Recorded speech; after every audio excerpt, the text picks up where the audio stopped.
Chapter 288. The reason why Wang Ziqiao and the others were so furious was because of the notice posted on the door of Ping Kong Fong. On it was a piece of erotic text that made people blush.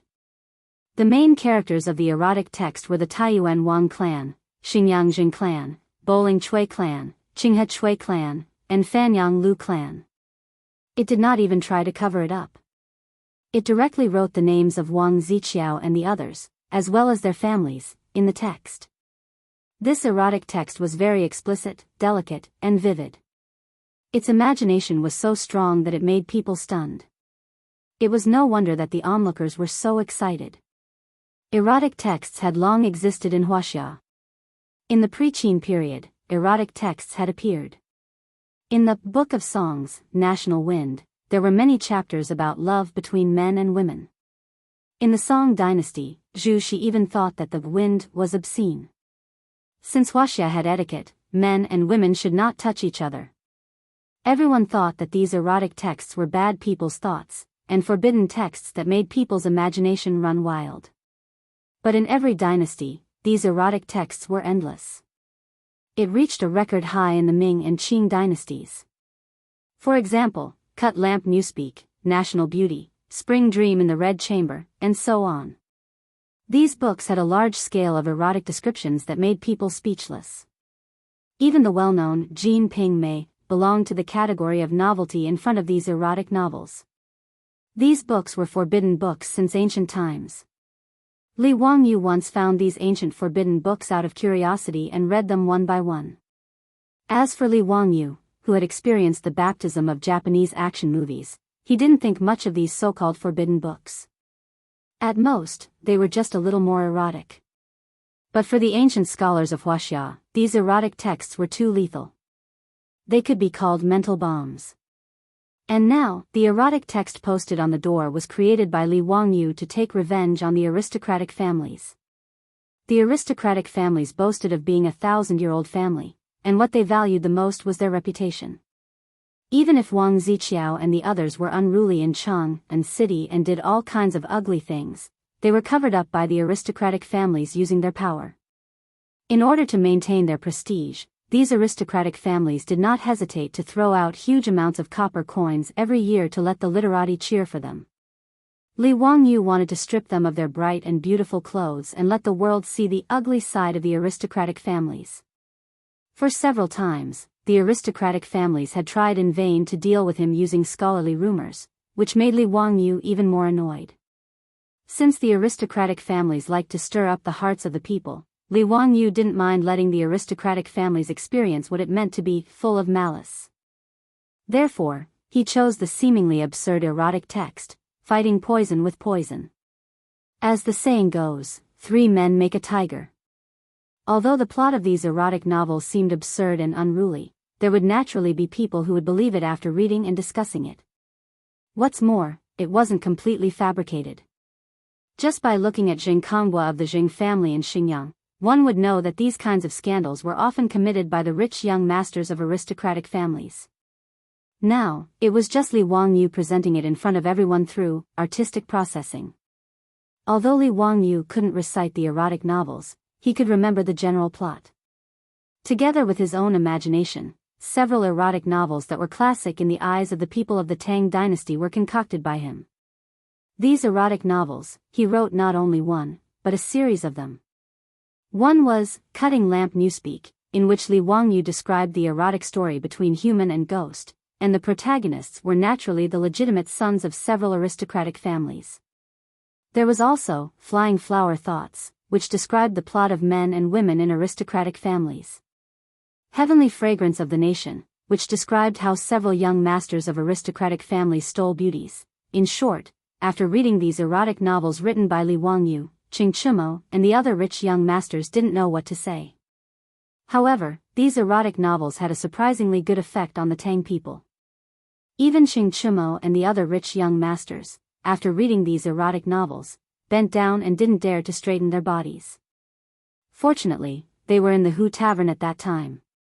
This group of rich young masters, who were burning with anger and had blood rushing to their bodies, could only grab a Hu prostitute each, carry her and run into the room, Li Wangyu gave all the erotic novels he had concocted to the rich young masters.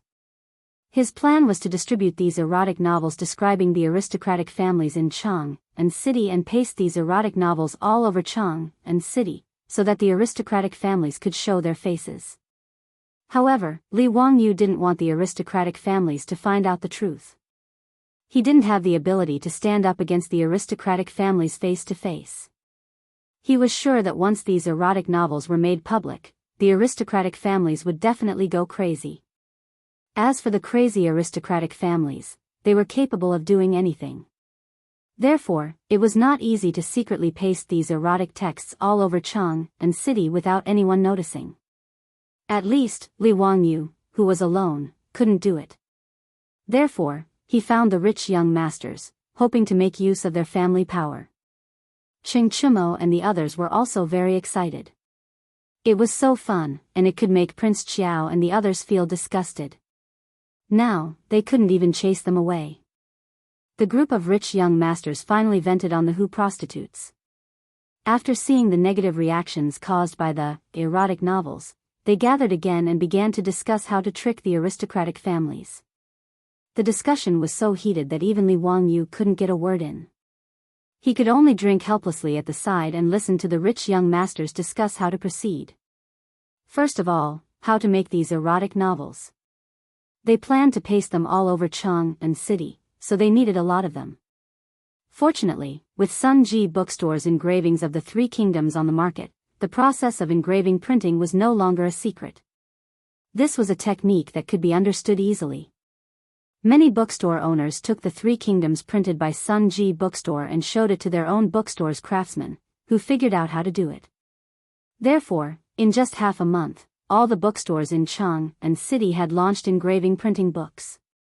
Moreover, the technology of engraving printing was rapidly spreading throughout the Great Tang along with the spread of all kinds of books and books.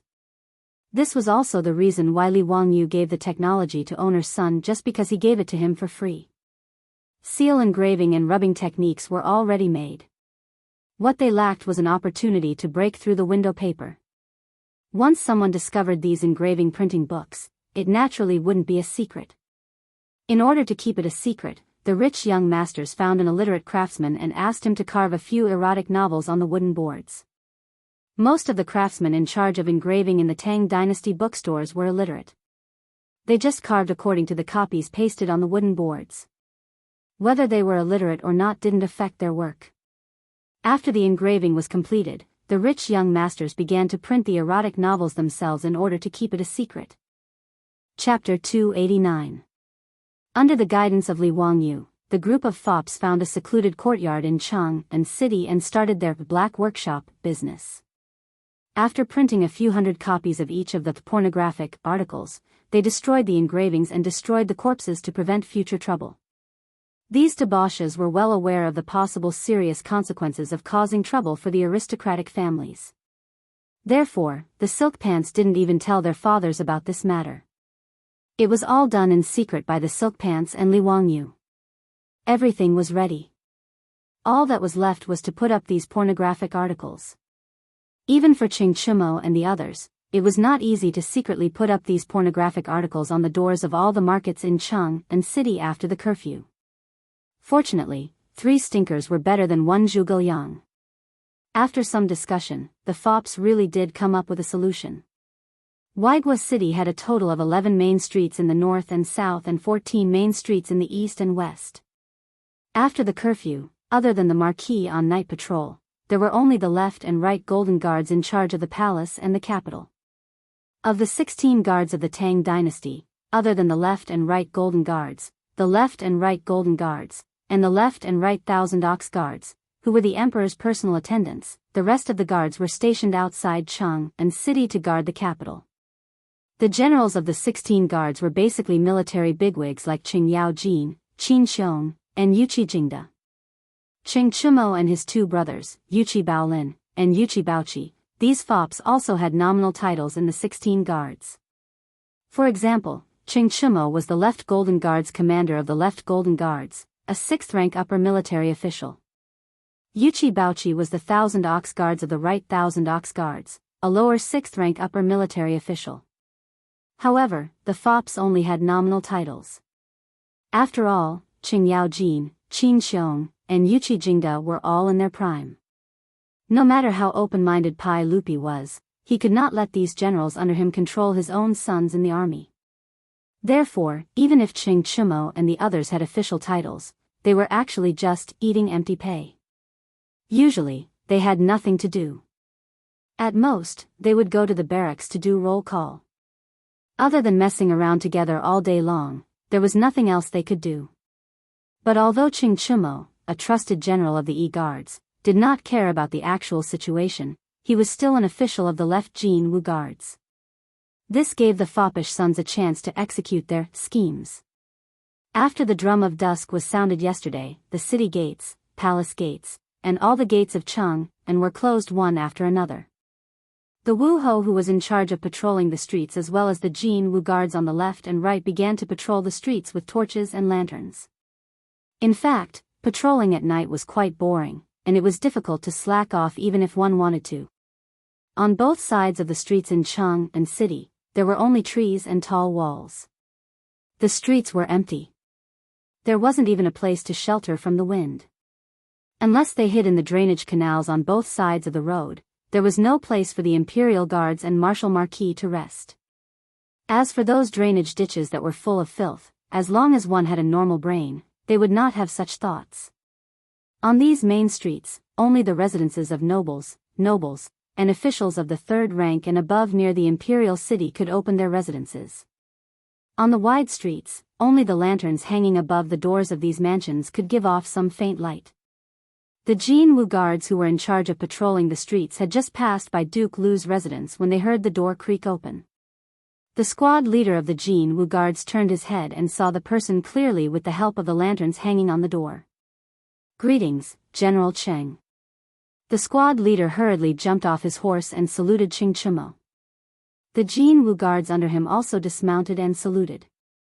"Is your Jin Wu guards patrolling today?" "Brothers, thank you for your hard work. It's still early now, come in, I'll treat you to a cup of wine to warm your bodies," Qing Chumo said casually. His words made the squad leader of the left Jin Wu guards hesitate for a moment, but he nodded in agreement. "Then I'll thank General Qing on behalf of my brothers." The squad leader respectfully saluted. They patrolled the streets of Cheng and city on a daily basis, so no one restrained them. Since it was late at night, the general of the left Jin Wu guards was not worried that they would slack off. Furthermore, they had to patrol the streets for a night and could only report back to the military camp when the morning drum sounded. As such, it did not matter if they were delayed for a while. Moreover, this was Duke Lu's eldest son, the general of the left Jin Wu guards E-Guards Imperial Guards. How could a small squad leader like him have the courage to refuse? The Jin Wu guards of the left Jin Wu guards tied their horses respectfully and put down their weapons, then followed Qing Chumo into Duke Lu's residence. After entering Duke Lu's residence, the group of Jin Wu guards dared not even breathe loudly. They lowered their heads and followed Qing Chumo closely. They were only ordinary Jin Wu guards, and there was a huge difference between their statuses and Duke Lu's, so they dared not be presumptuous. Although they did not know why the general of the left Jin Wu guards suddenly summoned them today, the squad leader of the Jin Wu guards and the other soldiers were not qualified to refuse. Qing Chumo led them to a side room in the front yard of the residence, then pushed the door open and entered. In the side room, there were a few tables with dishes and wine. Qing Chumo called out to the Jin Wu guards, come, all of you are comrades in the army, so there's no need to be polite. Take off your armor first, and just eat and drink without worry." The squad leader was slightly hesitant. "General Cheng, I still need to patrol at night later." Qing Chumo did not give him a chance to speak, and waved his hand. "It's fine, I'm in a good mood today, so I want to treat my fellow soldiers to a drink. You don't have to be restrained. As for the night patrol, it's even easier. Don't worry, I'll explain it to the general." There was a general in the left Jin Wu guards, and it was Duke Lu, Qing Yaojin. There was also a great general, who was a primary grade 3 official, and 2 generals, who were secondary grade 3 officials. Below them were the 4 generals, who were secondary grade 4 officials. The general was in charge of arranging and supervising the day and night patrols in the capital. With Ching Chimo's status, it was indeed very easy for him to inform the general that he wanted to reserve some Jin Wu guards for a drink. Since Ching Chimo had said so, the squad leader of the Jin Wu guards naturally had to be tactful, so he ordered his men to take off their armor and sit beside the tables. Ching Chimo smiled as he watched everyone sit down. He clapped his hands, and a servant girl from the Ching residence entered the side room, took away the armor, and poured wine for the Jin Wu guards. "Come, fellow soldiers, let's drink. You can't drink this wine in the winery, but this is Shaodao wine personally brewed by the county men. It has a strong taste like fire, and it's a rare wine."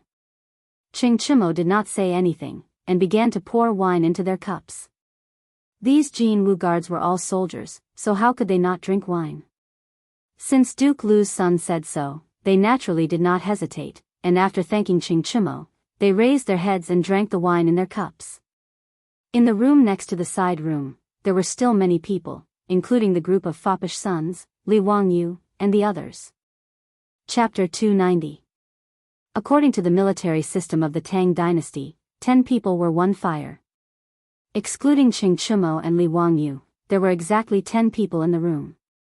Everyone didn't have to wait for long before a servant girl from the Ching residence brought in the armor that the imperial guards had taken off.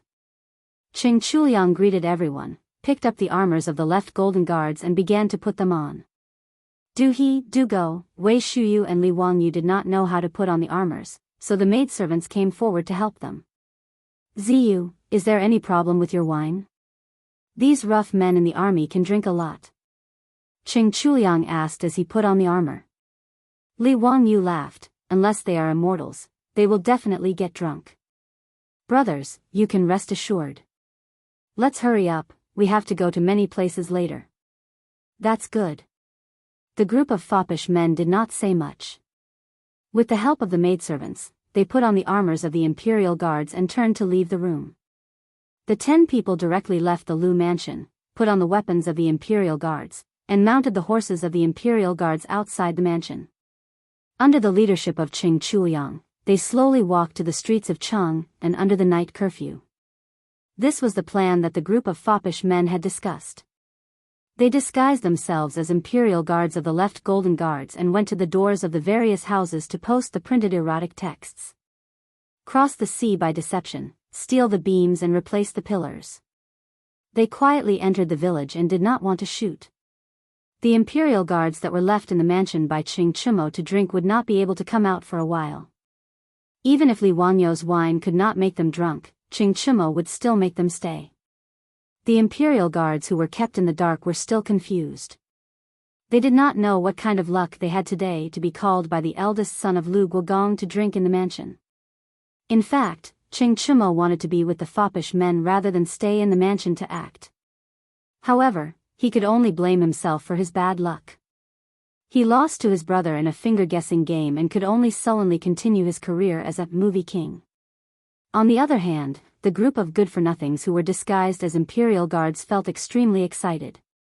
Even they had never been able to walk on the streets of Chang and after the curfew. Not to mention, he was disguised as an imperial guard of the golden guards of the left. This was not a small crime.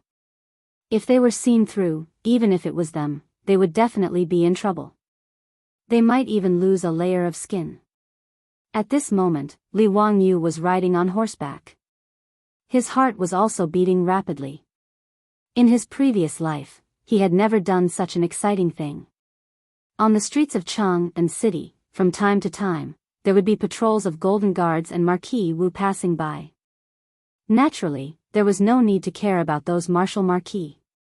Not only were they not part of the same system, but to the golden guards, martial Marquis were equivalent to the urban management or police in the future, while they were a regular army, so they naturally looked down on those martial Marquis.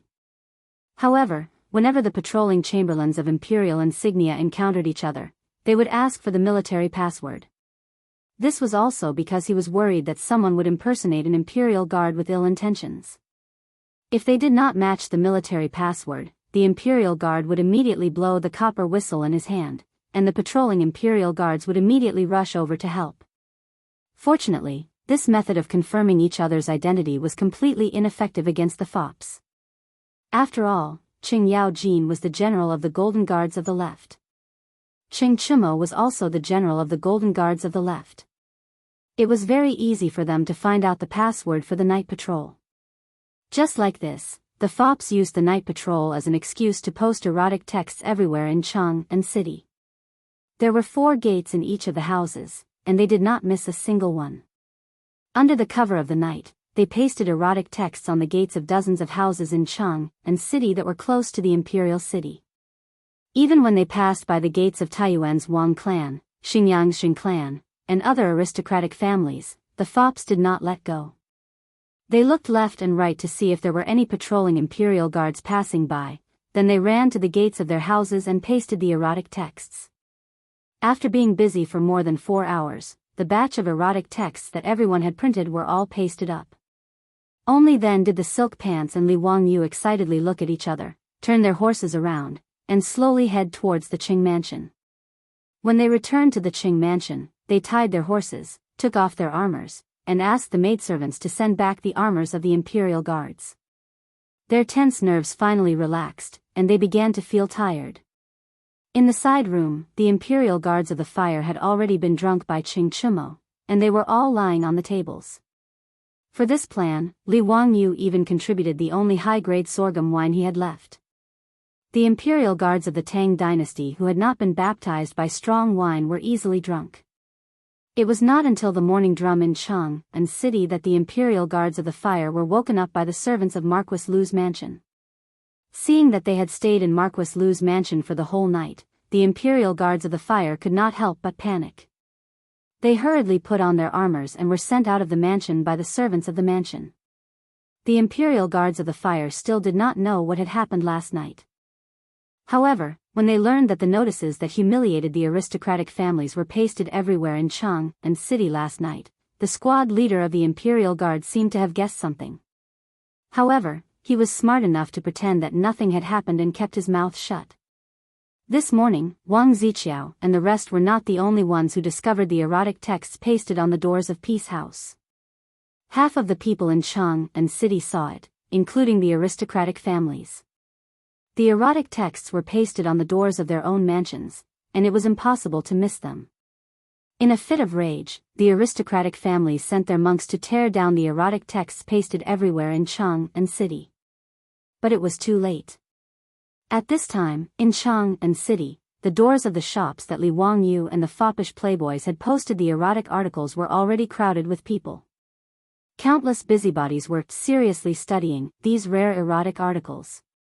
Many scholars even took out their pens and ink and copied down the erotic texts.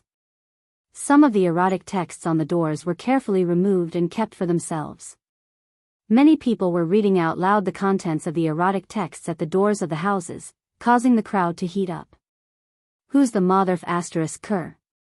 Suddenly, someone in the crowd cursed loudly. His words caused the crowd to roar with laughter that all men understood. It could not be helped because the person who was reading out loud was not the only one who became hard after hearing it. Many people did not even care that it was still early in the morning as they turned and ran into Peace House. The brothels that had just sent off their customers suddenly welcomed a peak of customers again, causing the brothels to be confused as they did not understand what was wrong with the customers so early in the morning. Due to the large number of customers entering Peace House, the brothels that were not open in the morning actually had customers lining up. In short, no matter how furious the aristocratic families were, they could not stop the erotic texts from spreading like wildfire in Chang and city. There were even some daring bookstore owners who secretly ordered people to engrave the erotic texts into books and sell them at high prices. Their business was surprisingly good. Chang and city was in chaos early in the morning, but the instigator, Li Wangyu, had already quietly left the illustrious Virtue Gate and returned to Dingzhou village. He left in a huff, hiding his identity and reputation. Chapter 291. The aristocratic families were so humiliated that they almost went crazy. In order to find out who was humiliating them, the aristocratic families used almost all their power, but they didn't find any valuable clues. In Chang'an, including the surrounding bookstores, the aristocratic families searched all the bookstores that could do engraving and printing. Facing the aggressive pressure of the aristocratic families, the bookstore owners naturally didn't dare to hide anything. But they still didn't find anything. It could be confirmed that these erotic articles were not printed by these bookstores. They couldn't find the source of the erotic articles, and the aristocratic families couldn't find out how these erotic articles were posted in various bookstores. When the Playboys and Li Wangyu posted these erotic articles, they were quite careful and avoided the patrolling marquises and guards. In addition, there were no public facilities like street lights in the Tang dynasty, so it was dark everywhere at night. In order to keep it a secret, the Playboys didn't even lift a torch. They all worked in the dark by the weak moonlight. There were no surveillance cameras in the Tang dynasty, nor any detection technology like fingerprint comparison. This trick of the silk pants was quite successful. No matter how hard the aristocratic families tried to find the truth, they didn't find any useful clues. No one knew how these erotic articles were posted on the door without anyone noticing. After searching for a long time and finding nothing, the aristocratic families were even more annoyed. They were full of anger, but they didn't know who to vent it on. This made the maids and servants of the Wang clan of Taiyuan and the Jing family of Xinjiang all keep quiet out of fear of angering the angry masters in their mansions. By now, Wang Renyu, Jing Yuanshou, and the others had a guess in their hearts. After the curfew, no one could post hundreds of erotic articles in Cheng, and with such fanfare. It seemed that except for the one in Taiji Palace, no one else could do it. When the aristocratic families didn't find anything, Wang Renyu and the others were more convinced of this guess. In their hearts, the resentment for Pai Lupi grew stronger. Pai Lupi didn't know that he would help Li Wangyu and the Playboys take such a big blame. Naturally, the 100 Cavalry Department had already reported to Pai Lupi about the commotion in Chang'an. Even those erotic texts were collected by the 100 Horsemen Department and sent to Pai Lupi's desk. After Pai Lupi saw the erotic stories created by Li Wangyu, he just laughed. He didn't even bother to ask the 100 Cavalry Department to investigate who did it.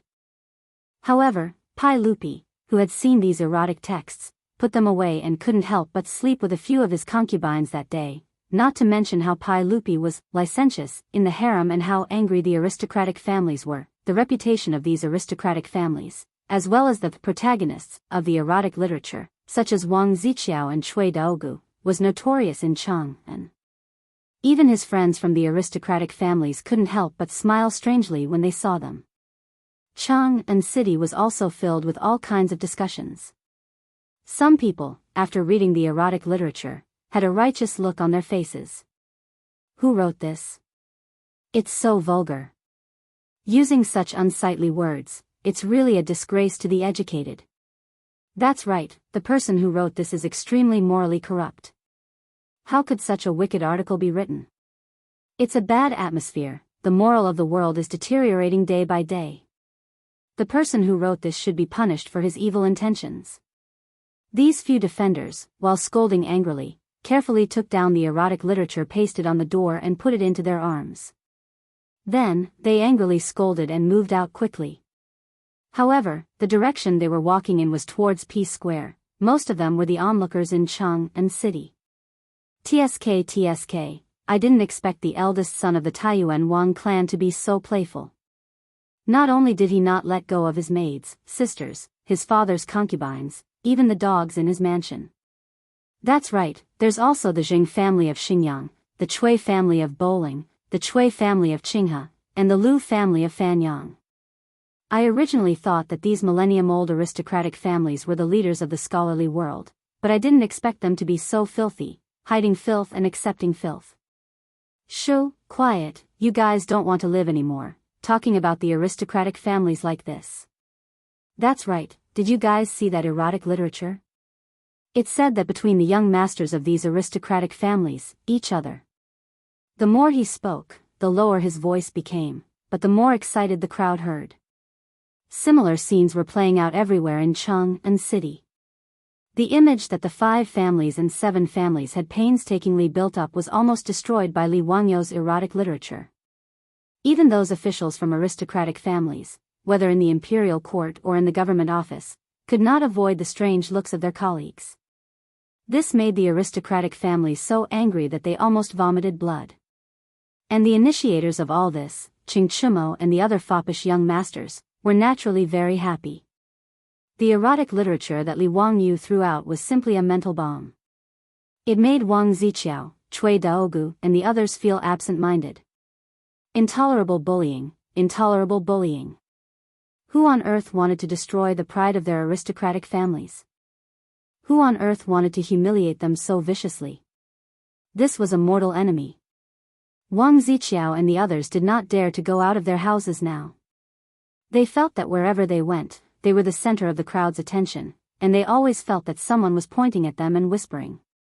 This kind of mental torture made the foppish young masters of aristocratic families, who had always lived a luxurious life, become mentally and physically haggard. In just a few days, they were almost unrecognizable. Seeing this situation, Wang Renyu and the others simply asked the family to send these legitimate sons out of Chang and city, to Taiyuan and other places to recuperate and avoid the limelight. Outside Chang and city, by the Ba Bridge, Wang Ziqiao and the others looked lonely. They turned their heads to look at the towering walls of Chang and city behind them, but there was no one behind them to send them off. Now, these people's reputations were so bad that even the foppish young masters of aristocratic families, who usually called them brothers, did not send them off when they left the capital. It was very sad, when Wang Ziqiao and the others left Chang and city in a sorry state like stray dogs. Li Wangyu's second volume of The Romance of the Three Kingdoms was ready to be sold. Li Wangyu did not want to let owner's son print the first volume of The Romance of the Three Kingdoms, because he was shocked to find that there were already pirated copies in Chang and city. The demand of the scholars of the Tang dynasty was obviously not something that the 15,000 copies of The Romance of the Three Kingdoms printed by Sun Ji Bookstore could satisfy. Under the situation that they could not buy The Romance of the Three Kingdoms, the owner of the bookstore immediately found craftsmen to remake the engravings and directly print them for sale on the market. In this regard, Li Wangyu could do nothing. There was no such thing as intellectual property protection in the Tang dynasty, so he could only admit that the books were pirated. What's more, Li Wangyu also pirated Luo Guanzhong's books. He did not have the face to accuse others of pirating. The second volume of The Romance of the Three Kingdoms was ready to be sold, and the fans of the Three Kingdoms in Chang and city had been looking forward to it for many days. Now, even generals like Qing Yaojin and Yuqi Jingda were fascinated by the Three Kingdoms. Regarding Li Wangyu's delay in updating, the few old hooligans did not directly kill him with their knives. It could be said that Li Wangyu was blessed by the heavens. Chapter 292. In the Eastern Market, the Sun bookstore that had been burned down had been rebuilt. After all, the shops in the Eastern and Western markets were not residences. There were not so many painted beams and carved rafters. Moreover, the structure was very simple. Owner's son threw out a lot of copper coins. With enough money, the craftsmen were naturally attentive. Li Wangyu also asked his beautiful superior to lend a few four-wheeled carriages to owner's son to help transport the wood. It only took 5 to 6 days for the 3 shops to be rebuilt. The second volume of The Romance of the Three Kingdoms had been printed long ago. Now, owner's son's bookstore in Hu County had already started to carve the third volume. However, Li Wangyu had been holding back the release of the book. He was waiting for the Sun bookstore in the Eastern Market to be rebuilt. Since he won the bet with the aristocratic families, the bookstores in Chang and city naturally did not have to pay attention to the aristocratic family's ban on the sale of the Three Kingdoms. However, although Li Wangyu did not blame these bookstores, he was not willing to give them benefits like this. He would rather wait for the Sun bookstore to be rebuilt. First, the Sun bookstore would start to sell the books. Then, he would let owner's son send the books to other bookstores to sell. In this way, the benefits that it would bring to the Sun bookstore were self-evident. Owner's son was naturally aware of Li Wangyu's sentimental and righteous actions, and he was moved to tears.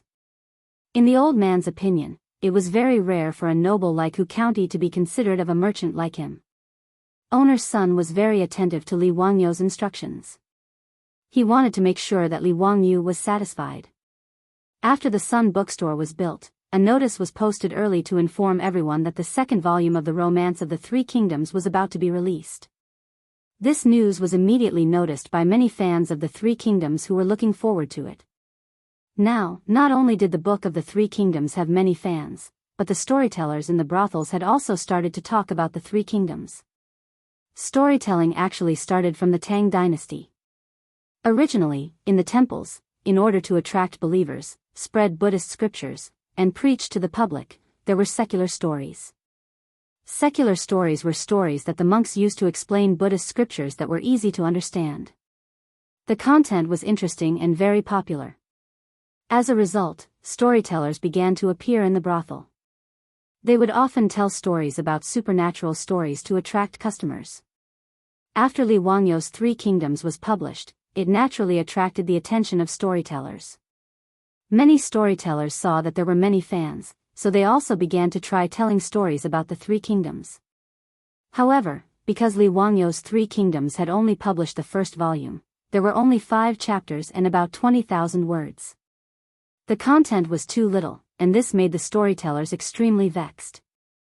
Now that the second volume of the Three Kingdoms was about to be released, the most excited people in Cheng and were the storytellers who made a living out of it. On the day of Sun's bookstore's reopening, Li Wangyu brought Niu Wu out early in the morning to congratulate owner Sun and also to check on the sales of the second book.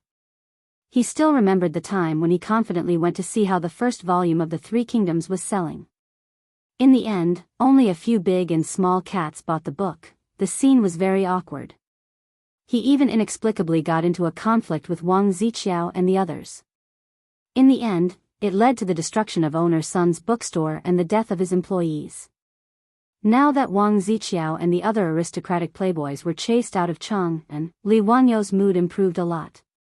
When he arrived at the East Market, it was not yet noon, and the East Market was not open yet. When he arrived at Sun's bookstore, owner Sun, who had received the news, immediately came out to welcome him. Owner Sun, congratulations, congratulations. I wish you a prosperous source of wealth and a prosperous business, Li Wangyu said with a smile. At the same time, he asked Niu Wu to deliver the congratulatory gift he had prepared. Thank you, Mr. Huxian. Old me is very grateful.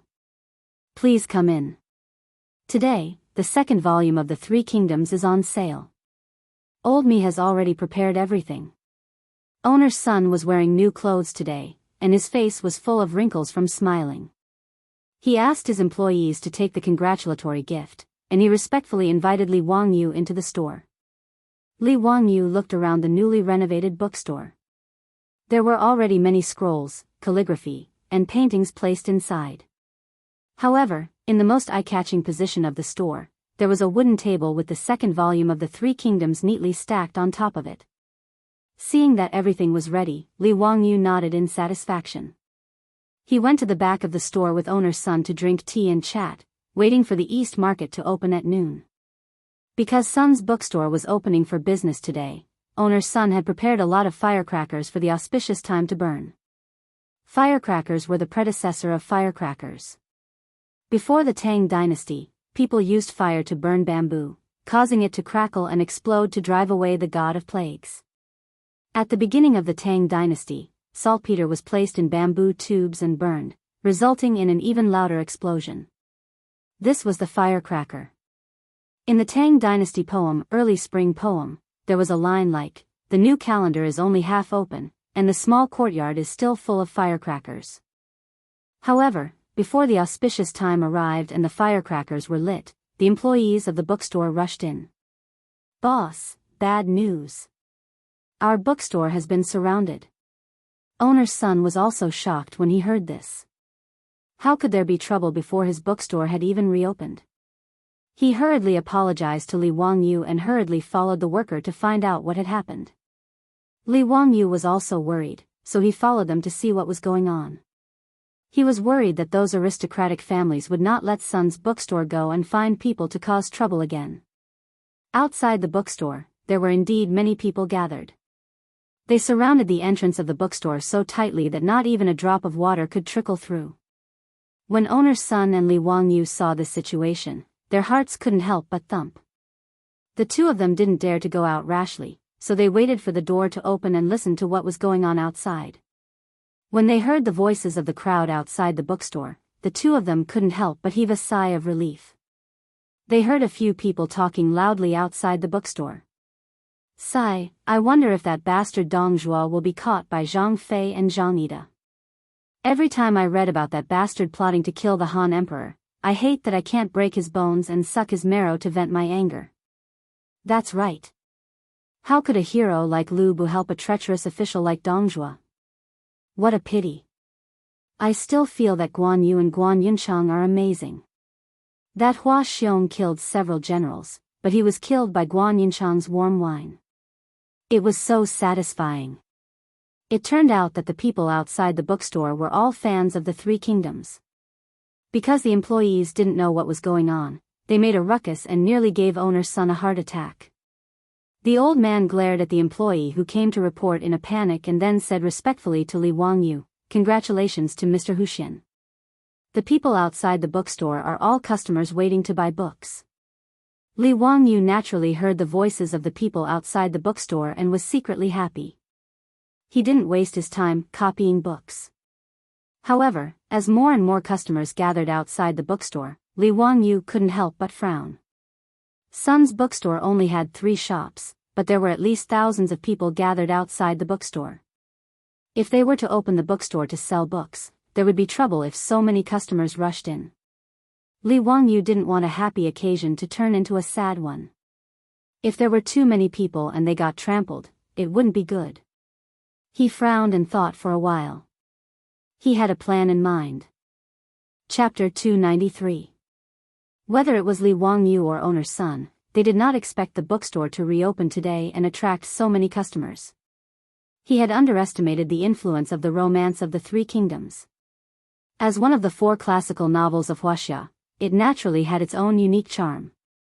Even in the Ming and Qing dynasties, when all kinds of novels were constantly emerging, the Three Kingdoms stood out, not to mention the Tang dynasty. Li Wangyu also, unscrupulously, separated the Three Kingdoms into 2 books, each with more than 20,000 words, which made the many scholars who were already fascinated by the book unable to stop reading. Therefore, when they learned that Sun Ji bookstore would reopen today and sell the 2nd volume of the Three Kingdoms, nearly 1,000 people rushed to buy it.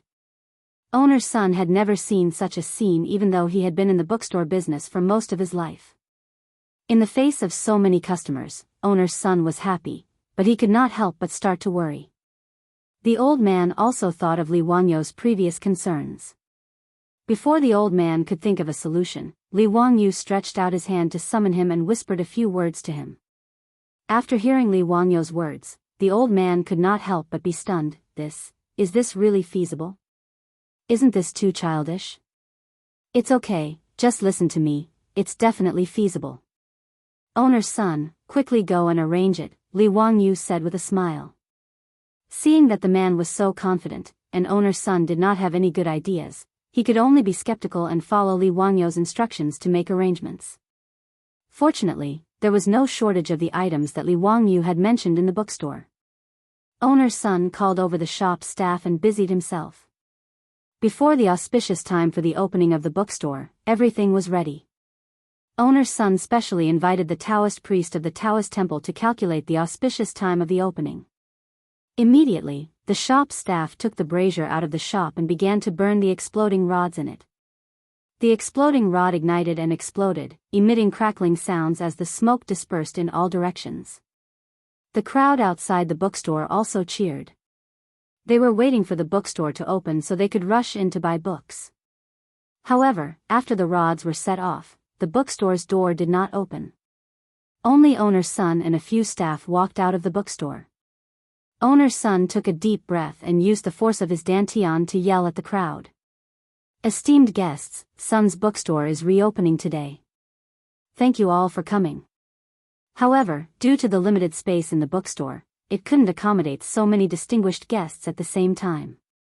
For the safety of our esteemed guests, Old Me has made some number plates and invited our esteemed guests to collect them. In a while, Old Me will be divided into batches and randomly draw number plates. The distinguished guests whose numbers are called will be invited to enter the bookstore to purchase books. If there is any inconvenience, please forgive us. Owner's son's words stunned everyone. What did he mean by that? You need to draw a number to buy a book? Only Li Wangyu, who was hiding in the bookstore, couldn't help but snicker. Hee, I'll let you know the fear of lottery. Just now, when he saw that there were too many people present, an idea came to him. He recalled his experience of buying a house and drawing numbers in his previous life. There were more than 500 houses in the residential area, and there were actually 3,000 to 4,000 people queuing up to buy a house. This made Li Wangyu deeply suspicious. Were these houses given away for free? Fortunately, Li Wangyu's luck was not bad. He got into the top 500 and successfully got a house. Thinking of that house, Li Wangyu's heart started to ache again. F***ck, he had paid the down payment and mortgage for such a long time for nothing. In the end, before he could even hand over the house, he was sent to the Tang dynasty by his beautiful boss. That was why he had come up with the idea of drawing numbers, just now, because he had a wicked sense of humor. Outside the bookstore, the customers who were waiting to buy books were confused. They took the number plates from the staff. Because it was an impromptu idea, these so-called number plates were just small pieces of paper written on the bookstore's paper. Various numbers were written on them. Everyone held the small pieces of paper in their hands and were all confused. They didn't understand what Sun's bookstore was doing. When owner Sun saw that the staff had finished distributing the number plates, he asked someone to bring out a box. He reached in and took out a piece of paper with the same number. The distinguished customers who got number 125, 67, can enter the bookstore to buy books. The old man looked at the number plates in his hand and read out 30 numbers. Then, he began to invite the customers who got these numbers to enter the bookstore. Here, I'm here. In the crowd, a scholar holding a small piece of paper in his hand shouted happily and squeezed out of the crowd. The others were envious as they watched these 30 people happily walk into the bookstore. Soon, they paid for the books and completed the transaction. When these 30 people walked out of the bookstore with brand new books in their hands, the crowd gathered in front of the bookstore looked at them with envy. Brother, I'll give you 600 copper coins. Can you transfer this book to me? Those who were rich couldn't wait and didn't bother to continue queuing. They simply squeezed to the side of the first batch of people who bought the book and wanted to buy it. The scholar who was stopped was actually a little embarrassed. He had to grit his teeth and fork out the money to buy the 3 kingdoms. Seeing that someone was willing to pay 100 copper coins for the book, he didn't hesitate and immediately nodded in agreement. The two of them immediately settled the transaction. The poor scholar who got the copper coins asked the shop assistant for a new number plate and started queuing up again, waiting for the numbers to be drawn. With this precedent, many customers outside the bookstore who didn't lack money started to bid for the book. They weren't stupid. It was understandable that the bookstore was afraid of having too many people. But at this moment, there were nearly 1,000 people outside the bookstore, blocking the street. If they continued to wait for the numbers to be drawn, they didn't know how long they would have to wait. It was better to spend a little more money. 100 copper coins. Not only did it save him time, but he could also immediately get his hands on the 3 Kingdoms book. Why not? Of the 30 people who bought the book in the first batch, many of them were like the poor scholar. They resold the book and started queuing again. Li Wangyu also noticed this scene and couldn't help but be stunned. Even a scalper had appeared, but fortunately, he didn't care. It was just his bad taste to make this number draw. Otherwise, he could have asked Niao Wu to take his goldfish charm and go to the marquee shop in the East Market to mobilize a group of marquee to maintain order. He didn't need to go through so much trouble to ask owner Sun to make something like the number draw. This cynical man simply thought of the day when he was unhappy about the number draw in order to buy a house. He probably came to torment this group of people who bought books. The beautiful boss just finished dealing with the affairs of the carriage shop and also came to the bookstore to see how the sale of Li Wangyu's book was going. She rolled her beautiful eyes at Li Wangyu when she saw the speechless, lottery method of buying books. This guy really had too much of a bad taste. Li Wangyu didn't care. He laughed and was very proud. Chapter 294. Li Wangyu didn't expect that copying the Romance of the 3 Kingdoms would cause so much trouble just to pass the time and also out of bad taste. Fortunately, all the troubles had been resolved. The romance of the Three Kingdoms not only set off a craze for the Tang dynasty, but also brought a lot of profit to Li Wangyu. Li Wangyu only planned to print 10,000 copies of each volume of the Romance of the Three Kingdoms. However, there were 24 volumes of the Romance of the Three Kingdoms. If he copied all of them, he could make 60 million yuan just by selling the books, which was equivalent to 60,000 strings of copper coins or 10,000 taels of gold. Even he was shocked by the number that he had calculated. Wasn't this money too easy to earn? Now Li Wangyu had completely gotten rid of the embarrassment of being a second-generation rich person when he first transmigrated to the Tang dynasty. His family's businesses were everywhere, and they were all profitable. The royal family owned 50% of the four-wheeled carriage business, and the Li family owned 30%. However, the daily average profit of each carriage was consistent, and the Li family could earn 300 copper coins. Now, under the management of the beautiful boss, the SF Express carriage business had more than 300 carriages in just over a month. In this way, the Li family could earn 90,000 copper coins a day just by the carriage business alone. Moreover, this income was still rising. According to the beautiful boss's business plan, the SF Express would reach the scale of 1,000 carriages in the future. At that time, the Li family could earn 300,000 copper coins a day just by relying on the four-wheeled carriage business, which was 300 strings of copper coins. It should be known that this was only a day's income. Pai Lupi used his official position for personal gain and sent the Ministry of Works to rush the construction of the wine workshop. The workshop was completed and the high alcohol content sorghum wine had begun. The first batch of sorghum wine had been brewed and sealed. After 40 days, it could be distilled and loaded into jars and shipped to Cheng and to be sold. Brewing wine, especially this unique Shaodao wine, was definitely a huge profit in the Tang dynasty. Even if Pai Lupi didn't have an economic brain, he knew that the wine workshop would be another money tree for his royal family. In order to protect the secret of the brewery, he had even dispatched the imperial army to seal off the valley where the brewery was located. As for the craftsmen who made the wine, they were not allowed to enter freely. In order to keep it a secret, Pai Lupi even ordered the families of these craftsmen to be moved there. Regarding this, Li Wangyu, as the person with vested interests, could only silently complain in his heart about the evil feudal emperor. After that, he did not care about it anymore. Furthermore, after Li Wangyu calculated the profits that the brewery might generate in the future, he silently asked his beautiful superior to make another trip to Taiji Palace. He took the initiative to find Empress Zhongsun and change the original 60% of the Li family and 40% of the imperial family's profits to 60% of the imperial family's profits and 40% of the Li family's profits. It wasn't that Li Wangyu was a coward. It was just that there was too much money, and he was flustered. Especially if he took more than Pai Lupi. Wasn't that just asking for trouble? Rather than being taken advantage of by Pai Lupi in the future, it was better to take the initiative now and hand over the shares. That way, everyone would look good. Currently, the most vexed person in the Li family was the old housekeeper, Li Heng. There was no other reason than the fact that there were too many copper coins at home. He didn't know where to put them. The county magistrate's mansion was still under construction. It would take at least half a year for it to be completed.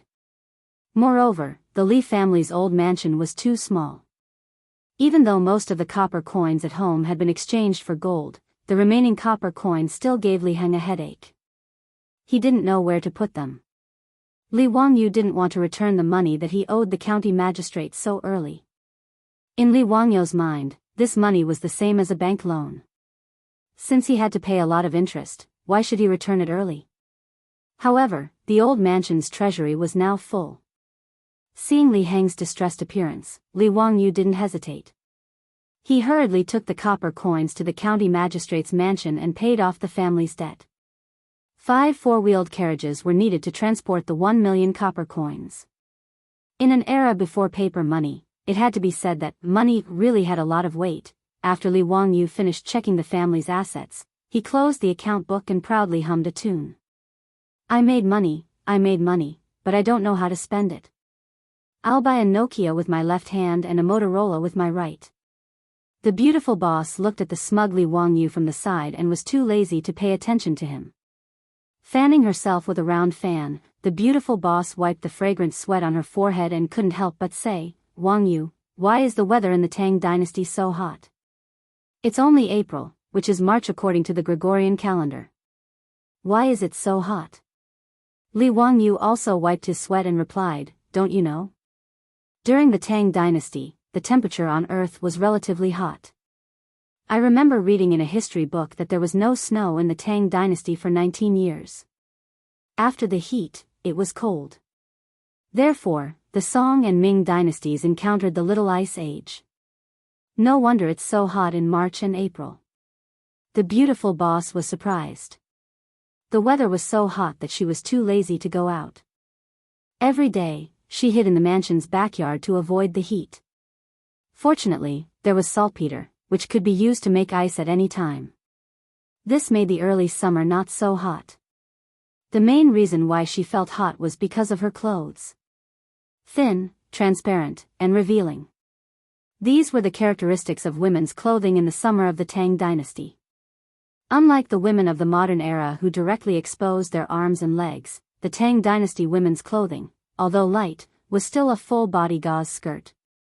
The beautiful boss felt that the sweaty clothes stuck to her body and was very uncomfortable. However, Li Wangyu did not see it that way. He felt that the looming skirt was more attractive. Of course, he naturally did not dare to say this to the beautiful boss. Otherwise, he would certainly not have a good ending. Su Chongqing did not like the long gauze skirt. Therefore, he simply went to the East Market to buy some cloth. He called the mansion's maid who knew how to make clothes and busied himself. On this day, Li Wangyu was fanning himself while immersed in copying books in the study when the door was pushed open. He did not raise his head.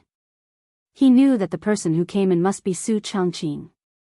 Now, because of the mobile phone, as long as he entered the study, except for the beautiful boss, no one else was allowed to enter. This was the mansion's rule. "Chongqing, help me get a cold drink. This damn weather is too hot," Li Wangyu said while copying. Seeing that the beautiful boss opposite him did not speak, Li Wangyu curiously raised his head, but he was directly petrified. Had he transmigrated back to the modern era? The beautiful woman in front of him was wearing hot pants that revealed her snow-white, slender thighs. She was also wearing a tight-fitting t-shirt that showed off her impressive figure. She even revealed a small part of her snow-white waist, which made Li Wangyu's Adam's apple bob a few times. The beautiful boss was actually dressed in a cool outfit like the modern era. Li Wangyu, who was used to seeing Tangs in long skirts, felt his mouth go dry. Su Chongqing motioned for Li Wangyu to put away the mobile phone. He then turned to open the door of the study and pulled Aphrodite in. After seeing Aphrodite's outfit clearly, Li Wangyu could no longer hold it in. He felt his nose heat up and 2 lines of blood gushed out uncontrollably. Chapter 295. Dumbstruck, Li Wangyu stared blankly as Avro entered the study. The young girl's face was full of shyness. She slowly took off her clothes, revealing her body that was as alluring as a peach. His beautiful superior also did the same thing, exposing her snow-white skin in front of Li Wangyu. Just like that, the 2 naked women slowly walked in front of Li Wangyu. When Li Wangyu suddenly woke up, he was shocked to find that last night was actually a wet dream without a trace. Li Wangyu's heart raced and he blushed at the thought of the embarrassing things he did with his beautiful boss and Avro in his dream. Actually, he couldn't be blamed for this. It was mainly because he had received too much shock yesterday. What he thought about during the day, he dreamed about it at night. A fair and graceful woman is a gentleman's ideal mate. Yesterday, Li Wangyu had already felt his heart palpitate when he saw his beautiful boss showing off her long legs. If it was in the future, it would naturally not be a big deal for young ladies to reveal their arms and legs on the streets. But now that he had transmigrated to the Tang dynasty, Li Wangyu was used to seeing the way the Tangs dressed. So when he suddenly saw his beautiful boss dressed in such a sexy way, he couldn't help but feel a little excited. Although the Tang dynasty was more open, it wasn't as conservative and feudal as it was after the Confucianism of Cheng and Zhu. In the Tang dynasty, it was also very common for women to wear half-exposed corsets. However, no matter how light, thin, and translucent the women's clothes of the Tang dynasty were, they still wouldn't directly expose their thighs like the shorts and miniskirts worn by women in the modern era. Therefore, Li Wangyu couldn't help but stare after seeing his beautiful boss wearing such cool clothes. The reason why he had a nosebleed at the sight of Afro was naturally because the weather had been too hot recently. Li Wangyu would never admit that he had a nosebleed just because he saw a beautiful blonde girl wearing a miniskirt and a tight t-shirt.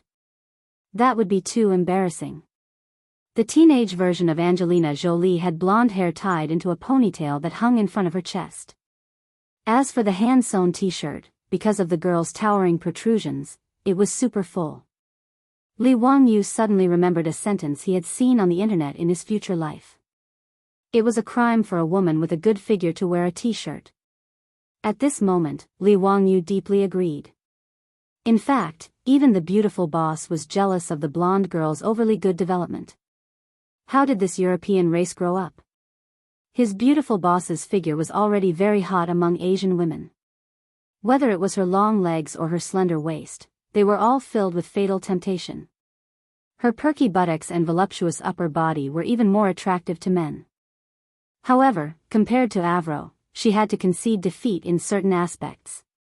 The beautiful boss looked down at her chest regretfully and muttered softly, "Papayas are not sold in the Tang dynasty." What bad luck. Li Wangyu's nosebleed for no reason surprised Avro. However, her beautiful boss's eyes were full of disdain, and the words in her eyes were pervert, hooligan, lecher. Avro was a little flustered. She didn't know why a nosebleed was for men.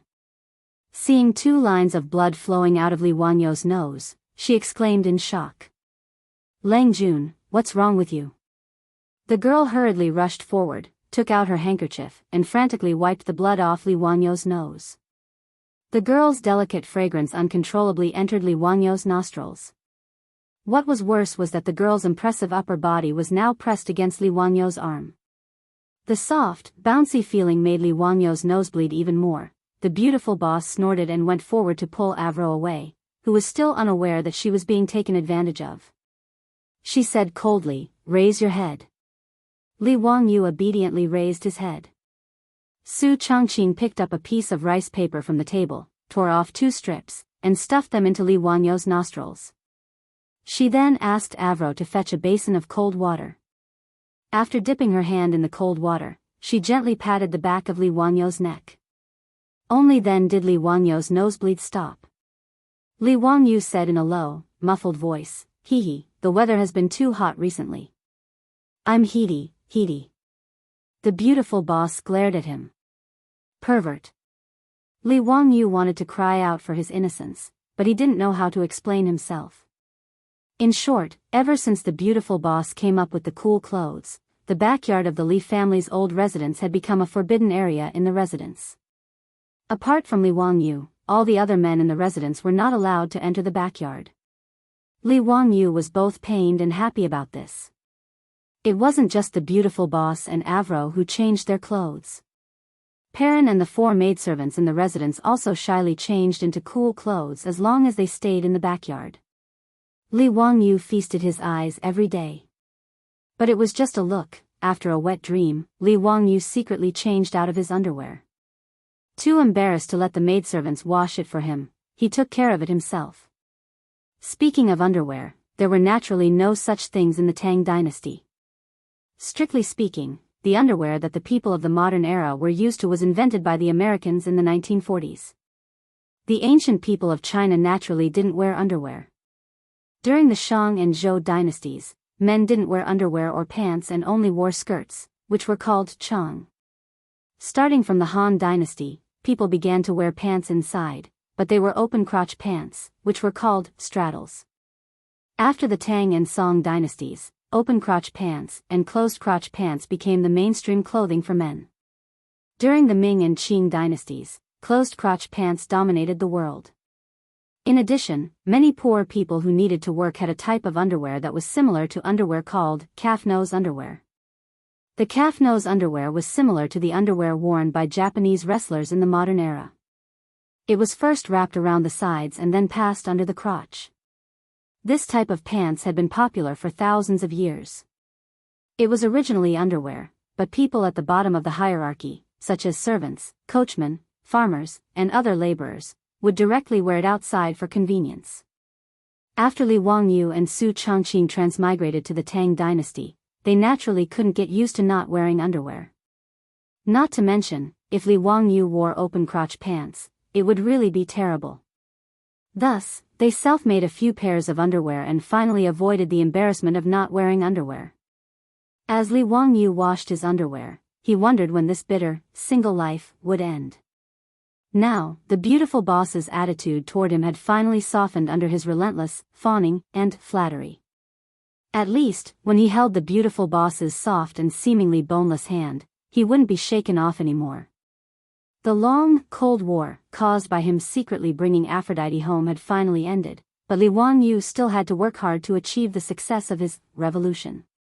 Just as Li Wangyu was hiding in the backyard and admiring the scenery every day, Pai Lupi found another troublesome matter for him, which gave Li Wangyu a headache. Chapter 296. In the backyard of the Li residence, Li Wangyu had been harassing all the beauties, young and old. No one could understand why their Lang Jun would say all those sweet words to coax them, as if he was smeared with honey. "Perrin, don't let me see you again." "Huh? Lang Jun, what are you talking about?" "Why?" "Because I like you every time I see you." The little girl, Pei Lan, let out a soft cry. She covered her blushing face and ran away. "Avro, come and take a look at my eyes. I think something went in." "Huh? Lang Jun, there's nothing." "Nonsense, there's someone I like in my eyes." Avro was stunned for a while before she realized what Li Wangyu was talking about. The girl kissed Li Wangyu's face shyly and ran over to him like a little white rabbit. Her jiggling curves made Li Wangyu's eyes sink in. "Chongqing, shut up. I'll beat you to death if you dare to say such vulgar words to me." The beautiful boss waved her little fist threateningly at Li Wangyu. She really couldn't stand Li Wangyu anymore. Ever since he saw those vulgar words on her phone, this guy never got tired of it and used those disgusting words to flirt with girls in the backyard every day. The beautiful boss wanted to bite him to death. Faced with the threat of the beautiful boss, Li Wangyu could only rub his nose awkwardly and retreat in defeat. He then turned his head and continued to flirt with Avro. Li Wangyu felt that life would be wonderful if it could go on like this. However, someone was causing trouble for him when he wanted to steal half a day of leisure. Early in the morning, Li Wangyu was woken up by the palace eunuch. Pai Lupi wanted to see him in Taiji Palace. Although he missed the bed very much, Li Wangyu could only climb onto the horse obediently and head for Cheng and City since the big boss had invited him, no matter how unwilling he was in his heart. It was still the legislative hall. Pai Lupi was pacing back and forth unhappily. "Ziyu, I have a problem here.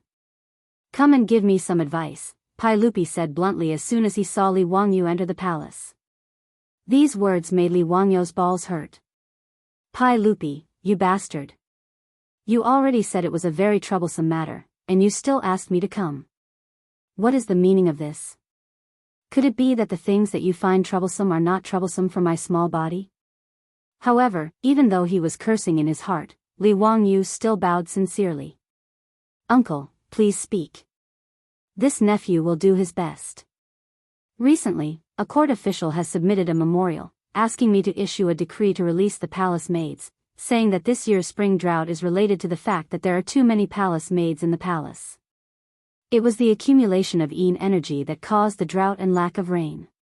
This was ridiculous. Zio, what do you think of this?" Pai Lupi's words made Li Wangyu slightly stunned.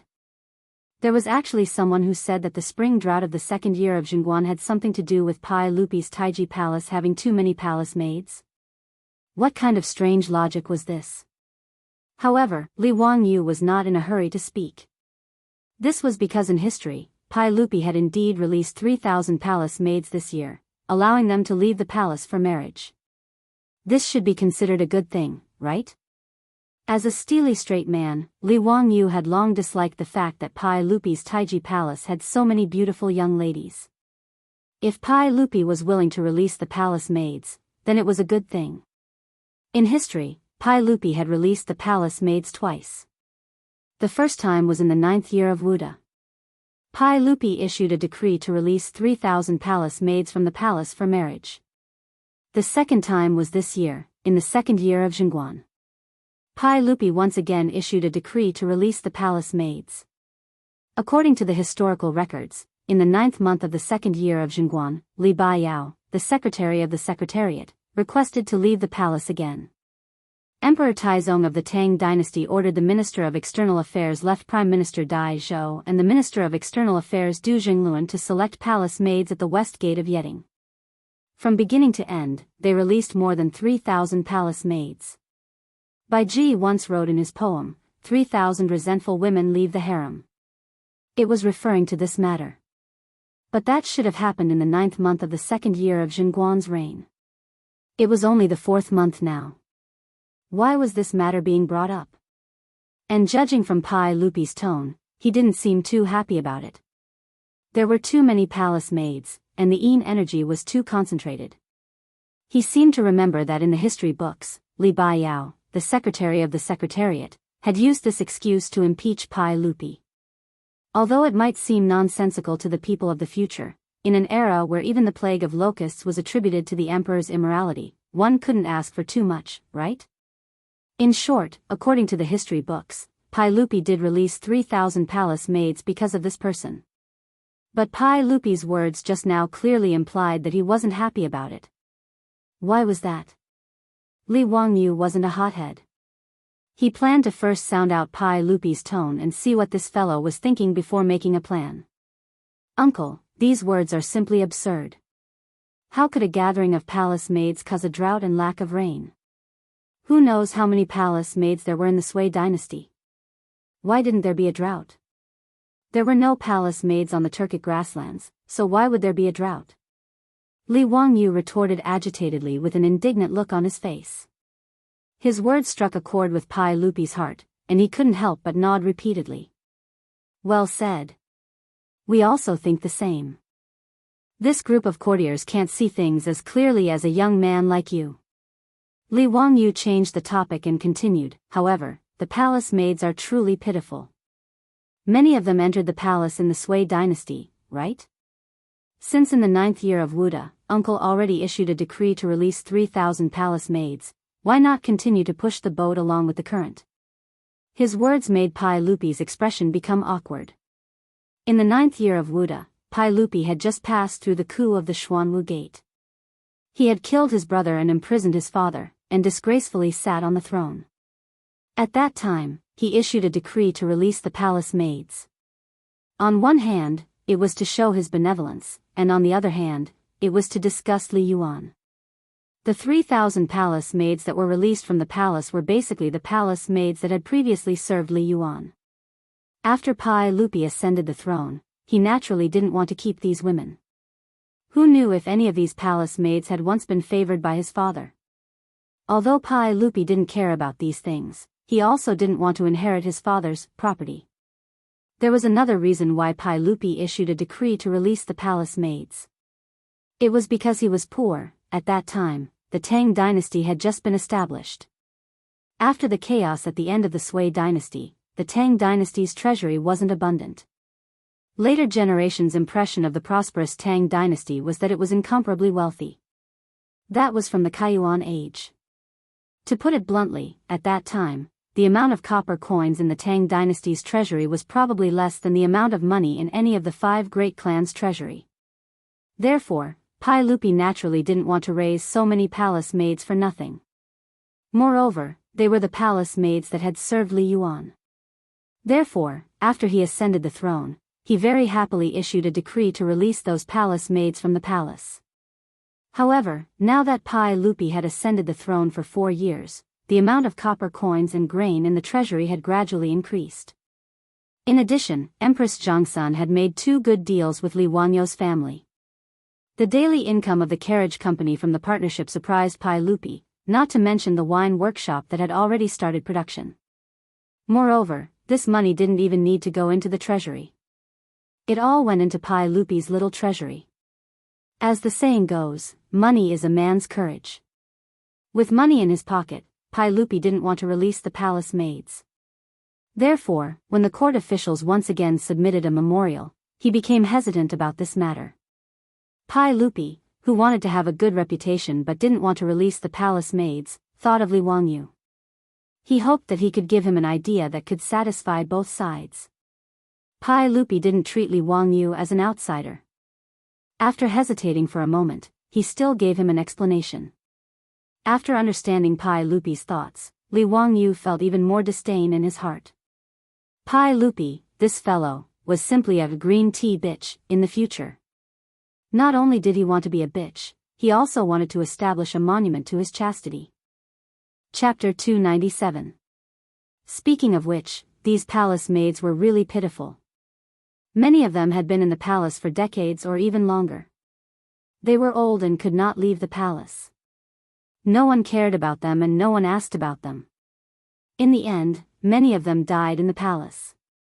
The palace maids entered the palace at a young age and could not find love in their lives. They did not have the right to have children and could only spend the rest of their lives alone.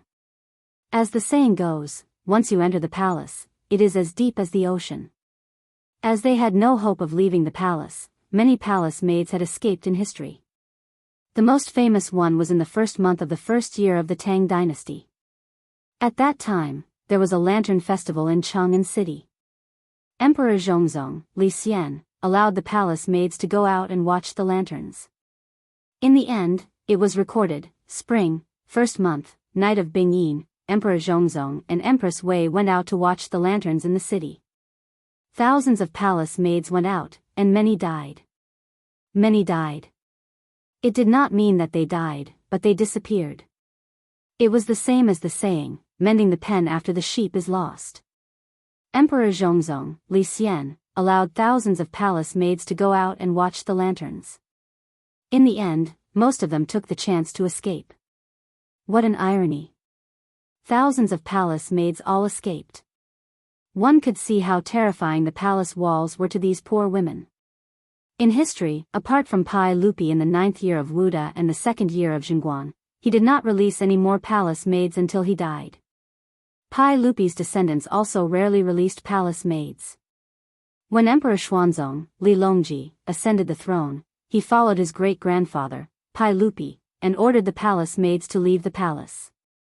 However, in his later years, he became more and more ridiculous. He went around recruiting women into the palace.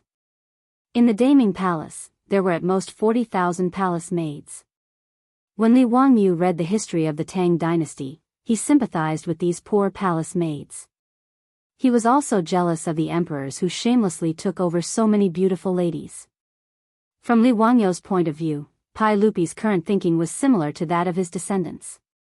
Because he no longer lacked money, he was unwilling to release the palace maids again. Li Wangyu could only express his disdain for Pai Lupi's strong possessiveness. Li Wangyu suppressed the urge to give Pai Lupi the middle finger.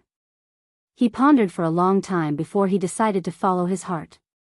If so many palace maids could only die of old age in the palace, it would be an unforgivable crime. Li Wangyu would look down on himself if he went against his conscience to cater to Pai Lupi. However, Li Wangyu wasn't stupid.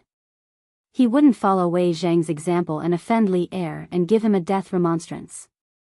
Even if it was for the good of the company, he was still an idiot to make his relationship with his boss so tense. Well, Li Wangyu was just that simple. He looked at the relationship between the monarch and his subjects using the workplace rules of the modern world. Apart from the fact that the boss could only fire you, but the emperor could cut off your head, his view was actually not wrong. Li Wangyu rolled his eyes and thought of a way to deal with Pai Lupi. He casually agreed with Pai Lupi with a few words. He put on a sad expression, which made Pai Lupi feel very touched. Li Er's expression was as if his nephew knew him well, unlike those foreign officials who kept thinking about the palace maids in his palace. Li Wangyu snickered at Li Er's hateful expression. Together with Pai Lupi, Li Wangyu said goodbye to the officials and left the palace.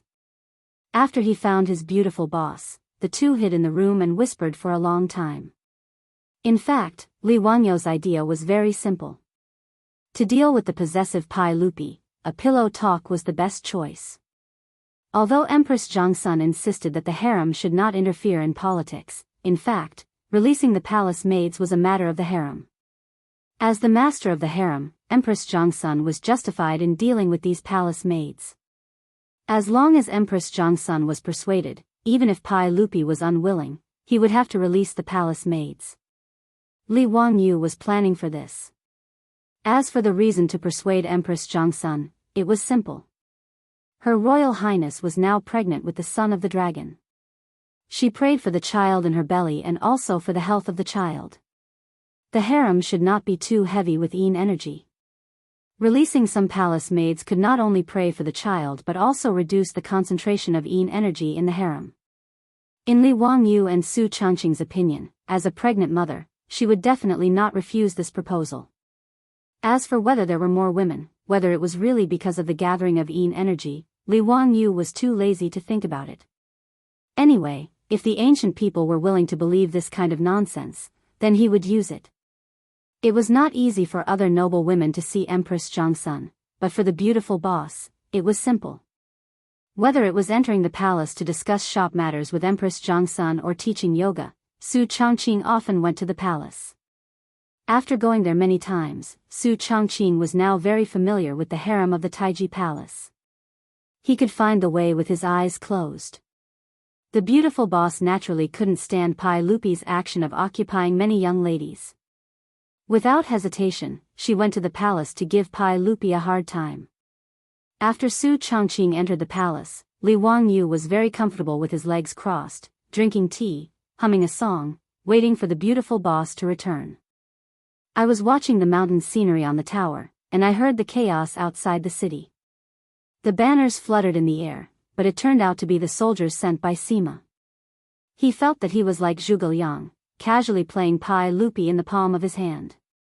When Empress Zhongsun showed her power and wanted to release the palace maids, Pai Lupi would definitely be very sullen. He wanted to see Pai Lupi's expression at that time, as if he had eaten a fly. Wahahaha, I'm really a genius, Li Wangyu thought. Just as he was feeling proud, he saw the beautiful boss, with a gloomy face, walking in from outside the door. Changqing, what's the matter? Why do you look unhappy? Did Empress Zhongsun not agree? Li Wangyu asked curiously. The beautiful boss shook her head. The Empress agreed. Then why do you look like this? It's because of you, you idiot.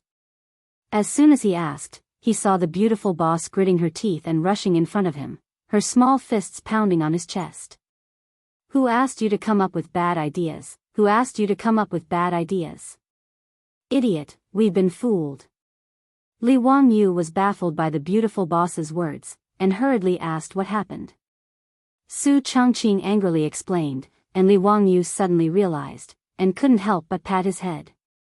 What the f***ck? They were actually fooled. He and Su Changqing were still too young, and didn't expect that people's hearts were unfathomable, and that they would be fooled by the Japanese, digging a big hole to bury themselves. Old fox. Pai Lupi, this drama queen, was actually fooled by him. He actually believed that Pai Lupi's performance, and foolishly asked the beautiful boss to find Empress Zhongsun, wanting to make Pai Lupi suffer. In the end, these two men and women weren't good people, and changed their tricks to play him and the beautiful boss. What Pai Lupi was reluctant to let the palace maids out of the palace, it was all fake. Li Wangyu looked at the sky at a 45-degree angle, and 2 lines of tears full of regret fell. What happened to the trust between people?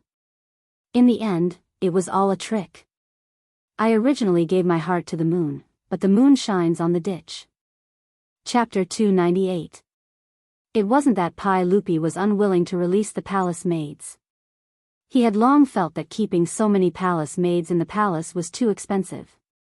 Moreover, many of the palace maids had entered the palace in the Sui dynasty, and many of them were already 35 or 36 years old. Even if Pai Lupi was a pervert, he wouldn't take a fancy to these palace maids who were considered old and decrepit by the Tang people. However, if they were released from the palace with just a decree, it wouldn't be a good thing. In the 9th year of Wuda, Pai Lupi released 3,000 palace maids, but many of them lived destitute lives after leaving the palace. Although Pai Lupi's original intention was to have these palace maids marry other people, in reality, not many of the 3,000 palace maids married after leaving the palace. The reason was that these palace maids were too old. In the future, there were plenty of 36-year-old holy maidens. Even Sister Jilin, who was 45, could marry, let alone 30-somethings. However, in the Tang dynasty, it was normal for people to marry in their teens. Many women in the Tang dynasty became grandmothers at 35 or 36 years old. Letting a palace maid, who was considered a grandmotherly generation in the eyes of the people of that era, marry someone was truly too difficult. Even those who successfully married were mostly widowers. Moreover, these palace maids came from the palace and were used to glory and wealth. How many of them would be willing to marry into an ordinary family and become a farmer? Even if it was a merchant's family, they might not be willing. Moreover, even if someone was willing to marry them, it was only because of their status in the palace and they wanted to take them home as concubines. Thus, although the palace maids looked forward to leaving the palace, they were also afraid.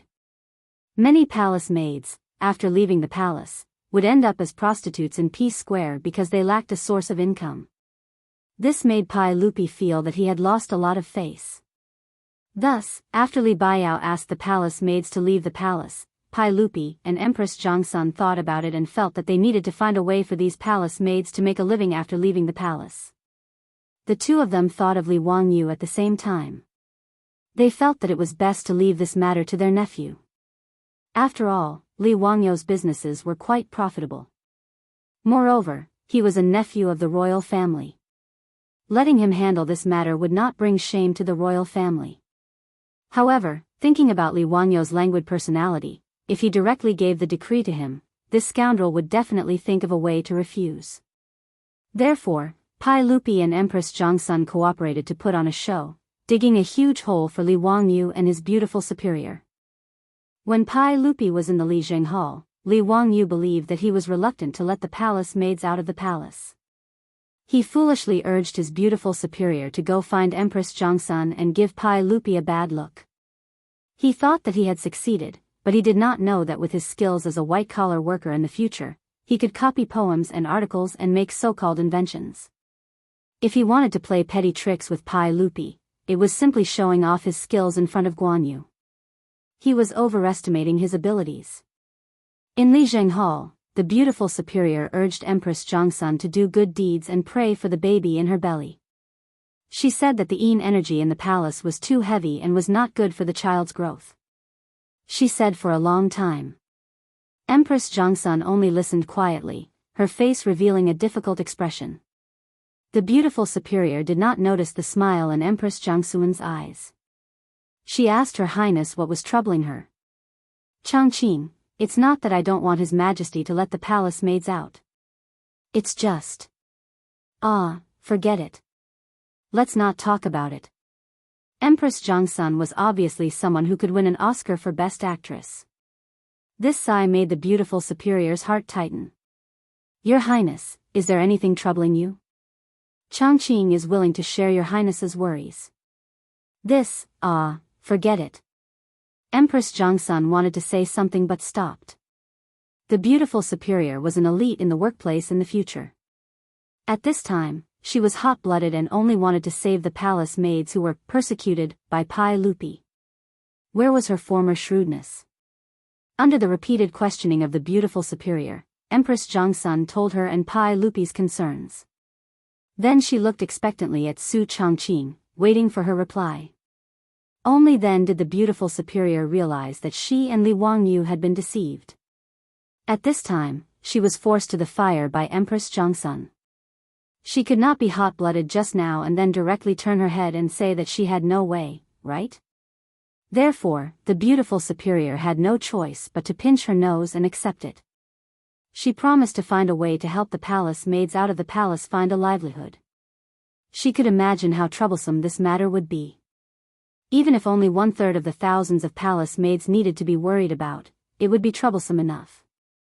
Moreover, this was not a matter that could be solved by giving everyone some copper coins. Empress Jiangxuan's meaning was that it was better to teach people to fish than to give them fish. They needed to find a way for these palace maids to make a living.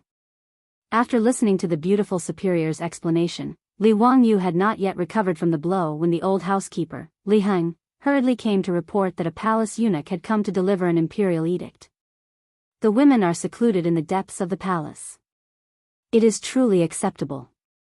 Aside from sweeping, it was also suitable for the husband and wife to use, and it was also suitable for them to use. Li Wangyu, the man of Huxian, is to select the women in the palace. Pai Lupi did not give Li Wangyu any chance to regret.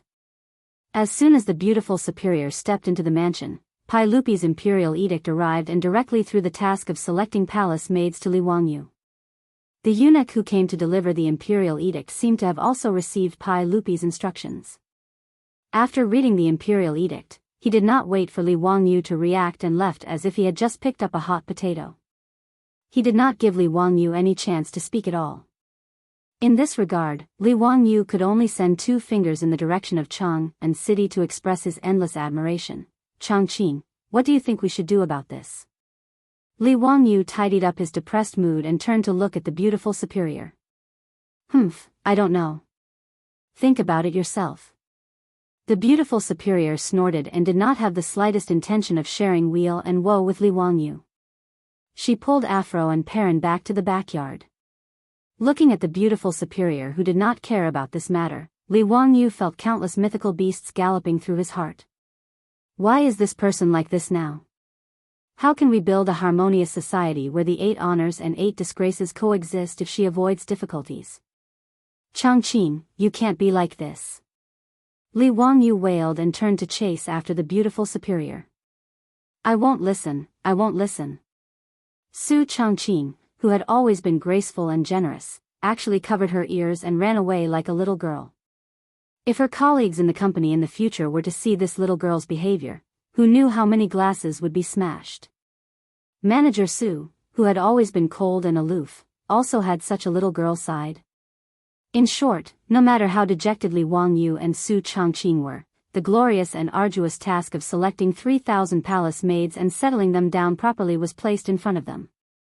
In this regard, Li Wangyu only wanted to ask Pai Lupi, does your conscience not hurt? There was something that he did not know if he should say. Chapter 299. Following Pai Lupi's decree, the news of the selection of palace maids caused a huge uproar in Yeding Palace. There were about 10,000 palace maids in Taiji Palace. There were also thousands of people over the age of 30. In Pai Lupi's decree, the criteria to be selected was that palace maids who had been in the palace for 10 years or more and were willing to leave the palace could sign up and register. Many of the older palace maids had complicated feelings about leaving the palace. They yearned for freedom and wanted to escape the tall palace walls, but they were also worried about their lives outside the palace. These palace maids had entered the palace in their teens and spent most of their youth within the palace walls. They both yearned for and feared the outside of the palace walls. Some palace maids hoped to be reunited with their families after leaving the palace and be happy with their parents. Some hoped to leave the palace and marry someone to raise their children. However, these palace maids had been in the palace for more than a decade, and many of them had lost contact with their parents. Many of their parents had even passed away.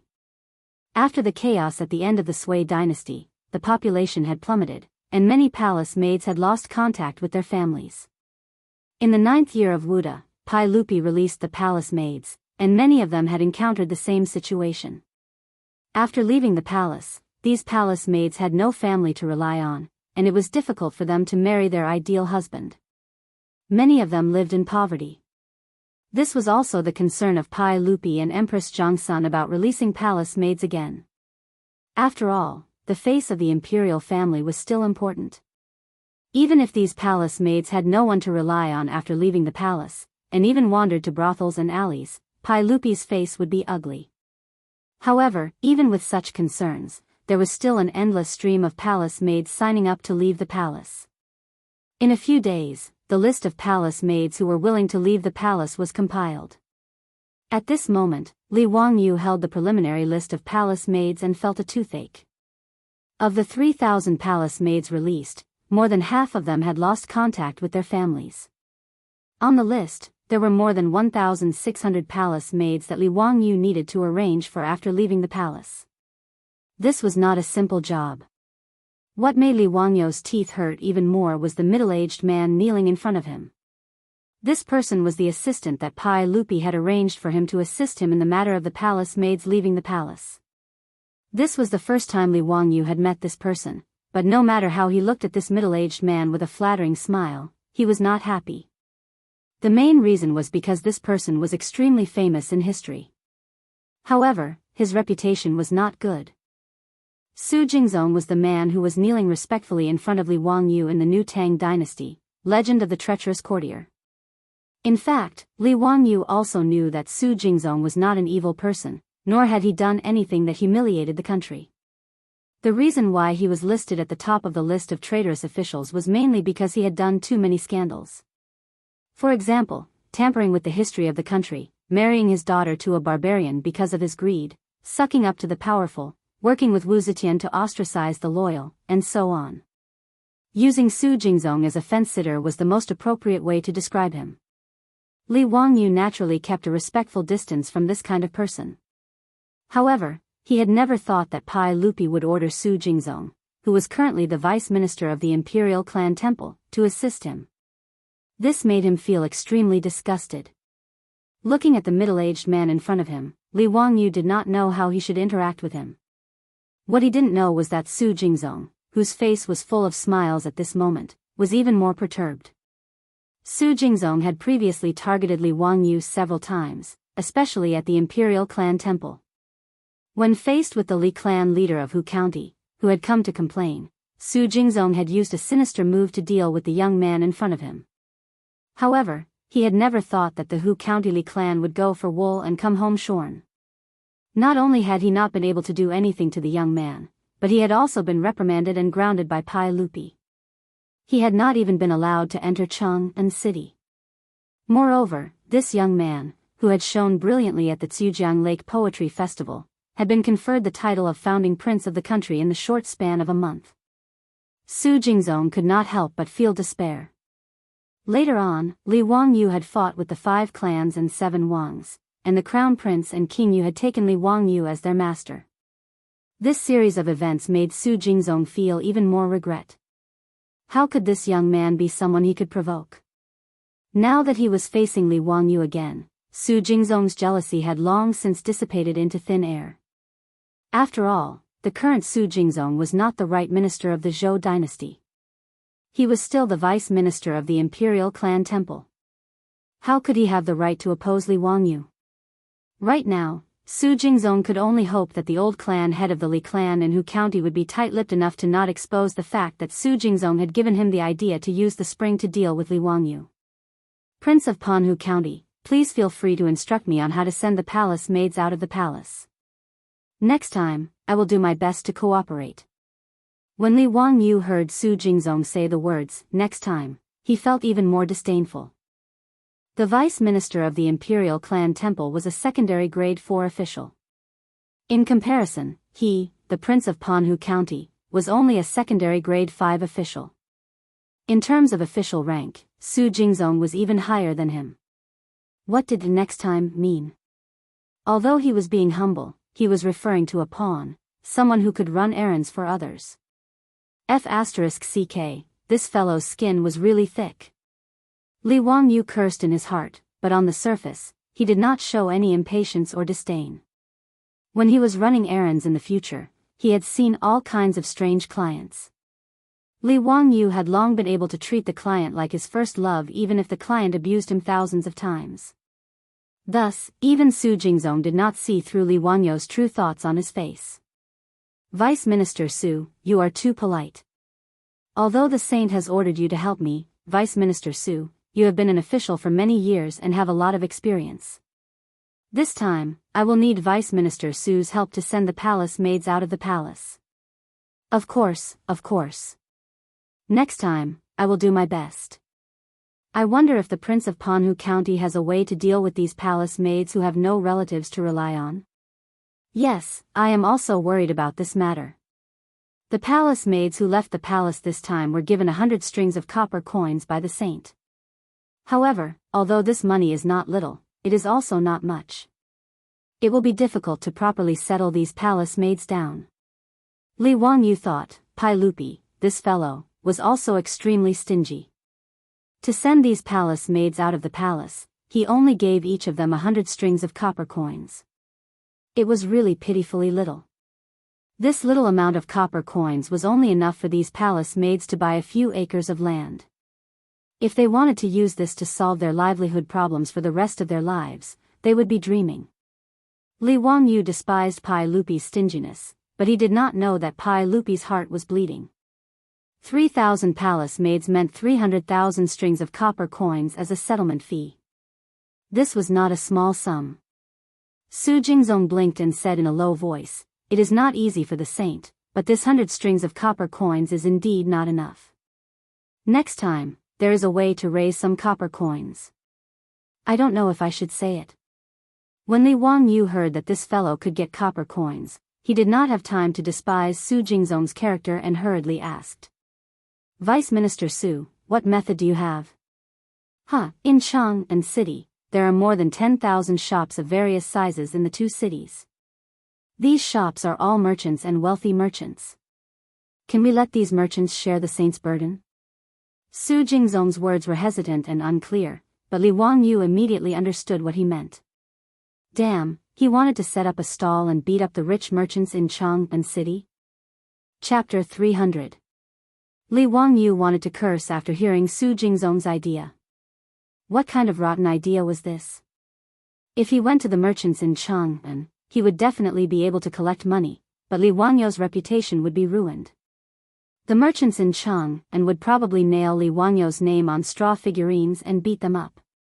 He was determined not to do such a wicked thing. He was not like Su Jingzong, who would marry his own daughter to a barbarian for money.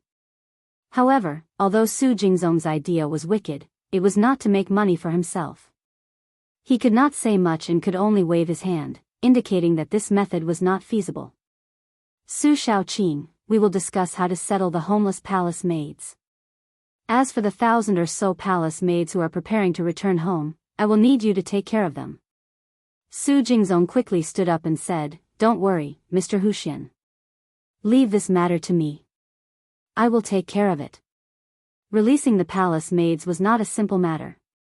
In addition to the registration and distribution of settlement fees, they also needed to inform the local officials of the palace maids who were about to return home and have them register these palace maids and add them back into the household register. These palace maids could not be left alone once they left Taiji Palace. They also needed to arrange for people to escort these palace maids who were planning to return home.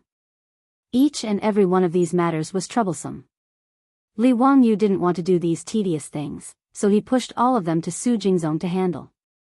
In any case, Pai Lupi had ordered Su Jingzong to take care of them, so Li Wangyu was more than happy to relax. Su Jingzong did not complain at all. He patted his chest and immediately agreed, taking over these troublesome matters without hesitation. Although Su Jingzong did not have a good reputation and his character was even worse, he was still a capable official. Otherwise, he would not have become one of the 18 scholars of King Qin. Pai Lupi had arranged for him to be Li Wangyu's assistant to deal with the palace maids leaving the palace because he valued his intelligence and ability. After sending Su Jingzong away, Li Wangyu's face immediately became distressed. He really couldn't think of a way to settle the more than 1,600 homeless palace maids. In Li Wangyu's opinion, the best solution was to marry these palace maids off. Speaking of which, none of the palace maids who left the palace were ugly. All of them were beautiful young ladies. To be able to be selected from the common people to enter the palace, even if they were just palace maids, their figures and looks were definitely the best. Regardless of whether it was the Sui dynasty, Li Yuan, or Pai Lupi, none of them had the hobby of choosing ugly women to enter the palace as palace maids. Moreover, these women, even if they were just palace maids in charge of watering and cleaning, had undergone strict training from the royal family. Every frown, every smile, and every glance was poetic, graceful, and dignified. Many palace maids were also good at musical instruments and dancing. They were all first class and graceful. However, it was rare for such an outstanding woman to marry into a good family after leaving the palace. Many palace maids who left the palace were reduced to housewives of rich families. Housewives, or mistresses, had no legal status at all. They were even worse than concubines. Speaking of the origin of housewives, according to unofficial records, it was related to Pai Lupi. According to legend, Pai Lupi gave Guan Guogong Rengui 2 beautiful palace maids. As a result, Rengui's wife, out of jealousy, used scissors to twist the 2 beautiful women's hair until they were bald. When Pai Lupi found out, he was very angry. He gave Rengui's wife a cup of poisonous wine and said, "Drink it and you will die immediately. The 3 of them are suitable for Jijua. If you are not jealous, you do not need to drink it. If you are jealous, drink it immediately." In the end, Rengui's wife, like Fang Xuanling's wife, would rather drink the poisonous wine than let the 2 beautiful women enter the house. Of course, the poisonous wine was fake. Pai Lupi had no choice but to let Rengui settle the 2 beauties down. Even Li Wangyu didn't know whether this unofficial history was true or not. However, in the Tang dynasty, housewives were not a good thing. The laws of the Tang dynasty strictly forbade housewives. According to the Tang assembly, housewives were forbidden. If they violated this rule, they would be banished from the 5th rank and above. From this, it could be seen that in the Tang dynasty, these palace maids didn't have many choices. The fundamental reason for this was that the palace maids were older than they were. In this regard, Li Wangyu was very resentful. Were these people of the Tang dynasty all lelicons? There were so many mature and beautiful young ladies in their 30s, but they didn't like any of them. They all insisted on marrying those young girls in their teens. They were simply perverts. Bah, a bunch of lelicons. I despise them. In fact, Li Wangyu was like a crow laughing at a pig being black. He didn't think about it. The young girl version of Angelina Jolie, in his residence, was also 15 or 16 years old. If it wasn't for his beautiful superior watching over him, he would have already taken advantage of the young girl. Li Wangyu sat in the central room. While he was thinking hard, he inadvertently caught a glimpse of the 2 Niu brothers talking in the front yard. Suddenly, an idea flashed in his mind. He hurriedly called out, "Niu Yong, Niu Wu, come here. I have something to ask you." "What is it, Lang Jun?" the Niu brothers asked, puzzled. Li Wangyu chuckled. He looked the Niu brothers up and down for a long time. When the 2 of them felt a little scared, he asked, "Niu Yong, Niu Wu, the 2 of you are in your 30s this year, right?" Niu Wu was puzzled. "I'm 36, and my brother is 38. Hee, the 2 of you are single." "Oh, no, you haven't married yet, right?" Niu Yong and Niu Wu looked at each other, wondering what was wrong with their Lang Jun today. It wasn't like he didn't know that the 2 of them weren't married. Li Wangyu didn't wait for them to speak. He continued to ask, "Do the 2 of you want to get married?" These words made Niu Wu a little embarrassed. "My brothers are both disabled. How can there be a girl from a good family who is willing to marry us? Just tell me if you want to." "Yes," Niu Wu answered. Niu Yong didn't say anything, silently agreeing with his brother's answer. "Do you mind if the girl is a little older? But regardless of her figure or appearance, she is first class." Li Wangyu asked again. Niu Wu rubbed his hands. His only eye was shining. "What does that matter? Older people know how to care for men. What right do we have to dislike others? The problem is, will others like us? Which family is she from?" Seeing that Niu Wu had so many questions, Li Wangyu hurriedly waved his hand, not allowing him to continue talking. This tall and strong man was actually so gossipy when talking about marrying a wife. It seemed that he had neglected the Niu brothers before. Their hearts were cold but passionate. However, the reaction of the Niu brothers confirmed Li Wangyu's previous thoughts. These palace maids who left the palace, even if they were a little older, it wasn't that they couldn't get married. The key was to find the right person. For example, in Dingzhou village, there were many old bachelors like the Niu brothers. Originally, these old soldiers were so poor that no one was willing to marry them. But now, with the operation of the carriage business, the pockets of this group of bachelors were all bulging.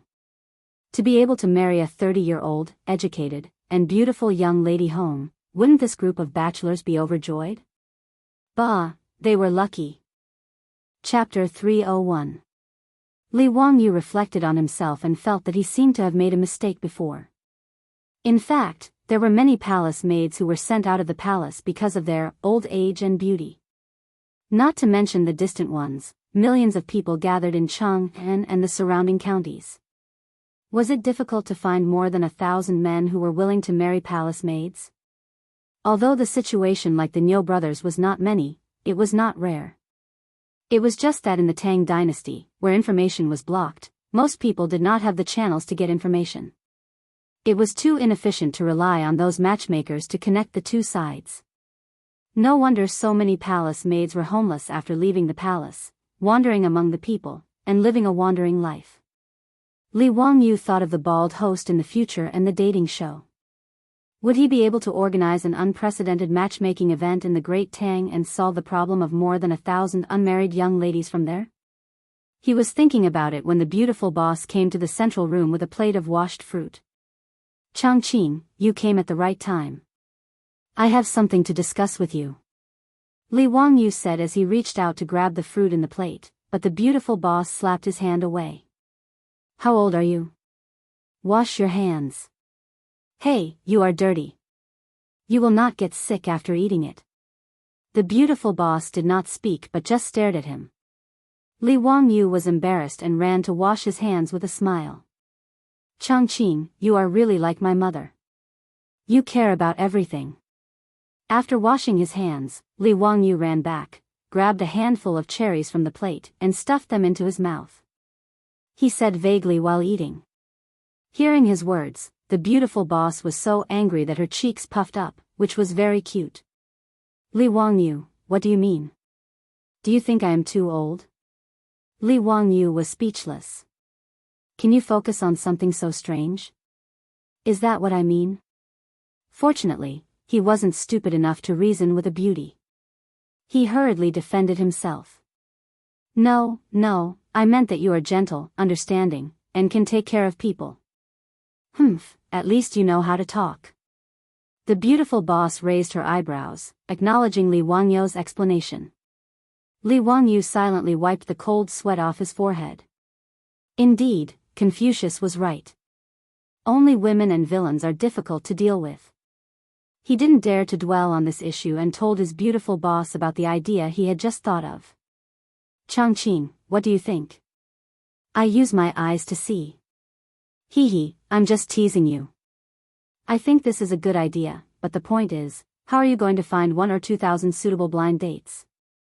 In this day and age, there are no newspaper advertisements or TV advertisements for you to advertise. The beautiful boss covered her mouth and chuckled. Li Wangyu glared at her. Don't think that you can do whatever you want just because you're pretty. Isn't that simple? Ask Pai Lupi to announce the imperial notice. Li Wangyu stretched out his hand and snapped his fingers. Su Changqing rolled his eyes. Posting the imperial proclamation, to think that he could think of it. Wasn't he making a mountain out of a molehill? What's more, it would be strange if Pai Lupi was willing to announce the imperial notice to the world just to find a husband for the palace maids. Even if Su Changqing didn't study history, he knew that this kind of thing was unreliable in ancient times. Li Wangyu didn't feel that there was anything wrong with it. Finding a husband for the palace maids was not his private matter. Whether or not he could smoothly find a husband for more than 1,000 palace maids was related to Pai Lupi's face as the emperor of the Tang dynasty. It was related to whether or not the Tang dynasty could build a harmonious, prosperous, strong, and prosperous society. Why wouldn't Pai Lupi announce the imperial notice? What, you don't believe me? How about we make a bet? Li Wangyu rolled his eyes and said when he saw his beautiful boss's expression of disbelief. Bet on what?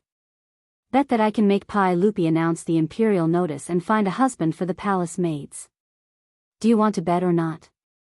His beautiful boss snorted. Humph, do you think I'm afraid of you? Let's bet. What if you can't do it? Li Wangyu looked around, then leaned close to Su Changqing's ear and said with a sneaky smile, if I lose, I'll be at your beck and call without any complaints. If I win, you'll give me. After he finished speaking, his beautiful boss's face couldn't help but turn red. She reached out and punched Li Wangyu's shoulder. Bah, ugly rogue, what are you thinking? What rogue? Hee, I'm making a very serious request, okay? Li Wangyu's face was full of smiles. I don't care. I said you're a rogue. Hee, there's no reason to lose a bet. Are you sure you're going to lose? If you can't afford to bet, then forget it, Li Wangyu said. His beautiful boss raised her swan-like slender neck. Who said I'm going to lose? Let's bet. If you can't do it within 3 days, then you lose. Do you dare to agree? Hee, come, let's make a pinky promise. Keep your word, pinky promise. You can't change your mind for 100 years. Whoever changes their mind is a dog. Li Wangyu took Su Changqing's little hand and hooked it with his little finger. He even shook it a few times like a child. This made his beautiful boss helpless. She could only make a pinky promise with him and seal it. This somewhat absurd bet was set. After making the bet with his beautiful boss, Li Wangyu was like he was injected with chicken blood. He immediately led Niao Wu to Chang'an to meet the emperor. In Taiji Palace, Pai Lupi heard Li Wangyu's words. He was so angry that his beard couldn't help but tremble a few times. He resisted the urge to take off his boots and hit him. He scolded, Zio, don't mess around. How can you use the Palace Gate manuscript to write a marriage notice? If the imperial censor finds out, he will definitely accuse you of being so impudent. The Palace Gate manuscript that Pai Lupi mentioned was the imperial bulletin that Li Wangyu had mentioned before. Actually, Li Wangyu and Su Changqing's imperial bulletin was incorrect. The imperial bulletin referred to the list of grand scholars that were announced after the imperial examinations. Because it was usually written on yellow paper, it was also called the Yellow Bulletin. The Palace Gate manuscript was used to convey news of the imperial court. After the imperial court made a copy, it was posted at the Palace Gate for people to copy. Therefore, it was called the Palace Gate manuscript. This was also the earliest way of publishing news in Huaxia. The Palace Gate manuscript later evolved into the Imperial Court Bulletin. The relay station conveyed news of the Imperial Court in Chang and to all parts of the country.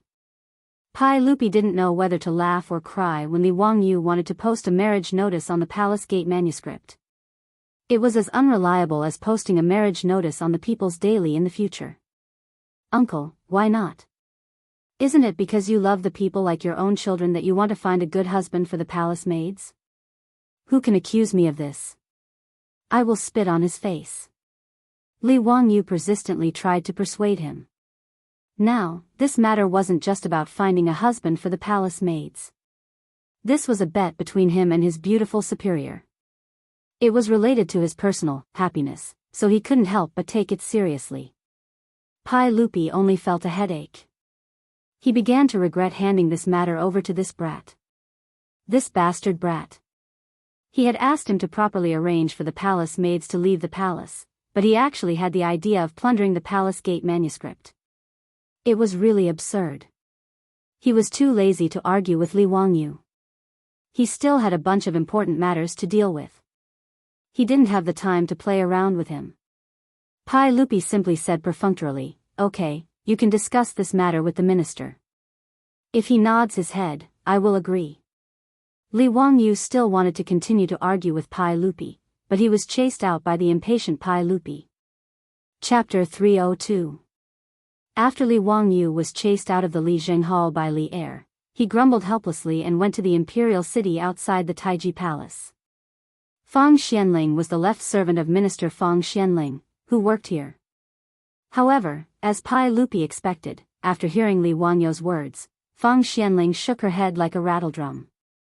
No matter how eloquent and eloquent Li Wangyou was, he refused to nod his head in agreement. Prime Minister Fang, this is a good thing for the country and the people. Isn't it a good story to publicly select a son-in-law for the palace maids in the palace? Why don't you agree with me? For the sake of the friendship between my lord and you, can't you make an exception for such a small matter? Li Wangyou also worked hard. In order to persuade Fang Xianling, he even mentioned the dead Li Zhou. But no matter what he said, Fang Xianling refused to agree. She was really annoyed by his pestering, so she simply said, Zio, this is a matter of great importance. I can't make a decision. Why don't you go to Prime Minister Du? If he agrees, I have no objection. Li Wangyou rolled his eyes at Fang Xuanling's words. Why did the officials of the Tang dynasty learn to kick the ball? Was it because they were good at Kuju? Unexpectedly, they were all good at it. He didn't need to go to Du Ruhui to know that Prime Minister Du would certainly not agree. Maybe he would kick the ball to someone else. Li Wangyou raised his head and sighed. Why was it so difficult for him to do something? Wasn't it just a notice of selecting a son-in-law on the palace gate? Was it necessary? He didn't think about it. The palace gate represented the voice of the imperial court. Every time the notice was pasted on the palace gate, the imperial court officials of all provinces and counties in the country would immediately order people to copy it and send it to all provinces and counties of the Tang dynasty through the post stations. Neither Pai Lupi nor Fang Xianling thought that the matter of selecting a son-in-law for the palace maids was qualified to be written on the palace gate and let the whole Tang dynasty know. After being repeatedly rejected, Li Wangyou couldn't help but feel a little dejected. If he hadn't made that bet with his beautiful boss, he might have given up. He wouldn't have bothered to waste his energy. But when he thought about how he could win the bet, Li Wangyou couldn't help but feel a fire in his heart. His originally somewhat discouraged heart rose again. He didn't want to waste any more time looking for Du Ruhui, so he simply left the imperial city. He called for Niu Wu, who had been waiting for him outside the imperial city, and returned to Dingzhou village. How is it? That won't do, right? Hee, you should just admit defeat. Don't waste your time. You won't succeed. Seeing Li Wangyou's gloomy face, how could the beautiful boss not know that this guy must have been rebuffed? She couldn't help but laugh proudly. Humph. Just wait and see. I won't lose. Li Wangyou turned and walked to the study. Don't call me to eat. I have something to do. After saying this, Li Wangyou locked himself in the study. He had been writing and drawing. No one knew what he was busy with. The beautiful boss was too lazy to care about him.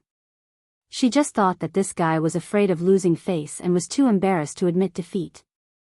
Li Wangyou had been busy in the study for half the night. The next day, he got up before dawn and called Niu Wu. The two of them hurried to Chang'an City. Today, Li Wangyou specially put on his court uniform and rushed to the Vermilion Bird Gate of the imperial city. He just happened to catch up with the officials of the Chang dynasty waiting for the court. When Yu Shinan and others saw Li Wangyou come, they couldn't help but ask curiously, Zio, why did you come to the court today? After Li Wangyou was conferred the title of county founding man, he naturally had the qualifications to participate in the court. However, this guy had always been lazy. In addition, he didn't have an official position in the court. Naturally, he didn't have to go to court every day. He only had to attend the court meeting and the court meeting on New Year's Day. Li Wangyou chuckled and didn't explain. He went to stand among the hundreds of officials. Only Fang Xianling seemed to have realized something. She frowned slightly and thought, is this guy here because of yesterday's incident? However, at this time, the imperial physician had already begun to ask the officials to line up and be quiet. They were ready to go to court. Fang Xianling naturally couldn't say anything to Li Wangyou. She could only wait and see. In the main hall of Taiji Palace, the officials greeted Pai Lupi and took their seats. Pai Lupi, who was sitting high on the throne, suddenly saw that there seemed to be a strange creature mixed in with the officials.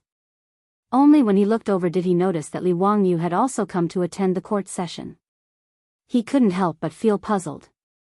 He wanted to go out of the main hall and look at the sun. Did the sun rise from the west today? Was that why this tired guy came to court? This brat wouldn't want to cause any trouble, right? Pai Lupi and Fang Xianling were the same. They both looked at Li Wangyu, who was sitting in the main hall. They didn't understand what he wanted to do. However, at this time, the court meeting had already begun. Some officials stood up and began to report the state affairs. Pai Lupi didn't have time to think about Li Wangyu. During the Jingguan period of the Tang dynasty, the court was still very pragmatic. The morning court meeting was dealing with various state affairs. In the main hall, from time to time, there would be officials arguing fiercely in front of Pai Lupi about how to deal with certain government affairs. Li Wangyu didn't say a word from beginning to end. He just listened quietly, as if he really came to attend the court meeting. When today's court meeting was finally almost finished, Pai Lupi stood up from the throne. When he was about to announce the end of the court meeting, Li Wangyu suddenly stood up and said loudly, "Your Majesty, I, Li Wangyu, have something to report." Pai Lupi and Fang Xuanling's hearts skipped a beat. They thought to themselves, this bastard, is he going to talk about the palace gate plagiarism again? Yesterday, they rejected this guy's proposal. He wants to mention it in front of all the officials. Isn't he afraid of being spat to death by those officials? Report. Pai Lupi couldn't stop Li Wangyu from speaking in front of all the officials. I am now responsible for selecting palace maids to leave the palace. There are more than 1,600 palace maids who are homeless and have no one to rely on. I request your Majesty's permission to plagiarize the palace gate plagiarism to find a son-in-law for the palace maids leaving the palace, as a sign of His Majesty's great kindness. After Li Wangyu said this, the main hall was silent for a few seconds. Then, like a stone thrown into a pond, it set off ripples. What is Hu Xin saying? Finding a son-in-law for the palace maids is plagiarism? What does he think the palace gate plagiarism is? His family's toilet paper? TSK, I always thought that Hu Xin was a prudent young man. I didn't expect him to be so frivolous. Ziyu is indeed young. Writing the palace gate plagiarism for the palace maids to find a son-in-law, interesting, very interesting. Some imperial censors from aristocratic families immediately jumped out. Your Majesty, I will impeach Hu Xin for his unscrupulous actions and his attempt to use public weapons. I will also impeach Hu Xin. Pai Lupi saw the chaotic scene in the main hall and couldn't help but feel a headache coming on. He glared at Li Wangyu with dissatisfaction. This mess, go and clean it up yourself. Hu Xin, do you have anything to say? Pai Lupi couldn't be bothered and didn't want to help Li Wangyu explain anything. This guy was the type of person who wouldn't stop until he was taught a lesson. He had already reminded him yesterday, but he was still so stubborn. In the face of the officials' criticism, Li Wangyu didn't panic at all. Instead, he smiled. Chapter 303. Li Wangyu only smiled in the face of the various criticisms in the hall. He did not retort, allowing the officials to criticize him. Some of the officials in the hall were busy adding insult to injury. Most of them were officials from aristocratic families. They were already dissatisfied with Li Wangyu, but they never had the opportunity to express their dissatisfaction. Now that they had found Li Wangyu's weakness, how could they let him go? There were also some people who were not familiar with Li Wangyu, so they just watched the show. Yu Shinan, Kang Yingda, and Yan Liben, on the other hand, looked worried. They wanted to defend Li Wangyu, but they didn't know what to say. Even in their eyes, it was indeed inappropriate to announce the selection of a palace-maid son-in-law on the palace gate. As for the generals, especially the old scoundrels like Qing Yaojin and Yuqi Jingda, they all laughed and laughed, treating this as a show. They were all shrewd people, so they naturally knew that Pai Lupi would not punish Li Wangyu for such a small matter. They were too lazy to speak with the aristocratic officials, so they let them perform. Among the officials, Su Jingzong's expression changed several times. In the end, he gritted his teeth and stood up. Your Majesty, this subject agrees with the report of the county magistrate. Su Jingzong's words caused everyone in the hall to be slightly taken aback. For Su Jingzong to stand up and support Li Wangyu, this was not in line with his personality. There were many people who despised Su Jingzong's conduct. In the past, Su Jingzong's rank among the 18 scholars was the lowest, and he was in charge of the imperial clan temple. The main reason was not that Su Jingzong had no talent, but that Pai Lupi was dissatisfied with his character and was unwilling to put him in an important position. After all, when Su Jingzong's father, Su Shanxin, was killed by Yuan Huaji, Su Jingzong, in order to survive, had danced around to express his joy. In the eyes of Pai Lupi and the others, this kind of behavior was truly unworthy of an important position. Thus, in history, Su Jingzong was only given the title of Gaoyang County Assistant Minister of the Yellow Door in the 17th year of Jingguan era because he participated in the writing of the true records of Wusheng and true records of Jingguan era. Did such a slippery person take the wrong medicine today? Unexpectedly, in the face of everyone's opposition, he stood out and echoed Li Wangyu's tune. Li Wangyu was also confused by Su Jingzong's words, but he still nodded to Su Jingzong to express his gratitude. The reason why Su Jingzong stood up to support Li Wangyu was because he wanted to take a gamble. Su Jingzong didn't care at all whether these palace maids who had been sent out of the palace could marry or not.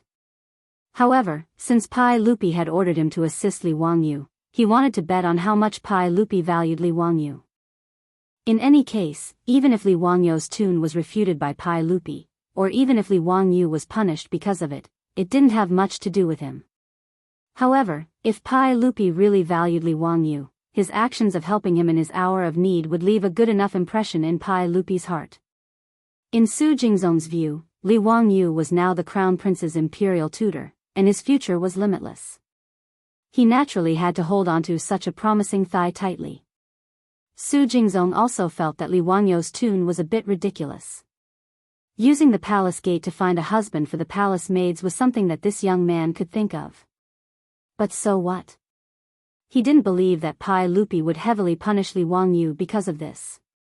At most, he would just reprimand him. How could Li Wangyu guess that Su Jingzong had so many twists and turns in his heart? Even if he guessed, he wouldn't care. In the Great Hall, the voices opposing Li Wangyu's impeachment quieted down a bit. Pai Lupi lightly coughed and prepared to reprimand Li Wangyu a bit and then let this matter pass. Just as Su Jingzong had guessed, Pai Lupi naturally wouldn't punish Li Wangyu because of his tune. However, without waiting for Pai Lupi to speak, Li Wangyu suddenly spoke in a clear voice. "Your Majesty, I have recently composed a few poems. Would your Majesty be willing to hear them?" Compose poems? What kind of poem was he composing at this time? Pai Lupi and the officials didn't understand, but Pai Lupi still waved his hand. "Read them." "Yes, Your Majesty. This poem is called Palace Ci." Li Wangyu paced a few steps and walked to the front of the imperial steps. He opened his mouth to recite, 3,000 miles from my homeland, 20 years in the palace. He Manzi, my tears fall in front of you. Li Wangyu was reciting a Tang Dynasty palace grievance poem. It meant that I was far away from my homeland and had been confined in the palace for 20 years. When I heard He Manzi, I couldn't help but cry. In the Tang and Song dynasties, palace grievance poems were at their peak. Bai Ji, Li Bai, Du Fu, Lu Yu, these big shots, all wrote many palace grievance poems. These palace grievance poems used all kinds of euphemistic verses to express the palace maid's grief and melancholy in the palace. Li Wangyu planned to use these palace grievance poems to cry out injustice for the palace maids, hoping to arouse the sympathy of the court. As expected, after he finished reciting Palace Ci, no one spoke in the Great Hall. Pai Lupi's face was a bit ugly. F***ck, this brat, what do you mean by reciting a poem? Don't all palace maids serve me, Pai Lupi? Isn't the grievance in this poem all directed at me, Pai Lupi?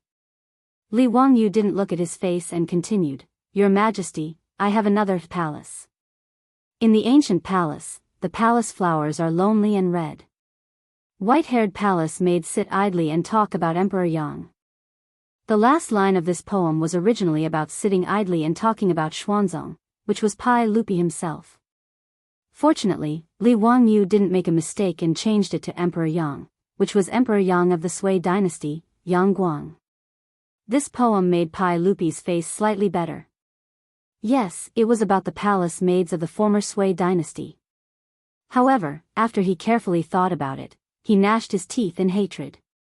Wasn't this palace made of the former Sui dynasty also in Pai Lupi's palace? Li Wangyu, you little bastard, you're indirectly cursing the locust. Your Majesty, I have another palace ci. When the silent flowers are closed, the beauties stand side by side in Qiongxian. Speaking of palace matters with passion and desire, the parrot doesn't dare to speak before. Fine, it was another palace maid's grievance poem. In the Great Hall, the officials didn't want to speak. What Li Wangyu meant, even a blind person could see, not to mention that none of the officials were fools. The poems were all good, and the mood was also quite poignant. However, was it really okay for you to recite these palace grievances poems in front of Pai Lupi? It was simply pointing at a monk and cursing a bald donkey. Pai Lupi's face alternated between green and red. If it wasn't for the fact that they were in the Great Hall, he would have already dragged Li Wangyu over and fiercely spanked his butt. Wasn't it because we didn't allow you to use the palace gates to search for a husband for a palace maid yesterday? Was there a need for you to write so many palace grievances poems? Pai Lupi was now somewhat regretful. If he had known earlier that this brat was so difficult to deal with, he would have just agreed yesterday. Why would he have been put on the spot by this brat now? Su Jingzong was also dumbstruck by Li Wangyu's palace grievances poems. This battle strength was simply too shocking. In order to help a palace maid find a husband, this county man was really going all out. So many amazing poems, and he was reciting them as if they didn't cost money. It was truly unbelievable. Looking at the speechless officials in the Great Hall, Su Jingzong couldn't help but laugh. Chapter 304. After Li Wangyu recited a few poems of palace grievances, no one in the hall dared to object to his previous performance. At this time, who could say anything? To say that the palace gate plagiarism was related to the dignity of the imperial court? To say that he couldn't write about a small matter like finding a son-in-law? The palace maids were already so pitiful. Now that they were finally released from the palace, what was wrong with using the palace gate plagiarism to find a son-in-law for them? To object to this kind of thing, did he have any sympathy? Even those who didn't agree in their hearts didn't say anything at this time. They weren't stupid. If they went along with Li Wangyu's recitation of the palace gate plagiarism, they would probably be scolded to death when this matter spread. Pai Lupi's face was ashen. He glared at Li Wangyu, thinking about how to deal with this bastard. Your Majesty, I have another poem here, White-Haired Man in Shanyang. People of Shanyang, the beauty is old and the hair is new. The green-clothed supervisor guards the palace gate. How many springs are there in Shanyang? Emperor Gaozu was selected at the end of the year. When he entered, he was 16, now he is 60. At the same time, he selected hundreds of people, scattered in old age and crippled. Remembering the sorrow of parting with relatives, I helped them into the carriage and did not let them cry. Li Wangyu had only recited a few lines of Bai Juyi's White-Haired Man in Shanyang, when he heard Pai Lupi's cold voice on the imperial steps say, "That's enough. I approve the performance of the Huxin man. Court is dismissed." After Pai Lupi finished speaking, he didn't wait for the officials in the hall to say anything. He turned and left, not even sitting on the imperial palanquin. Hee, Pai Lupi, you finally couldn't take it anymore? I thought you were thick-skinned. Li Wangyu had locked himself in his study for so long yesterday, but he had come up with more than 10 poems. He had only thrown out 3 or 4 before Pai Lupi surrendered. Li Wangyu couldn't help but feel a bit regretful. He couldn't help but make a V sign in his sleeve. His hard work was not in vain. He finally won the bet with his beautiful boss. However, seeing Pai Lupi leave in a fit of anger, Li Wangyu decided not to come to Chang and City for the time being, lest Pai Lupi retaliate. However, Li Wangyu had clearly underestimated Pai Lupi's vengeful heart. Before he could follow the crowd out of the main hall, an eunuch from the palace rushed over. "Hu Xiannan, His Majesty invites you in." I'm not feeling well in my stomach. I'm afraid it's not a good time to meet the emperor. How about we do it another day?" Li Wangyu was a little dumbfounded. If Pai Lupi summoned him at this time, it was obvious that nothing good would come out of it. He didn't want to give Pai Lupi a chance to vent his anger, so he wanted to find an excuse to leave. However, the eunuch ignored his words and made a gesture of invitation. "There's still soup simmering on the stove in my residence." "No, I have to go back quickly," Li Wangyu said as he tried to blend into the crowd. However, he was blocked by the eunuch. The eunuch didn't say anything and just looked at him. "Let's see what other excuses you can come up with." Li Wangyu was helpless. *CK, he was so focused on showing off just now that he didn't expect Pai Lupi to be so shameless. He had just finished the morning court and had already sent people to block him. He really wasn't willing to take any losses. He cursed in his heart, but there was nothing he could do. He could only follow the eunuch slowly to the legislative hall. As soon as Li Wangyu entered the legislative hall, he saw a big foot coming towards him before he could even bow to Pai Lupi. Li Wangyu was shocked and turned around to run. But with his small body, how could he outrun Li Er, who was the emperor on horseback? He was kicked in the butt by a foot, and the pain made him howl out loud. Pai Lupi was still angry and kicked Li Wangyu's but a few more times, causing Li Wangyu to wail like a ghost and howl like a wolf. This Pai Lupi is not human. He was too ruthless. Li Wangyu wondered if his butt was swollen. Didn't he just recite a few poems? Was there a need to be so ruthless? After taking a few more kicks, Li Wangyu didn't run anymore. He just lay on the ground and pretended to be dead. In any case, he couldn't outrun the beast Pai Lupi. He surrendered and admitted defeat. "You Pai Lupi, the emperor of a generation, how could you abuse a captive?" Pai Lupi kicked Li Wangyu a few more times to vent his anger. "Alright, why are you lying there pretending to be dead? Zhen's kicks aren't enough to kill you." Pai Lupi angrily scolded. Li Wangyu crawled up from the ground with an embarrassed smile. He opened his mouth and began to flatter. "Hee, uncle, you are truly wise and powerful. Your martial arts are matchless, your luck is as good as the heavens, your longevity is as good as the heavens, you will last for thousands of generations and unify Jianghu. What nonsense are you talking about? If you dare to cause trouble like this again, Jin will order people to tie you up and flog you." Pai Lupi didn't know whether to laugh or cry at his words. The resentment in his heart also dissipated. Yes, I won't do it again," Li Wangyu quickly replied. "A wise man knows when to retreat." Pai Lupi glared at him and then turned around to sit in front of the table. "Speak, how do you plan on finding a husband for the palace maids?" This little nephew plans on asking uncle to borrow Crooked River Pond and hold a large-scale blind date event. Through the palace gates, we will invite the men who are willing to marry the palace maids to Crooked River Pond to meet all the palace maids directly. This blind date event will be called, If You Are the One, Do Not Disturb. Blind date? Pai Lupi frowned again. Since ancient times, the words of the matchmaker and the orders of the parents were important.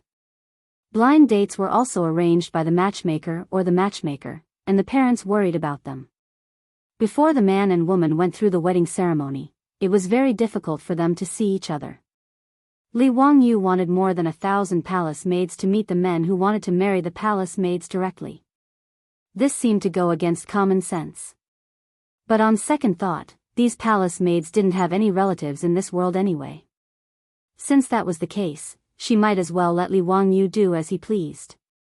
Otherwise, he might come back and write a few more palace resentment poems for her. Who could stand that? Thus, with Pai Lupi's silent consent, this matter was settled. On the same day, a new copy of the palace gates was posted outside the palace gates. All the court ambassadors in Cheng and city sent people to copy it, but what they copied made everyone think that their eyes were playing tricks on them. After 10 days, in Crooked River Pond, more than 1,000 palace maids would be choosing their husbands. They even invited the men who wanted to marry the palace maids to personally go to Crooked River Pond and meet the palace maids to drink and talk about life. If you are not sincere, do not disturb. What the hell is this? After these court ambassadors finished reading the copy of the palace gates, they were all confused.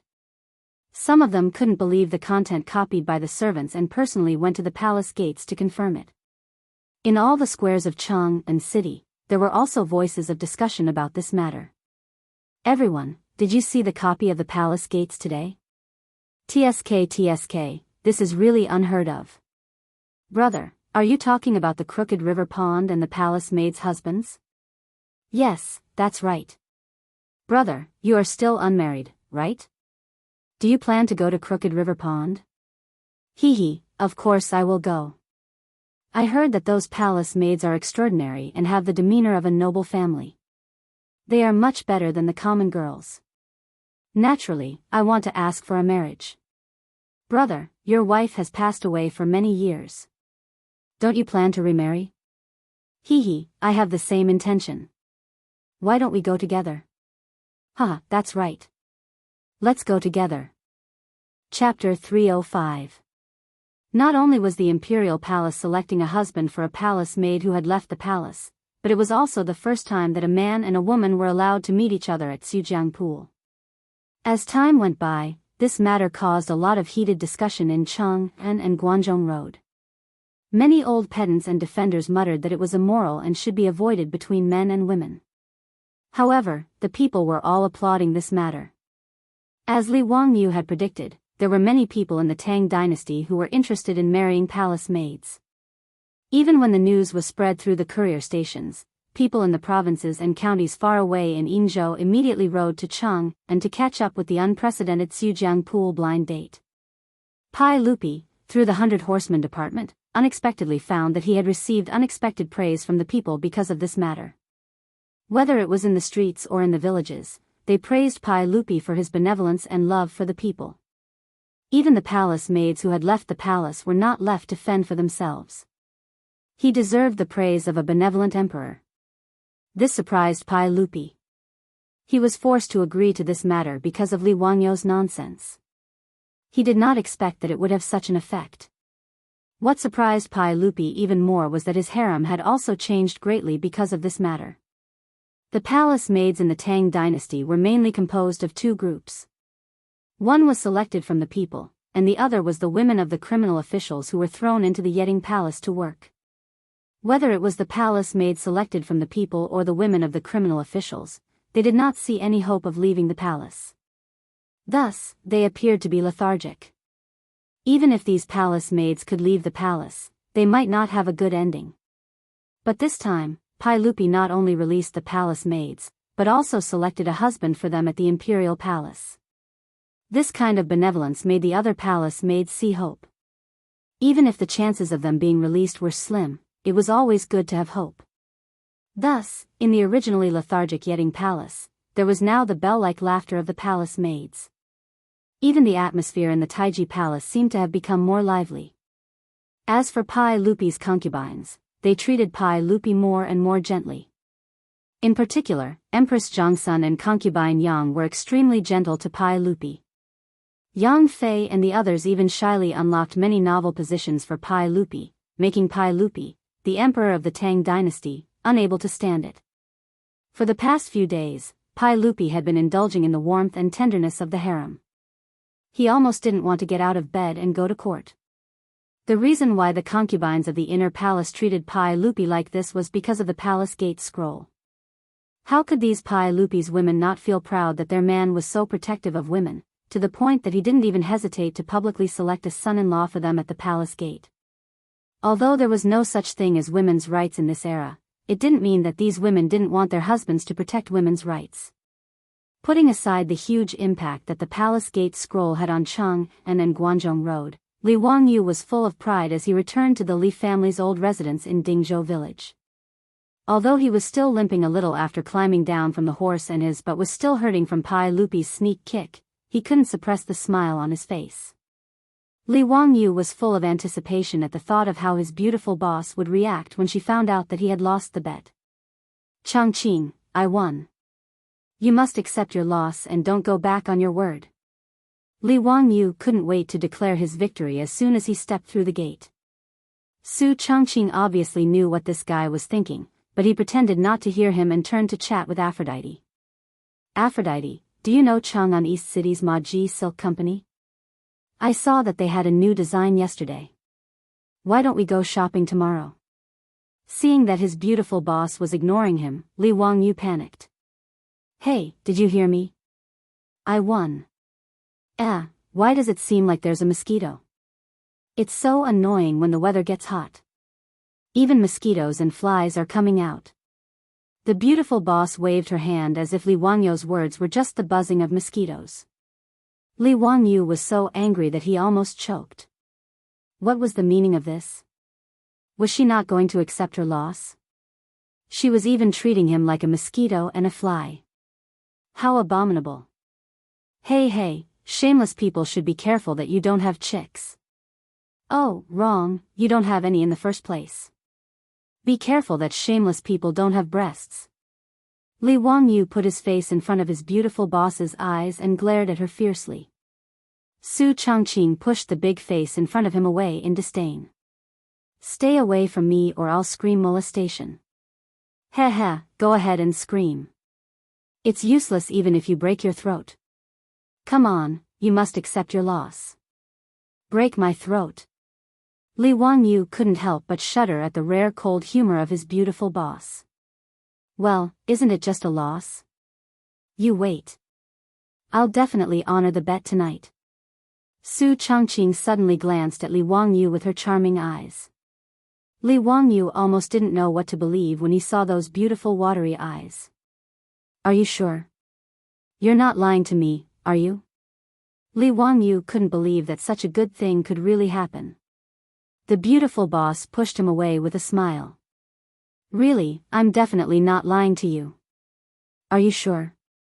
I'm sure. It's daytime now. I'm embarrassed. Good boy, I'll go to your room when it's dark. Su Changqing, who was full of mature womanhood, also knew how to act coquettishly. Her coquettish words made Li Wangyu's bones almost melt. He only knew how to nod stupidly. Li Wangyu's restless heart was teased by the words of the beautiful boss. He couldn't control himself and grinned stupidly all day long. In the evening, after eating dinner early, Li Wangyu gave the beautiful boss a, you-know-it, look.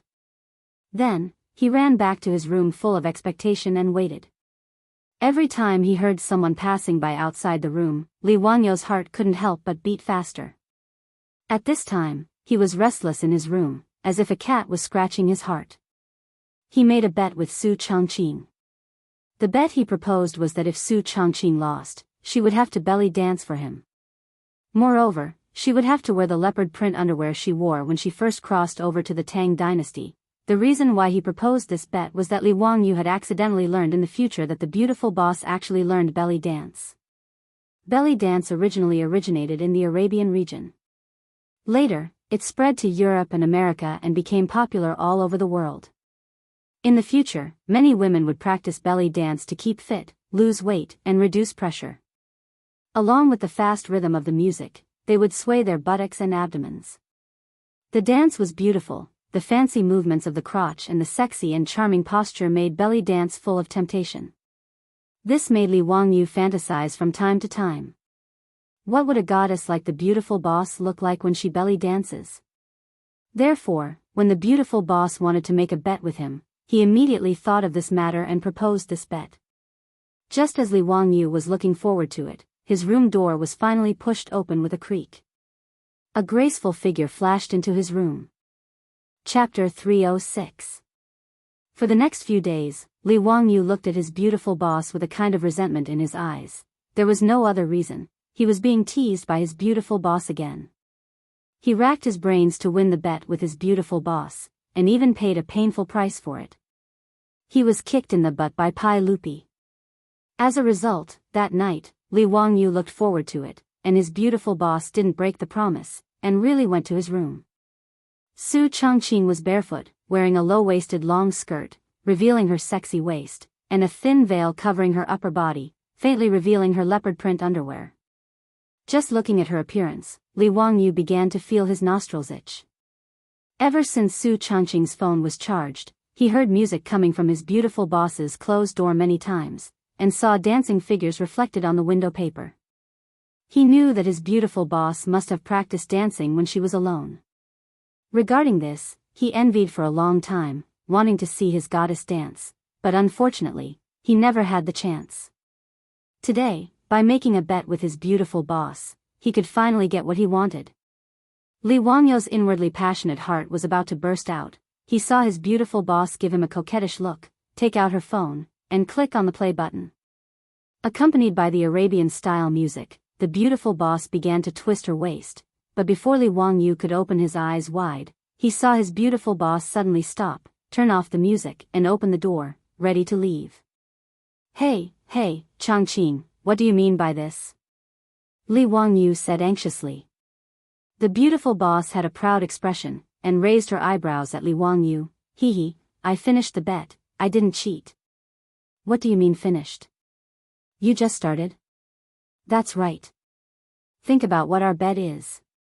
Li Wangyu replied woodenly, wearing leopard print underwear, belly dancing for me. Hee, little idiot, we didn't say how long we were going to dance, right? I danced just now, you saw it, right? So, now the bet is finished, bye-bye, go to sleep, have a good dream, and don't think too much. Su Chongqing gently shook her finger, and seductively bit her lower lip, and ran back to her room with a chuckle. What? That's okay. Li Wangyu was almost made to cry by his beautiful boss's words. Sure enough, women are all liars. That night, Li Wangyu lay in bed, tossing and turning, and didn't sleep. The next day, with a pair of dark circles, he bitterly stared at Su Chongqing. Su Chongqing didn't pay any attention to this guy whose brain was filled with sperm. He just pretended not to see that pair of eyes filled with liar, liar, liar. After being teased by his beautiful boss, Li Wangyu had no choice but to devote himself to the preparations for the blind date convention. Time passed in the blink of an eye. 10 days later, Li Wangyu and Su Jingzong carefully prepared the Do Not Disturb the Tang Dynasty's Chu Jiangqi blind date. After working with Su Jingzong for a few days, Li Wangyu had to admit that the guy who ranked first in the new Tang Dynasty, Legend of the Treacherous Official, was indeed a capable person. Su Jingzong did all the work for the blind date alone. It was no wonder that he could force Zhang Sun Wuji, Chu Suiliang, and the others to be exiled to Lingnan and die in a foreign land. Early in the morning, Li Wangyu rode into Chang'an City and went straight to Taiji Palace. Yesterday, Li Er had sent an internal eunuch to pass on a message. He was also going out in plain clothes to go with Li Wangyu to watch the matchmaking convention. He wanted Li Wangyu to meet up with him at Taiji Palace today. Zio, I'm dressed well, right?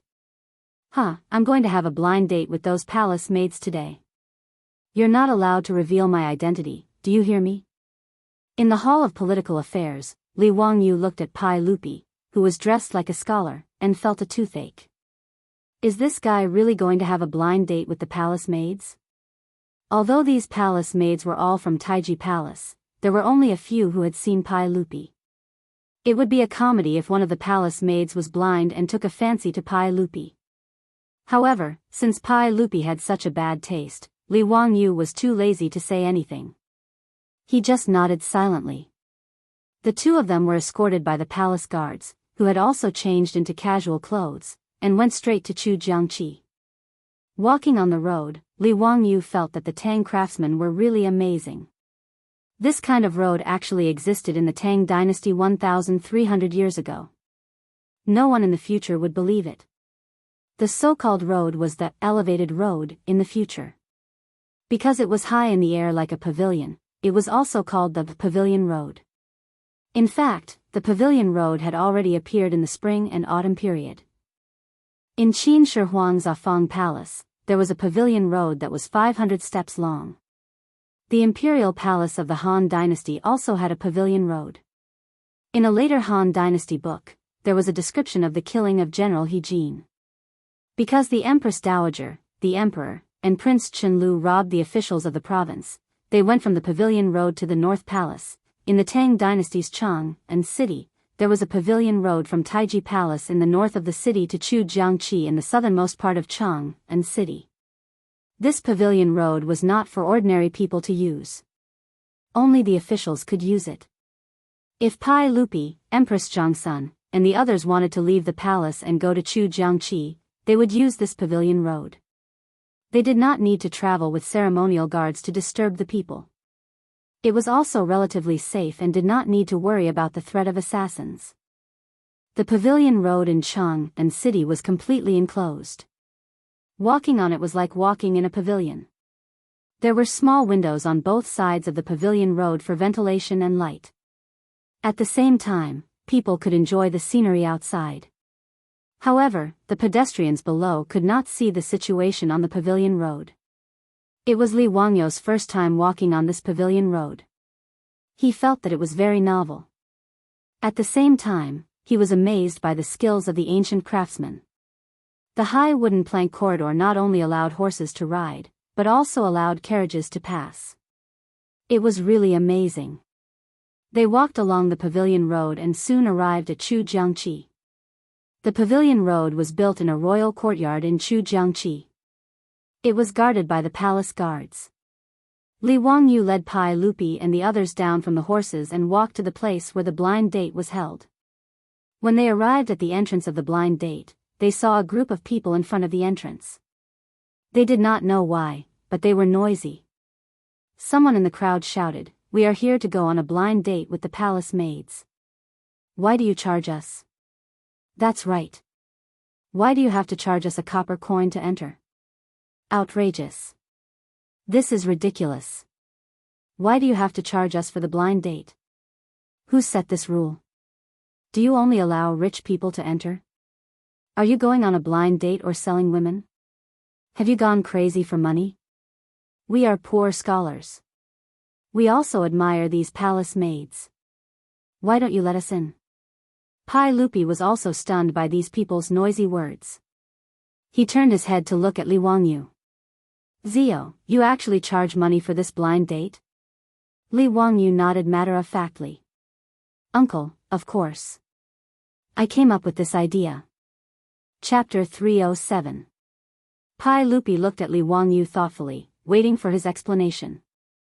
Li Wangyu shrugged and replied, "I don't think these palace maids want to marry a stingy person, right? It's better not to know someone who doesn't even want to pay a copper coin." He paused and continued, "Since Uncle asked me to properly settle these palace maids, I hope they can have a good home. How can someone who can't even pay a copper coin let them live a good life after leaving the palace?" Pai Lupi pondered for a moment and asked, "But you can't deny that some poor scholars may not have any family property now, but they may be able to pass the imperial examination in spring. In the future, they may be carps that can jump over the dragon gate. Zio, why don't you give them a way out? Let these scholars enter." Li Wangyu disdainfully curled his lips. What can these poor scholars do other than study? They can't lift their shoulders and can't lift their hands. If we let the palace maids marry them, are we going to serve them? Besides, if they are really capable, even if they help people copy articles, they should be able to pay a copper coin, right? What he said was actually the truth. The literacy rate in the Tang dynasty was low, so it was not difficult for these scholars to find a way to make money. Even if they helped people copy books, they could earn a lot of copper coins. If they were so poor that they couldn't even pay a copper coin to marry a wife, other than laziness, Li Wangyu couldn't think of any other explanation. For this kind of people, it was better to stay as far away as possible. I set the entrance fee of a copper coin to keep those good-for-nothings outside the door, so that these people can't deceive the palace maids with their flowery words. After listening to Li Wangyou's explanation, Pai Lupi thought for a moment, nodded slightly and didn't say anything more. In fact, there was another reason why Li Wangyu collected the entrance fee. It was because there were too many people who signed up. In the past few days, the number of people who went to Wanyan County and Chang and County to register and participate in the Chujiangqi Blind Date Convention was beyond Li Wangyou's expectations. He had thought that he would be able to attract a lot of men, but he did not expect that there would be so many. There were already more than 5,000 people registered in the county government, but there were only about 1,600 palace maids who needed to leave the palace. Among these palace maids, there were some who did not want to marry or were older. There were only about 1,000 of them who were willing to be betrothed. After Li Wangyu and Su Jingzong learned of the number of people who signed up, they couldn't believe it. It was beyond their expectations that 5 men would fight over a palace maid. Thus, the two of them came up with an admission system. They would have to pay a fixed amount of copper coins as an admission fee. Through this, they would be able to filter out those who were purely there to join in the fun.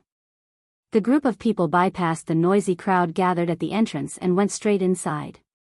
In order to ensure the safety of the blind date, Li Wangyu and Su Jingzong had borrowed many bailiffs from Chang'an County and Wanyan County to maintain order. Especially when they learned that Pai Lupi was also participating, the great generals of the Jin Wu Guards had almost sent an army to surround the entire Tsujiang Pond. Therefore, Li Wangyu was not worried at all that these people who were not even willing to pay a fixed amount of copper coins could cause any trouble.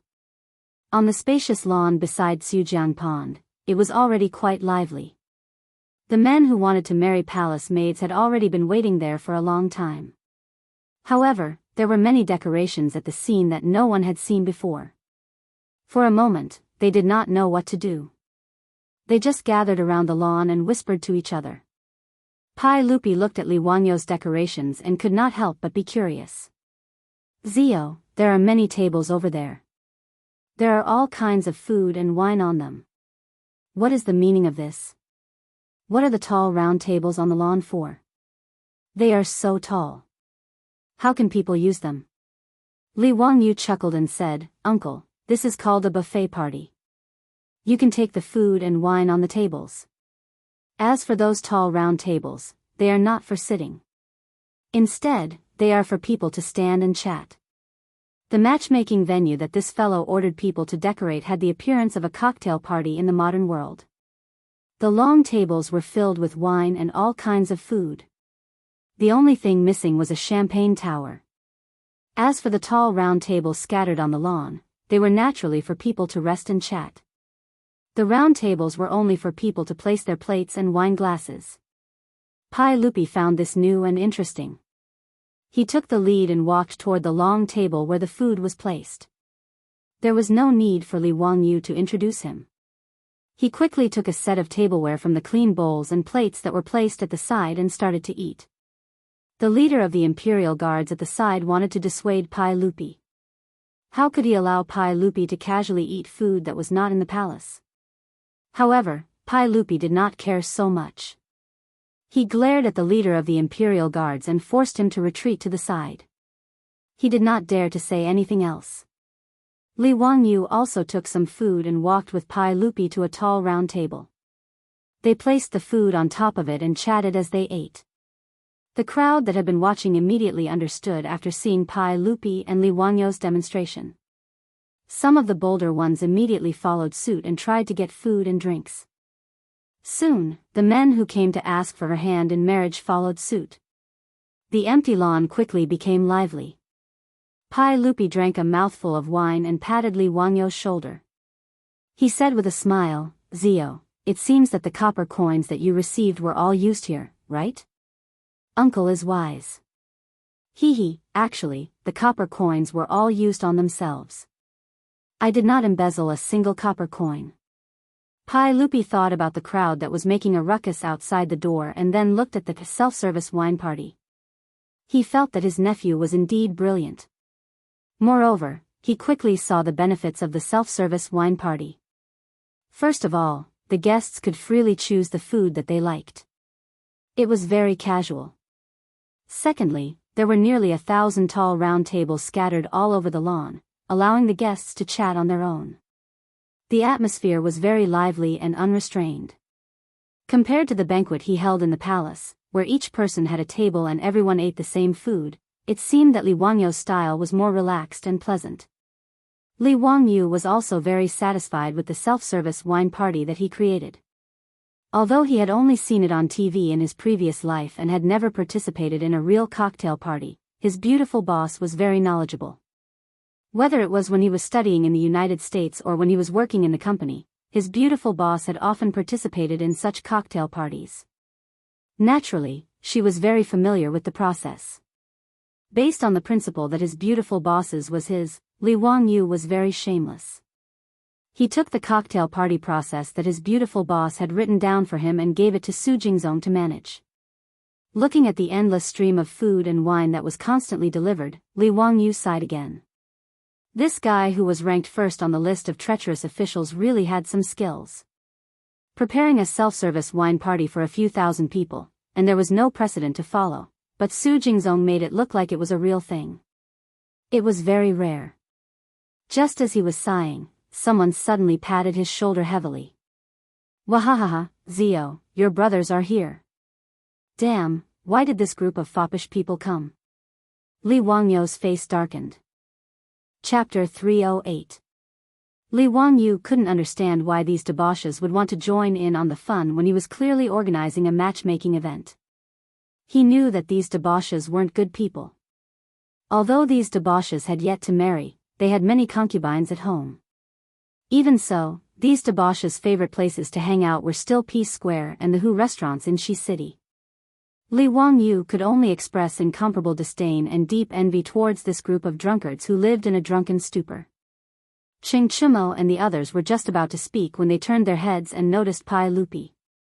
They were so scared that they quickly stood properly and bowed to Pai Lupi. Greetings, Your Majesty. Forget it. Today is a matchmaking event and I'm also traveling incognito. You brats don't need to put on an act. Just call me Li Gong. Pai Lupi was in a good mood today and waved his hand without a care. Li Wangyu rolled his eyes. What are you guys doing here today? Don't tell me that you're also here for a matchmaking event? Hee, Zio, you're wrong. As the saying goes, a fair and graceful woman is a gentleman's good mate. My brothers haven't married yet, so why can't we come for a matchmaking event? Fang Yai laughed mischievously. Li Wangyu was speechless. What kind of status did these debauches have? In the future, if they weren't going to marry a princess, they would marry a daughter of a noble family. How could they be interested in a palace maid? Moreover, these palace maids were much older than these debauches. Even if they were to take in concubines, they probably wouldn't be willing. Clearly, these damned debauches were treating the matchmaking event that he had painstakingly organized as a fun event. They were purely here for fun. However, after thinking about it carefully, Li Wangyu suddenly felt a chill run down his spine. This group of debauches, because many of them married Li Er's daughter, in the end, their fates were really not good.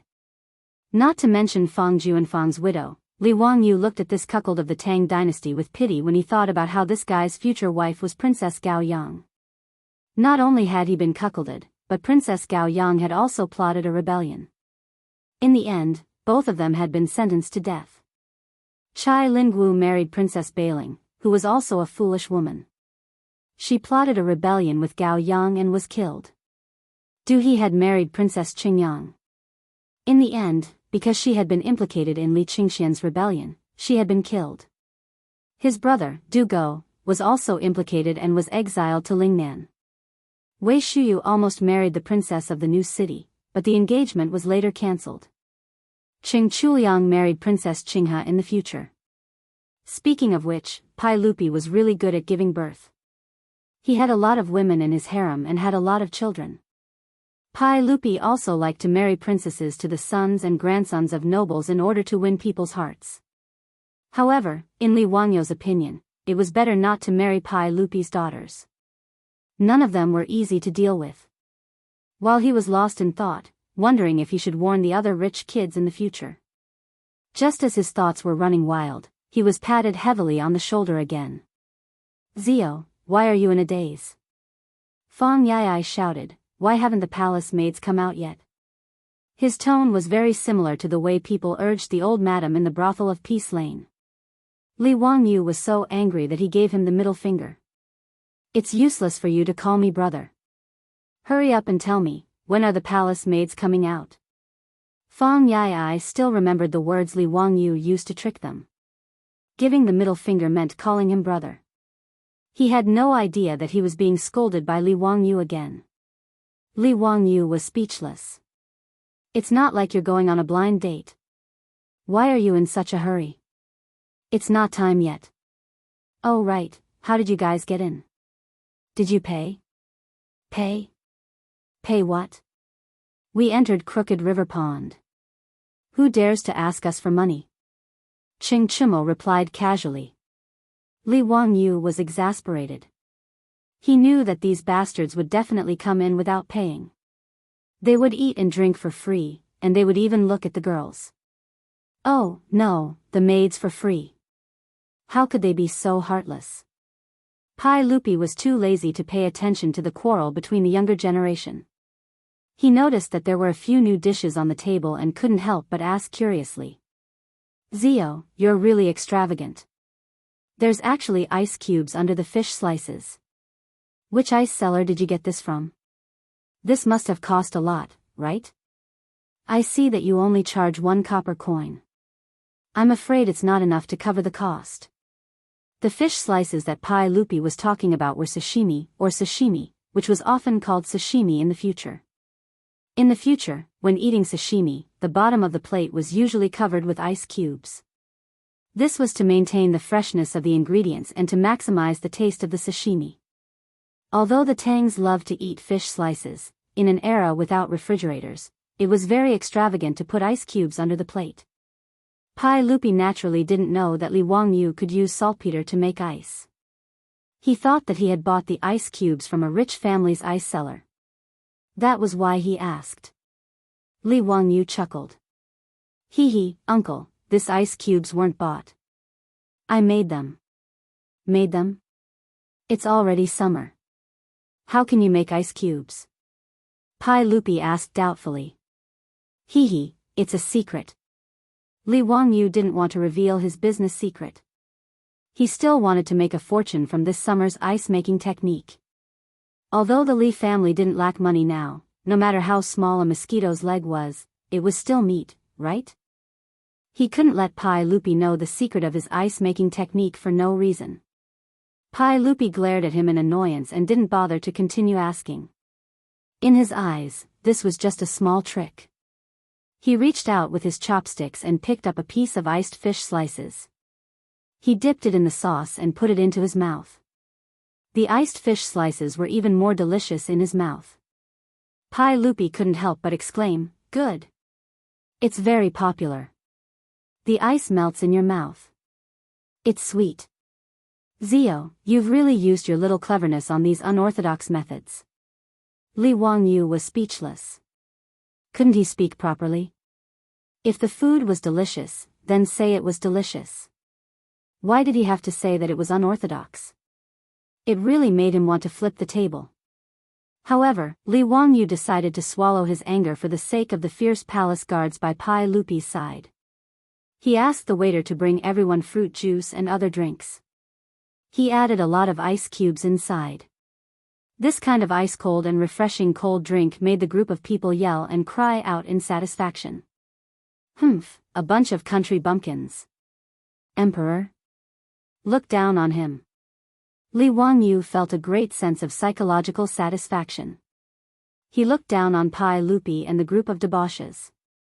Everyone ate and drank. Just as they were chatting happily, a bell rang not far away, followed by the sound of stringed and woodwind music. The time for the blind date conference had arrived. Under the burning gazes of the thousands of men present, 1,000 or so palace maids with graceful figures leisurely walked over. They smiled sweetly and had beautiful eyes. Thousands of beautiful women gathered in one place. All the men present, except for Li Er who was used to it, were shocked. Even the debauches who were used to seeing the spring scenery in Peace Square stared blankly at the palace maids in front of them. Wei Shuyu couldn't help but recite the Lecture Ode to Lust, eyebrows like emerald feathers, skin like snow, waist like a bundle of silk, teeth like a clam, a sweet smile, bewitching Kaiyang City. Chapter 309. Because there were too many people participating in the blind date, Li Wangyu had already announced the rules of the day before everyone entered the venue. All the men participating in the blind date were not allowed to disturb the palace maids. They could only wait for the palace maids to take the initiative to communicate with them. Those who did not abide by the rules could only be expelled. With the deterrence of the golden guards in shining armor and the great sincerity of the men who were willing to pay a copper coin to enter, no one wanted to leave a bad impression on the palace maids at this time, so the scene was very orderly. More than 5,000 men who came for the blind date gathered in groups of 3 to 5 around the tall round table. They stared at the palace maids with burning eyes full of expectation, hoping to gain the favor of the beautiful woman. Since they could not take the initiative to strike up a conversation, they had to find a way to attract the attention of the palace maids. Therefore, among the people present, some loudly recited their poems, some pretentiously took out the guqin they brought, sat cross-legged on the lawn, and began to play the guqin as if there was no one around. There were even many scholars who brought paper and ink with them and began to draw for the palace maids on the spot. As for those who had a lot of property, they naturally had their own skills. Some of them took out gold toys inlaid with all kinds of gems and played with them in their hands. Some of them tidied up their expensive silk clothes. What made Li Wangyu dumbfounded the most was that there was actually a fat man who placed dozens of gold ingots on the round table in front of him. In short, these 5,000 men, in Li Wangyu's eyes, were like peacocks spreading their tails, competing to show off in front of more than 1,000 palace maids. He could not help but laugh. But soon, something that made him dumbfounded appeared. Among these 5,000 men, there seemed to be some strange creatures mixed in. Not far away at the round table, there were several burly old hooligans. What the hell were they? Li Wangyu could not help but turn his head in surprise, looking at the group of dandy, and ask in disbelief, "Brothers, are my eyes playing tricks on me? Why are Uncle Cheng and Uncle Yuchi here?" Cheng Chumo and his brothers, as well as the Yuchi brothers, also had their mouths wide open. They looked with astonishment at their father who was showing off his muscles to the palace maids. What is this situation? Illusion, it must be an illusion. I didn't drink much wine today. Why are my eyes blurry? Even Pai Lupi was speechless. What were these old killers doing?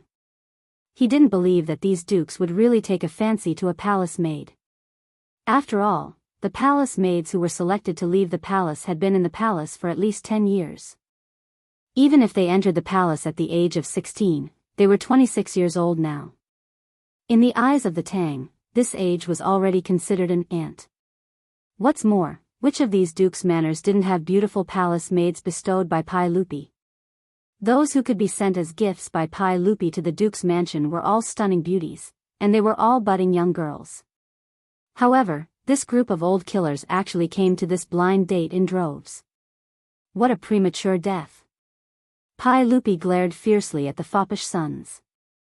Like father, like son. You two are really father and son. The foppish sons could only smile awkwardly and politely. They didn't know how to evaluate their fathers. Fortunately, these dukes were just bored and didn't really want to add a few more concubines to their manners. Needless to say, these old hooligans had the same motive as the foppish sons. They all thought this blind date by the Xiujiang Lake was a fun thing and came to join in the fun. Li Wangyu could only sigh. The cultural and entertainment construction of the Tang dynasty needed to be strengthened. Even the dukes were so bored.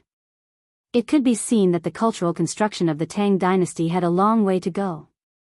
More than 1,000 palace maids accompanied by the official matchmakers entered the blind date. The official matchmakers were also known as matchmakers, and matchmakers.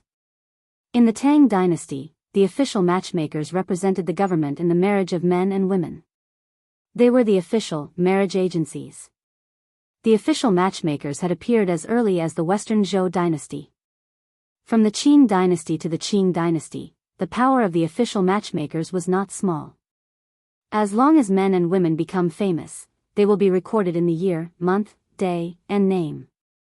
If a man marries at 30, a woman marries at 20. The main job of the official matchmakers was to know the names and birth dates of men and women in the country and to urge men and women of the right age to get married. If there were official matchmakers, there would naturally be private matchmakers. The private matchmakers were often called matchmakers. However, even if the marriage was facilitated by private matchmakers, it still needed to be registered at the official matchmaker's office and be supervised by the official matchmakers. The so-called parents' orders and matchmakers' words referred to the official matchmakers. There was naturally a reason why the official matchmakers were needed to accompany the palace maids on the blind date today. Just like the Book of Songs, Wei Feng, it said, bandits set the date, but the sun has no good matchmaker. It meant that without a good matchmaker, one could not get married. There was also, what about faking it? A bandit's axe can't subdue him. What about taking a wife? A bandit's matchmaker can't subdue him. It meant that without an axe, one could not cut wood, and without a matchmaker, one could not marry a wife. Therefore, if there were no official matchmakers on the blind date today to mediate the marriage between the two parties, even if the palace maids and the man took a fancy to each other, it would be considered a private vow to marry each other. They would be despised by both their parents and their countrymen. Moreover, the Tang dynasty also had a law that stated, for the law of marriage, there must be a matchmaker. This was also the reason why the official matchmakers accompanied the palace maids. In fact, Li Wangyu did not know that the matchmaking convention needed an official matchmaker. He only understood after Su Jingzong reminded him. However, even though there were millions of people in Chang'an City, there were not that many official matchmakers. Fortunately, Su Jingzong was capable and ordered people to urgently mobilize manpower from the counties around Chang'an City. It was not easy to find so many official matchmakers. Otherwise, today's matchmaking convention would really become a farce. Li Wangyu would definitely be impeached to death by the censor. Li Wangyu organized this "Do Not Disturb If You Are the One" matchmaking convention. Naturally, it could not be like the later generations where men and women could freely chat and communicate. Instead, they had to communicate through these official matchmakers. Those palace maids shyly raised their heads and swept their eyes over the many men present. Those who liked each other would whisper to the official matchmaker beside them. Naturally, the official matchmaker would go to the man's side and ask about his name, family background, and whether he was interested in the palace maid. If both parties were satisfied, the official matchmaker would record it. Even so, the 3 matchmakers and 6 certificates could not be left out. There were 6 procedures: accepting, asking for names, naive sign, asking for dates, and welcoming in person. In addition to the 6 certificates, there was an ink bucket on the heaven and earth table, a ruler, a pole, a scale, a pair of scissors, a bronze mirror, and an abacus. There could not be any sloppiness. However, these procedures were naturally much simpler. Compared to a blind marriage, it was completely based on the matchmaker's description of the appearance and situation of the two parties. Without a doubt, today's matchmaking convention in Chujiang Pool that Li Wangyu organized could allow men and women to clearly see each other face to face. This was a great improvement. In this regard, whether it was the more than 5,000 men who wanted to marry a wife or the palace maids who left the palace, they were all extremely satisfied. Li Wangyu accompanied Pai Lupi and wandered around the matchmaking convention. Pai Lupi had already seen with his own eyes that many palace maids and men looked at each other. After being recognized by the official matchmaker, it could be said that they were already considered to be husband and wife. In this regard, Pai Lupi was very satisfied and repeatedly praised Li Wangyu for handling this matter beautifully. While the two were chatting, Pai Lupi pointed at a group of people not far away and laughed. "Ziyu, does this count as a man attaining the Tao and his chickens and dogs ascending to heaven? That group of men, are they all from the Zhou village that you chose? How did they all get a matchmaking convention with my palace maids?" Chapter 310. Pai Lupi was pointing at the group of handicapped old soldiers from Dingzhou village. Most of these old soldiers came from poor families and were handicapped. Naturally, none of their wives were willing to marry them. All of them were old bachelors. Now, in just a little over a month, the income from the Shunfeng Express Carriage Company had filled the pockets of these old soldiers and made them quite wealthy. After Li Wangyu's persuasion, he managed to convince this group of old soldiers to come to the Crooked River's lakeside. She wanted to see if she could also get lucky and marry a palace maid to be her auntie. Even the Niu brothers, Niu Yong and Niu Wu, came to the blind date with the old soldiers under Li Wangyu's persuasion. They wanted to marry a wife. Although the two had joined the Li family as soldiers, they could still marry a woman from a good family. Moreover, Li Wangyu could let the two brothers go at any time. However, the two brothers were very stubborn and were unwilling to do so. Li Wangyu was about to go greet the crowd, but before he reached them, he saw a group of palace maids accompanied by an official matchmaker. Pai Lupi and he couldn't help but stop to see if the group of palace maids would like the old soldiers. However, even Li Wangyu didn't think that the group of old soldiers would be chosen by the palace maids. After all, compared to the other people present, this group of handicapped old soldiers really didn't have any advantages. However, Li Wangyu still wanted to help the old soldiers of his manor. Just as he was thinking about how to do it, he heard a discordant sound. The group of old soldiers, including the Niu brothers, stood awkwardly beside the round tables, feeling somewhat at a loss. Although they didn't lack money now, they were used to living a simple life. Today, they came to Chu River Pond for the blind date. The clothes they wore could only be said to be clean and tidy, but definitely not bright. They were all rather ordinary and rough clothes. As for the men around them, even if they were poor scholars, even if they had gone to borrow, they were all wearing new clothes today, which made them look rather bright and fresh. In comparison, the old soldiers of Dingzhou village seemed a little shabby. On top of that, many of them were crippled. Many of them were missing arms or legs. This made them stand out even more among the crowd. This caused many men in the surroundings to whisper to each other, and from time to time, roaring laughter could be heard. It was obvious that they were mocking them. Because of the group of palace maids walking over together, many of the men around the old soldiers unconsciously raised their voices out of desire to show off. TSK, there is really someone who is out of his league and wants to eat swan meat. Why don't you take a look at yourself? You actually have the nerve to come to the lakeside of Chu River. Aren't you afraid of offending the beauty?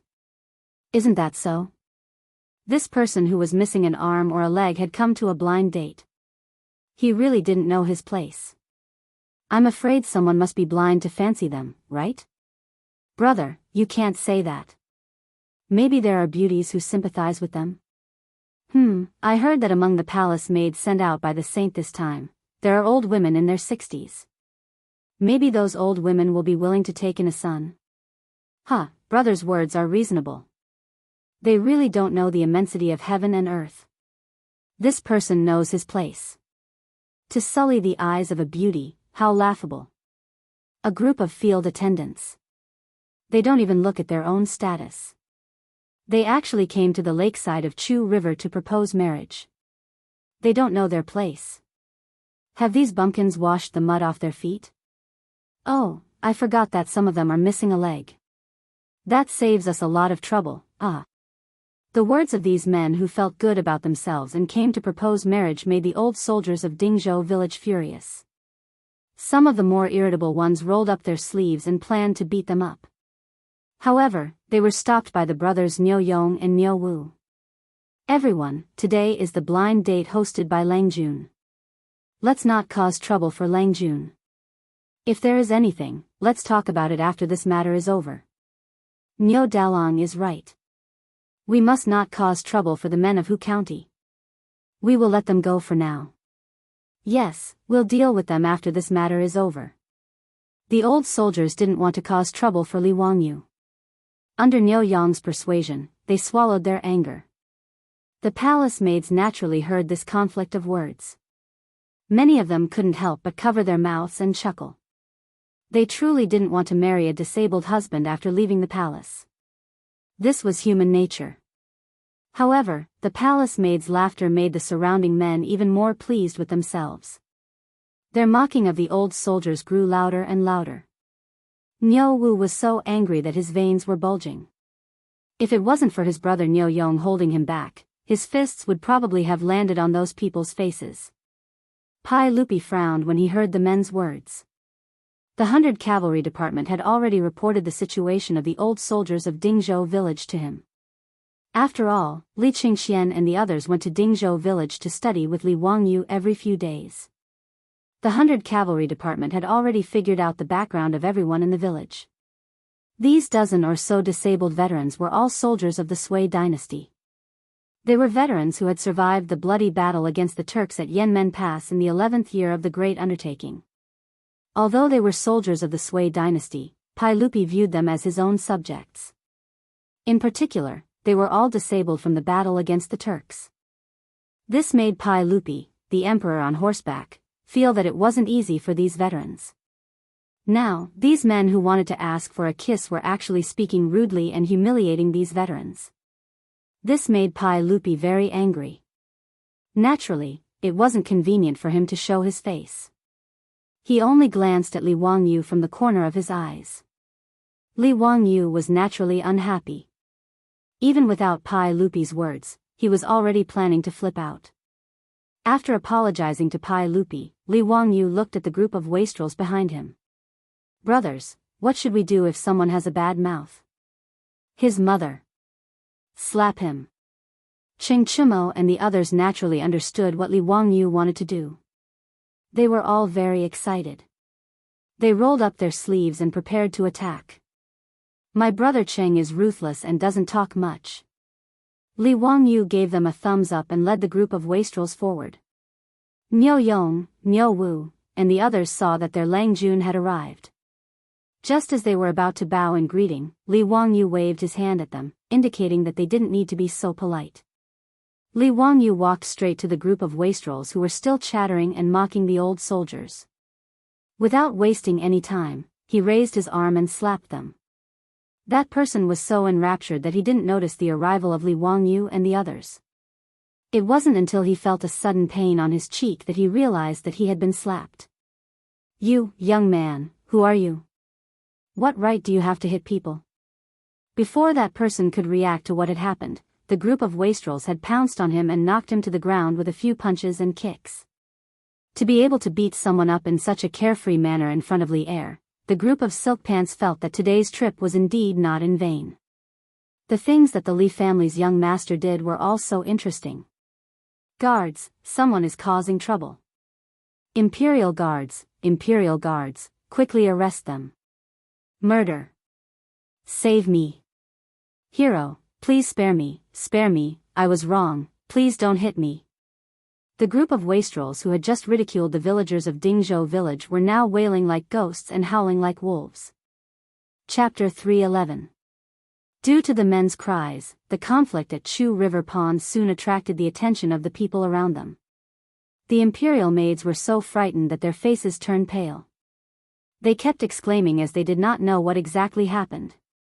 Tens of imperial guards from the Golden Guards, who were in charge of maintaining the order at the blind date at Chu River Pond, quickly rushed over. Stop. You.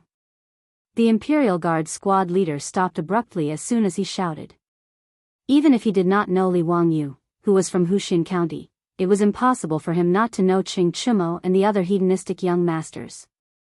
Did a group of heirs from the dukes who founded the country need a reason to beat someone up? Did they? The Imperial Guard squad leader could only mourn for those people who were blind. It was obvious that they were beaten up for nothing, and there was no way for them to seek justice. Nevertheless, the men who were beaten up by the hedonistic young masters and Li Wangyu thought that their saviors had finally arrived when they saw the Imperial Guards from the Golden Guards around them. The man who was slapped by Li Wangyu crawled to the Imperial Guard squad leader and pointed at Li Wangyu as he yelled, Quickly arrest that man. They're disrupting the order of the blind date and beating us up for no reason. The Imperial Guard squad leader glanced at him impatiently and said coldly, This is Huxin County's man, and those are heirs from the High Duke's public houses such as High Duke Lu, High Duke Lai, High Duke Zheng, High Duke Liang, High Duke Yi, and High Duke Qiao. Are you sure you want to accuse them of beating you up? The man was dumbfounded by the squad leader's words. Were we beaten up by a group of heirs from the High Duke's public houses and Huxin County's man? He was in a daze as he mumbled, How did we offend the heirs? The men who were beaten black and blue by the hedonistic young masters were dumbstruck when they heard the squad leader's words. They did not know why they were undeservedly implicated. Heirs, Huxin County's man, we didn't offend you. Why, why is this happening? Li Wangyu swung his hand. He had used too much strength in the slap just now, and it hurt his own hand. Hearing the man's question, he pointed at Niu Yong and the others. Do you know who they are? We don't know. Humph, what a good don't know. With a cold laugh, Li Wangyu stared at this group of people and said in a loud voice, in the 11th year of day, Tuju's Shibi Khan's 200,000-strong cavalry besieged Yanmen Pass. The defenders at Yanmen Pass were only 17,000 men, with insufficient provisions. The Tuju's military strength is more than 10 times our Han men's military strength, yet under the desperate resistance of the Yanmen Pass defending army, for a long time they were unable to take them down. He paused for a moment before raising his voice once more. Over the past month, the Turkic cavalry has been attacking the Yanmen Pass non-stop, and the Yanmen Pass has suffered heavy casualties. However, they didn't surrender or run away. They only fought to the death. In the end, the Turkic cavalry had no choice but to retreat, losing more than 2,000 captives. Li Wangyu pointed at the old soldiers of Zhou village and said, They are the veterans of the great battle of Yanmen Pass. They fought bravely against the invasion of the foreign invaders. After that battle, all of them were crippled. They are the heroes of the Tang dynasty. At this point, the crowd fell silent. Even the profligate scions had looks of reverence on their faces. On the other hand, the imperial army of the Chamberlain of Chamberlain looked at the crippled old soldiers with reverence. Following Li Wangyu's words, Niu Yong and the others straightened their backs like spears. As for the group of palace maids, many of them had tears in their eyes. They covered their mouths tightly with their hands, afraid that they would make even the slightest sound. Li Wangyu took a deep breath and shouted with all the strength in his body, You bunch of trash. Tell me, what right do you have to humiliate them? Who do you think you are? How dare you challenge the heroes of the Tang dynasty? Men! Li Wangyu did not wait for the men to speak. He shouted at the imperial army, Throw these bastards out. His Majesty's palace maids will not marry trash like them. Yes, sir. The imperial army members of the Chamberlain of Imperial Insignia pounded their fists heavily on the armor on their chests, causing loud clanging sounds to ring out. The imperial army rushed forward. They could not wait for the men who were beaten black and blue to beg for mercy. They dragged them out like they were dragging dead dogs. After the imperial guards dragged all these people away, the atmosphere finally relaxed. Pai Lupi nodded in satisfaction. Just as he was about to ask Li Wangyu to continue looking at other places, he saw the group of palace maids walk toward Li Wangyu and curtsy. Greetings, Mr. Huizhu. Ladies, there's no need to be so courteous. Li Wangyu waved his hand at them, indicating that they did not need to be so courteous. Mr. Huizhu, we heard that you wrote a poem to plead for us in the Great Hall that day, which led to the Imperial Palace's public search for a son-in-law. We are so grateful that we are unable to repay your kindness. Mr. Huizhu, please accept our greetings. After the palace maids finished speaking, they ignored Li Wangyu's dissuasion. They all knelt on the ground, cupped their hands, and slowly nodded their heads on the back of their hands. This was a greeting, the most solemn greeting in the Tang dynasty. Li Wangyu couldn't stop them, so he could only accept the palace maids' great salutes before urging them to get up. Ladies, there's no need for this. You should be grateful to the sage. The sage is a wise ruler of a generation, and he cares about the people of the world. After you leave the palace, you must live up to the sage's painstaking efforts. You must live well. Li Wangyu flattered Pai Lupi without leaving a trace, which made the palace maids who did not know the truth kneel down and kowtow again in the direction of Taiji Palace. How could Li Er not know Li Wangyu's thoughts? However, he still felt very comfortable. The corners of his mouth couldn't help but curl up. After the palace maids thanked Li Wangyu, more than 10 people walked out from the palace maids, walked to Niu Yong and the others, and knelt down again. This gave Niu Yong and the other old soldiers a fright. They all blushed and did not know what to do. Ladies, what are you doing? Quickly get up, quickly get up. Thank you, benefactors. What benefactors? Ladies, did you make a mistake? We don't know you.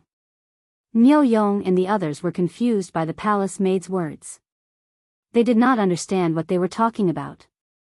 Pai Lupi, Li Wangyu, and the other playboys also looked at the palace maids curiously, not understanding why they suddenly acted like this. Benefactors, our ancestral home is Daizhou, and we were chosen to enter the palace in the 12th year of the Dai dynasty. During the Battle of Yanmen Pass, it was all thanks to our benefactors that we did not fall into the hands of the Turks. Today, I can finally say thank you to my benefactors for your kindness. The palace maid's words made Li Wangyu and the others come to a sudden realization. Yanmen Pass was under the jurisdiction of Daizhou, and these palace maids were originally from Daizhou. Back then, if Niu Yong and the others had not blocked the Turks' cavalry at Yanmen Pass, these palace maids would have met with a tragic end. Every time the Turks invaded, their favorite thing to do was to kidnap people. This was especially true for women. They loved to kidnap people the most. In this way, it was reasonable to say that Niu Yong and the other old soldiers were the palace maids' benefactors. After Niu Yong and the others understood the whole story, this group of strong men blushed and rubbed their hands, not knowing what to say. Li Wangyu was angry. Why did this group of idiots become mute at this time? Chapter 312. Li Wangyu was anxious for Niu Yong and the others. These bastards, did they forget their purpose of coming to Tsujiang Pool today? Blind date. Marrying their wives. Why are they standing there in a daze? Why don't they take the opportunity to chat with the palace maids? Are these bastards waiting for a Sister Lin to fall from the sky and marry no one else but them? Sigh, I'm so angry. Li Wangyu grumbled in his heart. He was prepared to personally take the field and use his glib tongue that he had honed in his previous life to help Niu Yong and the others brag and see if he could convince the ladies. What if a young lady was dizzy and nodded in agreement? In life, there was always a need for some dreams. Li Wangyu calculated. From the 12th year of Dai to the 2nd year of Zhongguan, it had been 12 years. These palace maids were selected to enter the palace when they were 15 or 16 years old. Now, they were 27 or 28 years old. Wasn't this age suitable for Niu Yong and the others? Li Wangyu ridiculed Niu Yong and the others.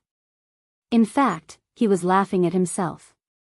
This guy still had the face to ridicule Niu Yong and the others. He didn't think about how he felt when facing his beautiful boss. It had been more than 2 months since he transmigrated to the Tang dynasty.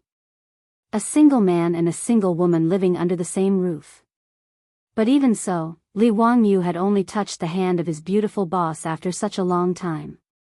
It was really shameful. He had the nerve to ridicule Niu Yong and the others with this level of flirting. He was simply shameless. However, Li Wangyu didn't think so. He only felt that Niu Yong and the others were too weak. He still needed his Lang Jun to make a move. Li Wangyu coughed lightly. Just as he was about to speak up for Niu Yong and the others, he saw a palace maid leisurely walk up to Niu Yong. She opened her cherry lips and said something. After the palace maid finished speaking, Li Wangyu almost stumbled and fell to the ground. Damn, will Sister Lin really fall from the sky? Benefactor, are you here for a blind date as well? I am Su Qiao. I don't know if my humble appearance can catch benefactor's eye. Slave is willing to tie the knot with benefactor. This palace maid named Su Qiao was born with a charming appearance, but after saying these words, she was so embarrassed that her face was like a peach blossom, and her eyes were misty. Niu Yong was even more unbearable.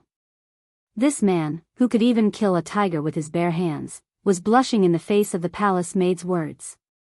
He stuttered, my body is incomplete. I'm afraid I'll offend you, young lady. Li Wangyu was exasperated. Was there any justice in this world? Why would a beautiful lady take the initiative to confess to such trash? He kicked Niu Yong's butt. Just tell me if you're willing or not. Why are you spouting so much nonsense? Yes, I'm willing. Niu Yong hesitated for a long time before finally giving an affirmative answer. Li Wangyu was too lazy to talk nonsense with him. He waved his hand to the official matchmaker and asked her to register the two of them immediately. This wasn't the later world, where there was no need to pay attention to mutual understanding and deepening feelings. These things could be slowly understood after the wedding night. As long as the husband and wife were willing, that was enough. As for whether Su Qiao was doing it out of gratitude or out of gratitude, Li Wangyu didn't care. Moreover, Niu Yong was definitely a good man who valued relationships and righteousness. In the future, he would definitely be a man who loved his wife. Although he was missing an arm, he was still strong enough to kill a cow with one punch. Moreover, Niu Yong and Niu Wu didn't lack copper coins in their pockets. Li Wangyu didn't treat these two brothers unfairly. In terms of income, Niu Yong and Niu Wu were definitely among the top in Dingzhou village. As for this palace maid called Su Qiao, her figure and appearance were all first class. Li Wangyu could only secretly complain in his heart, Niu Yong, this guy, is really lucky. Li Wangyu turned to look at the group of palace maids and said loudly, "Ladies, these Langjuns are all from my fief. Now, they are all one of the owners of the Shun Feng Express Carriage Company in Chang'an. They are rich and are a good match for a husband." He wasn't lying. The carriage company originally had 20% of Dingzhou village's shares. Later, Chou Yuanliang and Chou Kuan went to the old village chief and spent a lot of money to buy 10% of the shares. Dingzhou village still had 10% of the carriage company's shares. Therefore, it was reasonable to say that this group of old soldiers were one of the owners of the carriage company. No matter how small the shareholders were, they were still owners. Nowadays, the Shun Feng Express Carriage Company was known by everyone in Chang'an. Even if these palace maids were imprisoned in the palace walls, they still knew that the carriage company was set up by Empress Zhongsun and Hu Xianman. They also knew that the carriage company was an industry that made a lot of money every day. And this group of men who were physically handicapped and dressed simply were actually one of the owners of the carriage company. The palace maids couldn't help but be slightly surprised. The reason why Li Wangyu said these words was to let the palace maids know that these old soldiers, who were just mocked as bumpkins, were not shabby. Which of these palace maids didn't want to marry a good Langjun after leaving the palace? This was human nature, and there was nothing wrong with it. As the saying went, when marrying another, one had to wear clothes and eat food. If they were so poor that even their aunts had to suffer from cold and hunger, no one would be happy. After Li Wangyu's words of encouragement, and with Su Qiao as a precedent, several official matchmakers beside the palace maids walked out and whispered to the group of old soldiers. From time to time, they pointed in the direction of the palace maids. Obviously, other palace maids had taken a fancy to these old soldiers of Dingzhou village. They were not as bold as Su Qiao and only let the official matchmaker come out and act as a go-between. The group of old soldiers were all smiling from ear to ear as they hurriedly nodded their heads in agreement. How could they not agree? In fact, this group of men was going crazy thinking about their aunts. Now that there were palace maids out of the palace who wanted to marry them, it was simply like a dream. An official matchmaker ran to Niu Wu's side and pointed at one of the palace maids and said something to him. Li Wangyu quickly went over and wanted to see which palace maid had taken a fancy to this guy. Following the direction of the official matchmaker's finger, Li Wangyu looked up and couldn't help cursing in his heart that this guy was really lucky. The one who had taken a fancy to Niu Wu was the most beautiful palace maid in this group of palace maids. Li Wangyu felt that she looked like a movie star in the future. Seeing that Niu Wu was just grinning foolishly, Li Wangyu fiercely slapped this lucky guy's head. "What are you grinning foolishly for? Hurry up and say it, okay?" "Hee hee, okay. Why not? I'm just afraid that I'll be rude to this young lady." Li Wangyu rolled his eyes. F***ck, you even know how to use words. You're so rude. He didn't expect that today's blind date by the lake of Chu River, more than a dozen old bachelors of Dingzhou village would all be single. Li Wangyu was happy for them from the bottom of his heart. It seemed that there would be more than a dozen weddings in his fief. Chapter 313. In just one day, thousands of palace maids found their Mr. Right with the help of the official matchmakers. Pai Lupi was quite satisfied with this result. In line with the principle of simplicity and speed, under the control of the official media, the 3 matchmakers and 6 proofs, the acceptance of the bride, the name of the bride, the nomination of the bride, the invitation of the bride, the invitation of the bride, and the reception of the bride began to move quickly. With the help of the official matchmakers, the families who wanted to marry the palace maids quickly completed the acceptance, Wenming, Naji, and other procedures. When it was time for naive sign, they didn't know what to do. Naive sign was to send betrothal gifts to the bride's family. But where to send the betrothal gifts? Not only were the men scratching their heads, but the official matchmakers were also having a headache. Most of the palace maids who were sent out of the palace had no family. Now that they all lived in Yeting Palace, where could they find the bride's family to send betrothal gifts? At this time, the official matchmakers reported this to Su Jingzong. Su Jingzong naturally had no choice but to find Li Wangyu to discuss this matter. Li Wangyu had never experienced marriage in his 2 lives, so he didn't know how to handle these complicated Tang dynasty weddings. He didn't want to care about this kind of thing. Anyway, his task had been completed. But looking at the sad eyes of Niu Yong and Niu Wu at home, Li Wangyu remembered that his 2 troops also needed to send betrothal gifts. In desperation, Li Wangyu could only go with Su Jingzong to the palace again to see Pai Lupi and see what he would do. What Li Wangyu and Su Jingzong didn't expect was that Pai Lupi actually waved his hand and decided to act as the bride's family of the palace maids. The families of the more than 1,000 palace maids who were about to get married could send all the betrothal gifts to Taiji Palace. And on the day of the wedding, he would personally send the betrothal gifts to these palace maids. And as the bride's family of the palace maids, he would also prepare the dowry for these palace maids. In response, Li Wangyu could only shrug his shoulders, indicating that it was fine as long as she was happy. The notice posted on the Vermilion Bird Gate once again announced that Pai Lupi would personally escort these palace maids out of the Vermilion Bird Gate in 5 days to see them off.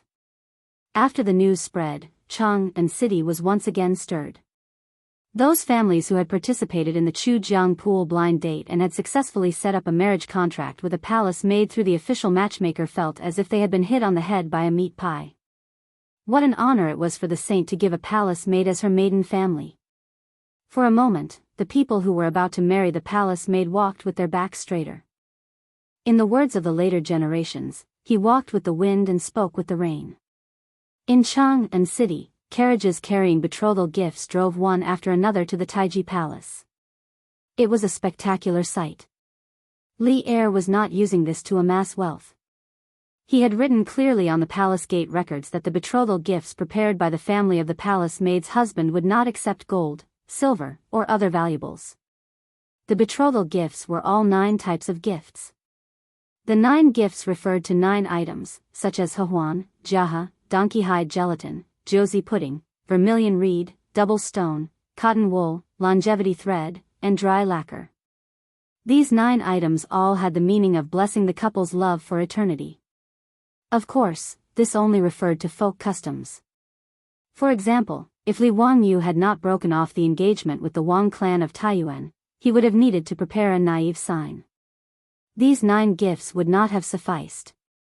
The naive sign sent to the palace was more of a symbol. After the naive sign, it was time for the betrothal ceremony, which was also the date of the wedding. However, Pai Lupi had said that he would personally send the bride off in 5 days, so the betrothal ceremony was ignored. On the day of the wedding, at dusk, the Vermilion Bird Avenue, which was more than 150 meters wide, was completely blocked by carriages coming to pick up the bride. In the Tang dynasty, the wedding ceremony was held at dusk. It was not until the middle of the Tang dynasty that the wedding ceremony began in the morning. The earliest wedding ceremony referred to as a fainting ceremony, which was held at dusk. According to the White Tiger Tongi, the wedding ceremony is held at dusk, so it is called the wedding ceremony. Dusk was the time when yin and yang alternated. Men belonged to yang and women belonged to yin. The union of men and women was the meaning of yin and yang alternating, so it did not violate the natural time. However, if it was an ordinary wedding, it would be fine. But today, thousands of bridegrooms were going to pick up the bride. After a lot of trouble, it would be late at night when all the bridegrooms picked up the bride. In order to let thousands of bridegrooms go smoothly, Pailupi once again unexpectedly announced that the curfew in Chang and city was cancelled today. Originally, there were only 3 days before and after the Spring Lantern Festival in Chang and city every year.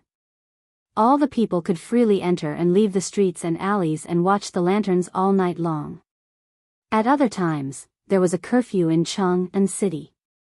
Except for cases of illness, childbirth, and death, those who violated the curfew would be flogged 40 times. Knowing that there was no curfew today and thousands of bridegrooms were going to pick up the bride, almost half of the people in Chang and city crowded to both sides of the Vermilion Bird Avenue to watch the fun. Pailupi also spent a lot of money. He ordered the Ministry of Rights to decorate the Vermilion Bird Gate with lanterns and colored banners, which was quite festive. Thousands of bridegrooms, led by the official matchmaker, lined up neatly on the Vermilion Bird Avenue, waiting to pick up their brides from the Vermilion Bird Gate. However, the wedding ceremony in the Tang dynasty was not a simple matter. The first difficulty was the roadblock, which meant that the bride's side would gather a group of people to block the bridegroom's carriages and not allow them to pass. If the bridegrooms wanted to pass, they had to leave money or meet the requirements of the roadblock team. After passing the roadblock, the bride's female guests would beat the bridegrooms with sticks wrapped in cloth in their hands. This meant that the bridegrooms would not bully the bride in the future. Other similar situations included urging the bridegrooms to write make-up poems, folding fan poems, and so on. In short, whether it was in the Tang dynasty or later, marriage was never an easy thing. Today, Li Wangyu, as the husband of Niu Yong and Niu Wu, accompanied them to Chang and city to pick up the bride. However, when he saw the obstacle cart team blocking the Vermilion Bird Gate, this fellow disregarded the code of brotherhood and abandoned the Niu brothers, as well as the group of old soldiers from Dingzhou village, and directly chose to defect. There was no other reason. The roadblock team blocking the Vermilion Bird Gate was actually Qing Chimo's group of playboys, followed by hundreds of burly imperial guards. Were they here to block the roadblock? Were they not going to fight the enemy? What did they mean by wearing that armor? Li Wangyu looked at the Niu brothers and others who were wearing red bridegrooms and decided to abandon the darkness and join the light. So he directly jumped down from the bridal carriage and ran in front of Qing Chimo and the others. Brothers, why are all of you here? Are you also the maternal family of a palace maid? Li Wangyu asked curiously. Qing Chimo smiled and said, even the sage is the maternal family of a palace maid, why can't we be? Cut the crap. Even brothers should settle accounts clearly. If you want to pass through here, you have to pay the toll. Bah, a group of bandits. Li Wangyu despised them in his heart, but his body was very obedient and stood beside Qing Chimo. Hee, I'm the nephew of His Majesty, so naturally I'm also part of his maternal family. Ha ha ha, Zio, you're so tactful. Then let's go together. Today, no one can take the bride away so easily. Chapter 314. Niu Yong and Niu Wu were dumbfounded by their Lungjuan's lack of loyalty. How could he be like this? There was a traitor in the Revolutionary Army. This kind of behavior should be severely criticized and condemned. Fortunately, the people who came to fetch the bride were already prepared. Immediately, someone began to throw copper coins in order to let them pass. Qing Chimo curled his lips in disdain and shouted, "Let me tell you, money won't work today. If you want to marry your wives, you have to rush over yourselves." His words stunned all the grooms. What? Money won't work? They still have to rush over? Looking at the hundreds of imperial guards who were wearing bright armor and blocking the Vermilion Bird Avenue, the grooms' faces turned green. This group of men who were going to marry the palace maids were not young anymore. Asking them to rush through the imperial guards' blockade, wasn't this an international joke? On the other hand, Niu Yong and Niu Wu, together with the dozens of old soldiers from Dingzhou village, all jumped down from their horses and stood in front of the bridal procession. Let's rush. Do you think we're afraid of you? Everyone, stand behind my brothers. Let's rush in together. Niu Yong shouted with a smile. Although the dozen or so old soldiers were few in number, they were in a triangular formation that was used to charge and break through enemy lines. Dressed in red wedding robes, they gave off a valiant aura. Seeing that someone took the lead, the grooms also jumped down from their horses and stood behind the soldiers. Rush! Rush over to fetch the wives! Yeongnyo shouted and led everyone to charge forward.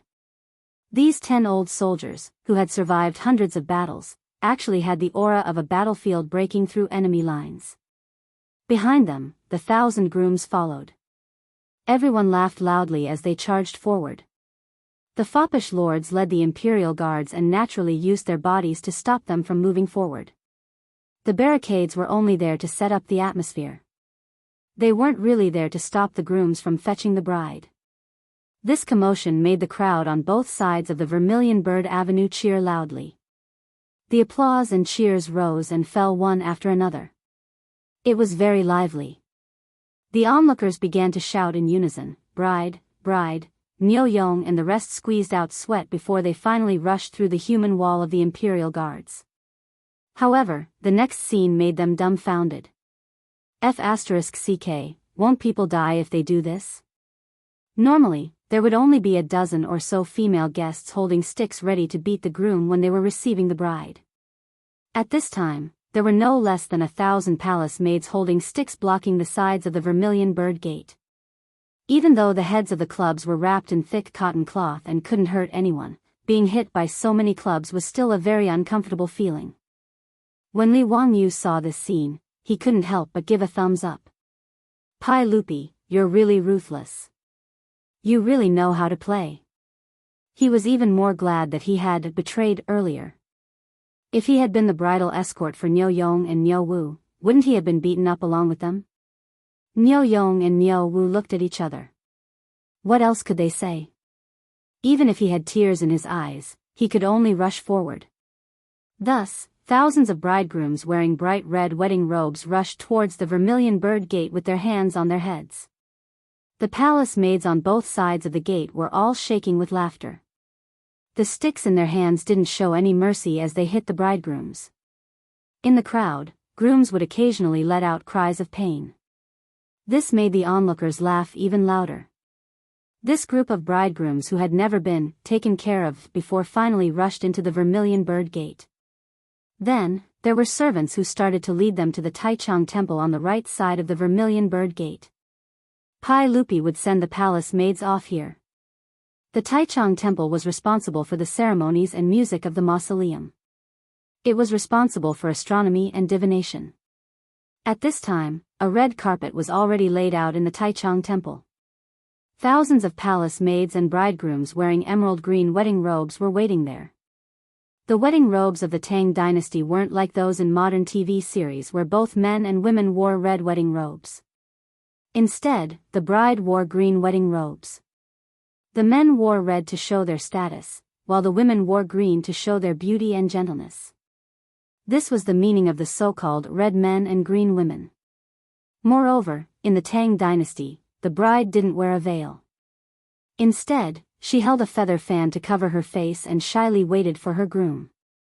After the two parties entered the bridal chamber, there was naturally no ceremony to remove the veil. Instead, the groom had to recite a poem to remove the fan. Then, the bride would delicately move the feather fan in her hand a little and slowly reveal her lovey-dovey face. These bridal clothes were also generously given to the palace maids by Pai Lupi. These bridegrooms were wearing emerald green long-sleeved gowns and long skirts. Their bodies were covered with long and exquisite shawls. Their faces were covered with gold foil ornaments, which made them look particularly shy and lovely.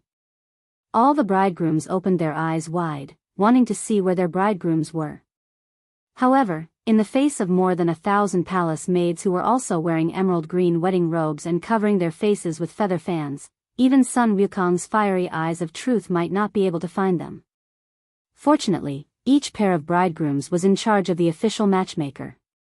These bridegrooms didn't have to worry about marrying the wrong wife. Li Wangyu even thought that these bridegrooms had only seen each other once by the Tsujiang Lake. He was afraid that if they really made a mistake, they would just muddle through and make the best of it. Then, it would be lively. However, with the official matchmaker in charge, naturally, the things that Li Wangyu thought in his heart wouldn't happen. One by one, the palace maids in splendid clothes were led out by the official matchmaker and stood on the right side of their husbands. After the bridegrooms and bridegrooms stood on the red carpet in Taichung Temple, they heard the eunuch shouting in a sharp voice, "The sage has arrived. The empress has arrived." Under the reminder of the official matchmaker, the bridegrooms all knelt down and kowtowed to Pai Lupi. Today, it was not the ceremony of monarch and minister, but the ceremony of kneeling to Pai Lupi to make them a good matchmaker. The twin lotus flowers cuddled together, and the red carpet spread out to welcome the bride. On the red carpet, the bridegrooms knelt to Pai Lupi on the right side. The bridegrooms stood on the right side, but they didn't kneel. They just bowed to salute. This was also the wedding custom of the Tang dynasty. It was the custom of men bowing to women and not to men. Pai Lupi laughed and was in a very good mood. Empress Zhongsun, who was pregnant next to him, also had a happy look on her face. Wei Kei has a nest, Wei Jiu lives there. Yu Gui, son of Wei Kei, 100 Tales of Wei Quebec. Wei Kei has a nest, Wei Kei Fong lives there. Yu Gui, son of Wei Kei, 100 Tales of Wei Kei. Pai Lupi gave the bridegrooms a blessing and a few words of encouragement, and then let the 1,000 or so bridegrooms leave the palace. The bridegrooms were taken out of the Zhuke gate and sent to the carriages of each family. The bridegrooms had to ride their horses around the carriages 3 times before they could set off to return to the groom's house. After the Niu brothers and the old soldiers of Dingzhou village helped their bridegrooms onto the carriages, Li Wangyu came out of nowhere and mounted his horse. "Let's go, take the bridegrooms home." After Li Wangyu finished speaking, he pretended to rub his shoulders and wipe off the non-existent sweat. It was as if he had put in a lot of effort to take the bridegrooms and had completely forgotten his previous rebellious behavior. Niu Wu secretly ground his teeth. If this guy didn't take into account that he was his Lang Jun, he wouldn't be wronged even if he was beaten to death. Chapter 315. It was a sleepless night in Chang'an City. In Chang'an City, almost all the houses had families getting married today. The pavilion closest to the water enjoyed the moonlight first. Most of the more than 1,000 palace maids had married into Chang'an City. Almost every one of the 108 houses was holding a wedding. Many houses even had more than one wedding today. On this day, all the wine in the wineries and restaurants in Chang'an City had been sold out. In addition, there was no curfew in Chang'an City today, so there were lanterns and colored banners everywhere. It was very lively. Many of the people in Chang'an City, even when they were old, still talked about this scene to their children and grandchildren. This was an unprecedented day of celebration in Chang'an City. After the wedding procession returned to Dingzhou village, the whole village became even noisier. "The bride is here, the bride is here." When the naughty children in the village saw the wedding procession coming back, they screamed excitedly and ran around the carriage, making a lot of noise. Niu Yong's bride, the palace maid named Su Qiao, quietly opened the curtain of the carriage, wanting to see the village where she would live in the future and her future home. Although it was already dark, Li Wangyu had people hang wind lanterns and big red lanterns all over the village for the wedding. The village was quite bright. Su Qiao stole a glance. When she saw the environment of the village, she felt a little disappointed. It was the same as 2 months ago when Li Wangyu took the ox cart and entered Dingzhou village for the first time with his beautiful boss. All she saw were thatched houses made of yellow mud and dilapidated courtyards. Su Qiao naturally didn't know that the reason why the families in the village were still living in such dilapidated thatched houses was that they didn't have time to build new houses. Almost all the men in the village were working in the carriage business. They were busy every day and couldn't find time to rebuild their houses for a while. Therefore, every family hid nearly 100 strings of copper coins, but still lived in dilapidated old houses. There were many palace maids like Su Qiao who secretly observed the situation in Dingzhou village. Most of them were like Su Qiao. After seeing the dilapidated appearance of Dingzhou village, they couldn't help but feel a little disappointed. However, they were only slightly disappointed. Su Qiao and the palace maids didn't feel like they had been deceived. As the saying goes, if you marry a chicken, follow the chicken. If you marry a dog, follow the dog. In the Great Tang, women weren't as complicated as the women of the later generations. Even if she married a poor man, they could just live together as husband and wife. It was no big deal. Su Qiao even began to calculate how the 100 strings of coins Pai Lupi would give her as a dowry could help her husband improve his life after she left the palace. This time, Pai Lupi was very generous to marry a palace maid. In addition to the 100 strings of coins, Pai Lupi had also prepared a valuable dowry for all the palace maids who got married. There were 3 sets of ceremonial books, a bolt of expensive silk, a bolt of auspicious silk, a bolt of brown embroidery, a bolt of embroidery, a pair of embroidered handkerchiefs, 5 items of embroidery, a red silk tent, a sachet hanging from 4 corners, and a spring stool. Su Qiao silently calculated in her heart. If she sold these dowries in the East Market, she should be able to get at least 100 strings of coins. In the 12 years she had been in the palace, she had also accumulated a lot of copper coins. Palace maids also had a monthly salary in the palace, but it wasn't much.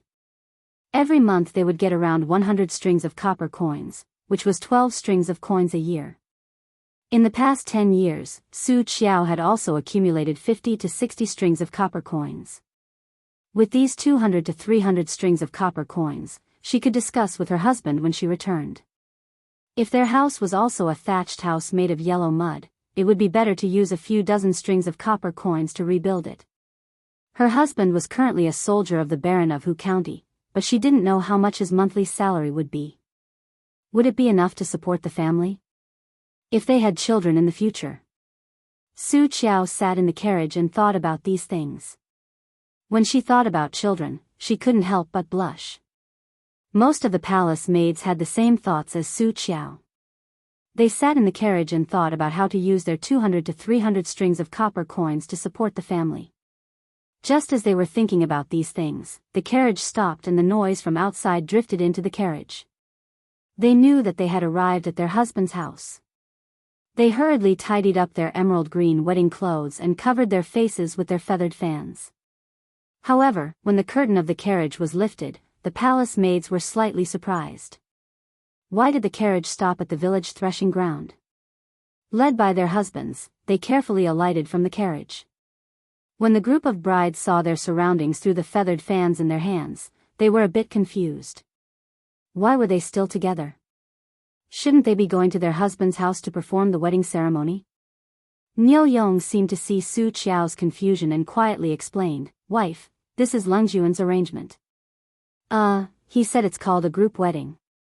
A group wedding? Niu Yong's words made Su Qiao even more confused. What did a group wedding mean? What did the Baron of Hu County mean by this arrangement? Lang Jun means that everyone will get married and perform the wedding ceremony together. It'll be lively, Niu Yong added. This made Su Qiao even more confused. Everyone could get married together? Naturally, there was no such thing as a group wedding in the Tang dynasty. What group wedding? It was purely Li Wangyu's bad taste acting up again. Of course, Li Wangyu wasn't fooling around. He had no other choice.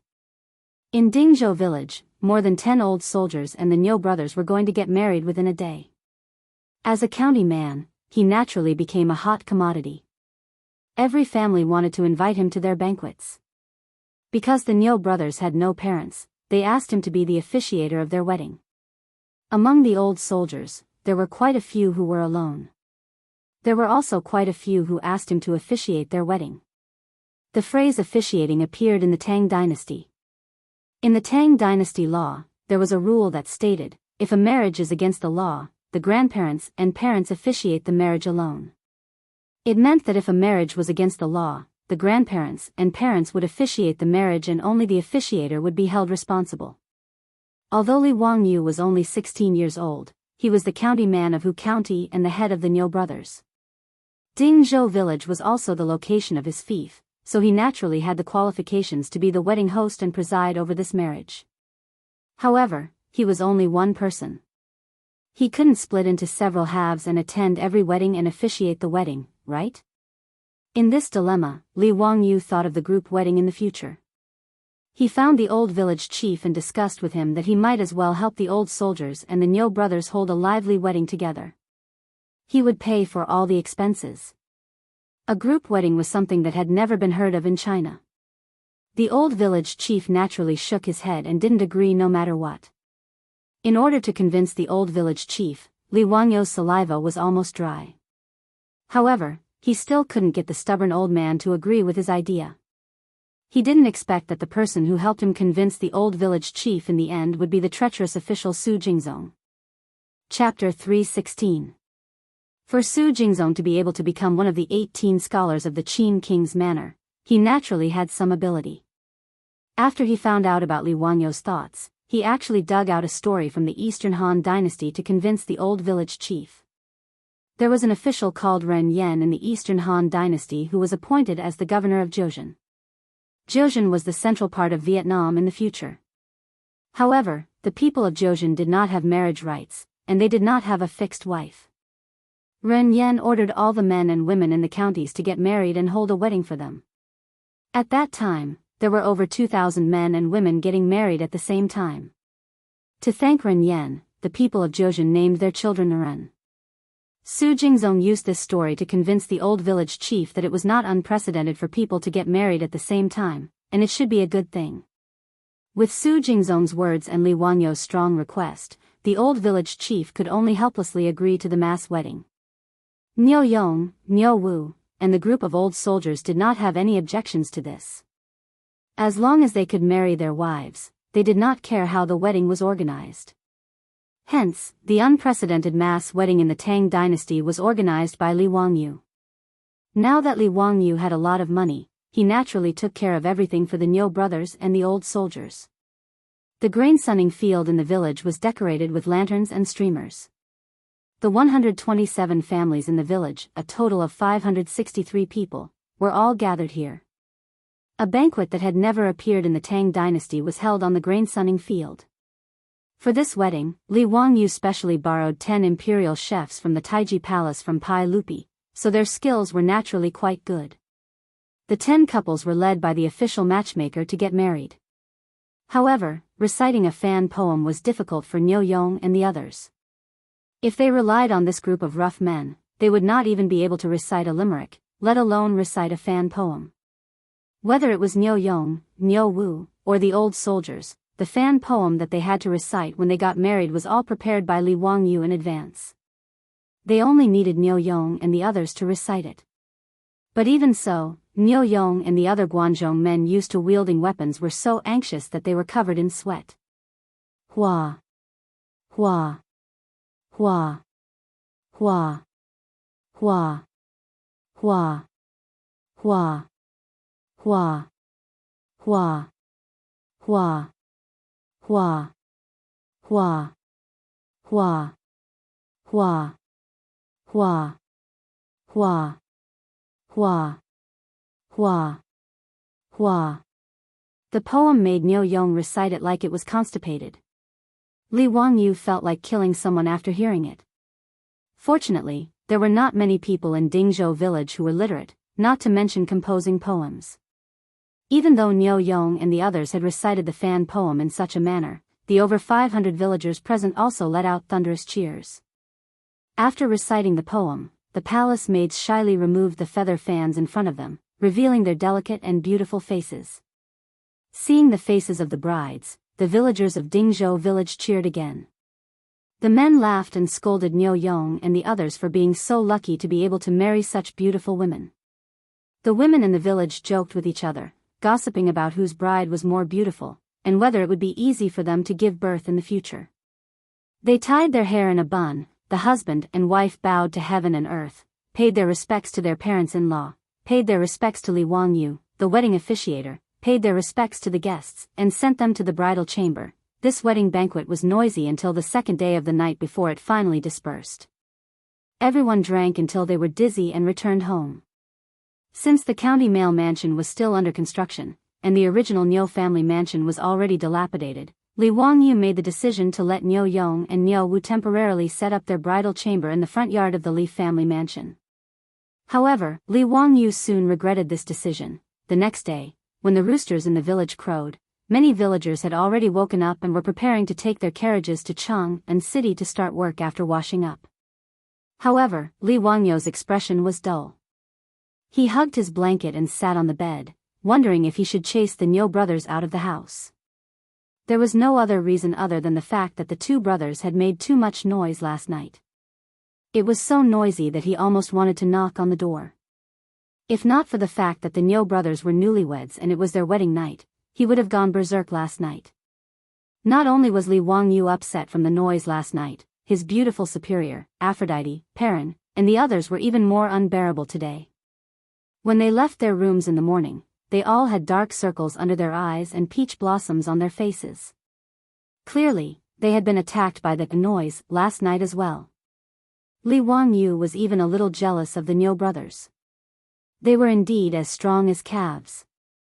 To be able to torment themselves for an entire night, their waists were too good. It wasn't just the Li family who had been attacked by the noise last night. There were countless other families in the village who had been disturbed last night. Early in the morning, many of the villagers left their houses with dark circles under their eyes and yawned non-stop. Clearly, they hadn't been able to sleep well the night before. The homes of the dozen or so old soldiers were scattered all over the village. It was as if the entire village had undergone a baptism of sound waves last night. It would be a miracle if the villagers could sleep well. A group of old bachelors who had been single for almost 40 years met a 30-year-old palace maid who had been locked up in the palace for more than 10 years. This was truly a raging fire, it was just that the fire burned a little too fiercely at night. Not to mention that the dilapidated houses made of yellow mud in the village didn't have any soundproofing effect. Even though the Li family's old residence had been repaired, the noise made by the Niu brothers in the front yard was enough to make Li Wangyu and his beautiful superior, who were in the backyard, unable to sleep all night. After getting out of bed, Li Wangyu glared at the Niu brothers angrily. However, the two brothers didn't feel ashamed at all. Instead, their faces were glowing. If it weren't for the fact that Li Wangyu knew that he couldn't beat these two animals, he would have fought them to the death long ago. It was just that his mouth was cheap. Why did he let these animals marry for no reason? It was simply too torturous. The Niu brothers didn't care about the fact that they had been eavesdropped on. In the eyes of this group of rough men, if they could satisfy their wives, it meant that their bodies were strong and others couldn't envy them. In the face of Li Wangyou's resentful eyes, the two brothers were still topless and exercising with stone weights in the front yard.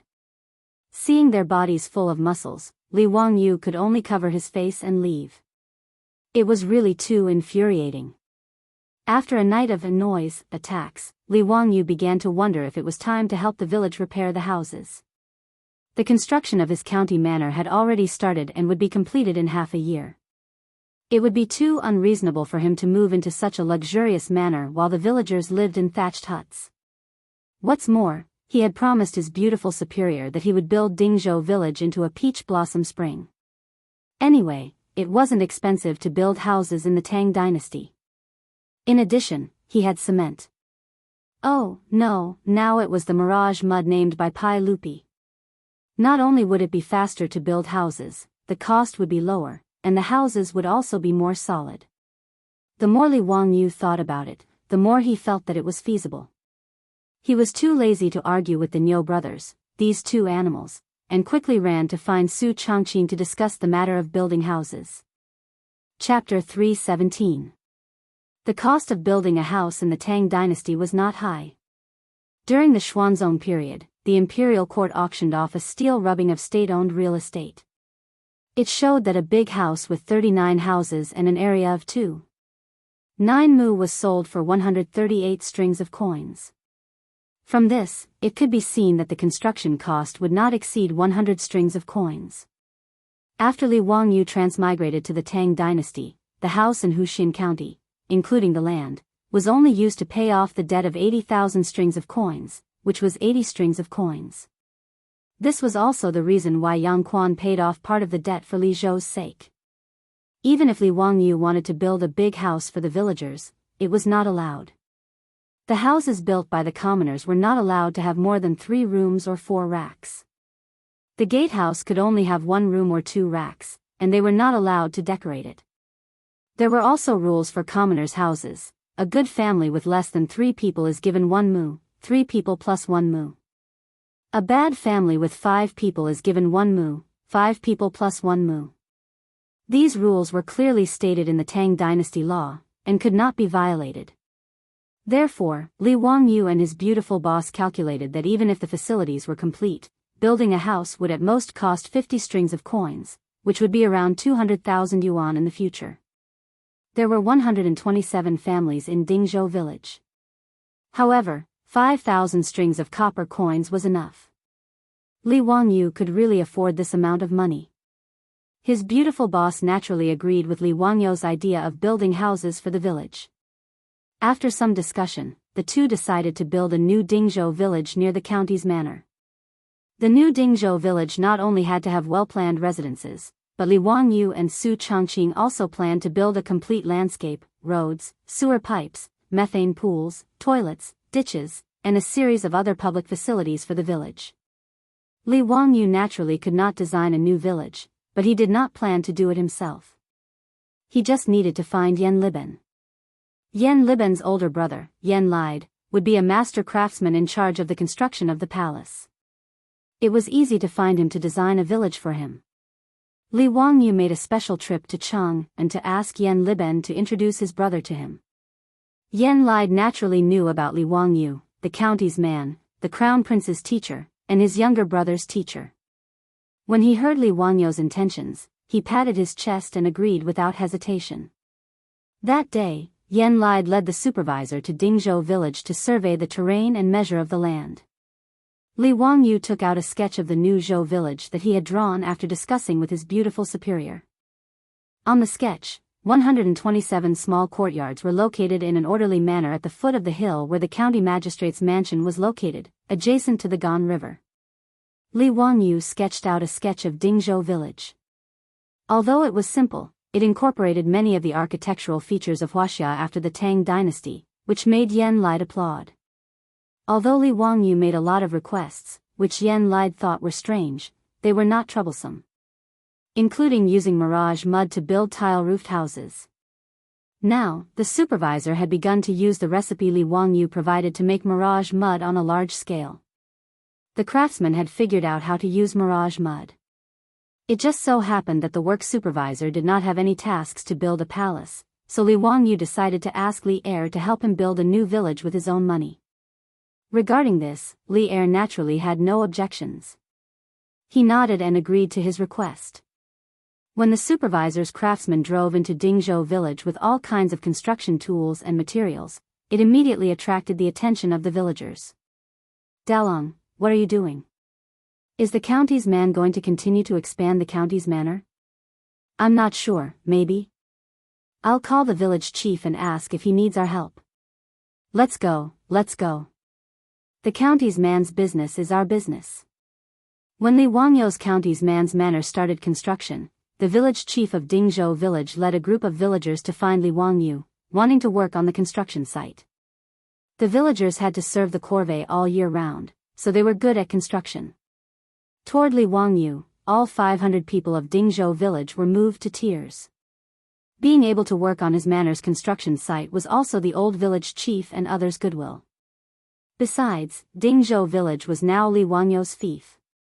The villagers would no longer serve the corvée, so it was natural for them to work on Li Wangyu's manor's construction site. However, Li Wangyu naturally declined the village chief's kindness. After all, he was born under the red flag and grew up in New China, so he still had this awareness.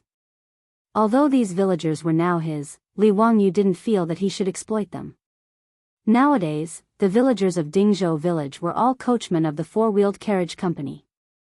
A day's delay meant a day's worth of income. How could he have the nerve to ask the villagers to help him build a house? Therefore, no matter how the village chief and others asked, Li Wangyu refused, which made the village chief and others feel very regretful. However, a large number of construction tools and materials were transported to the village today, causing the villagers to misunderstand that Li Wangyu wanted to expand his manor. The village chief didn't look for Li Wangyu, so he led a group of villagers and rushed over. When he saw that the craftsmen had stopped their carriages and ox carts at the hillside outside the village and began to unload the tools, he hurried forward. Everyone, you're wrong, wrong. The county's man's manor is on the hillside. You've got the location wrong. The supervising craftsmen stopped what they were doing and looked at an official in a light green official's robe. The official quickly walked over and cupped his hands towards the village chief. Sir, you're not wrong. We're not building a manor for the county's man. Not building a manor for the county's man? Then what are you doing? The village chief asked. We're here to build a new village. The words of the official who was going to be the supervisor stunned the old village head and all the villagers. Build a village? What do you mean? This is our Dingzhou village's land. How can you build a new village? Who asked you to build a village here?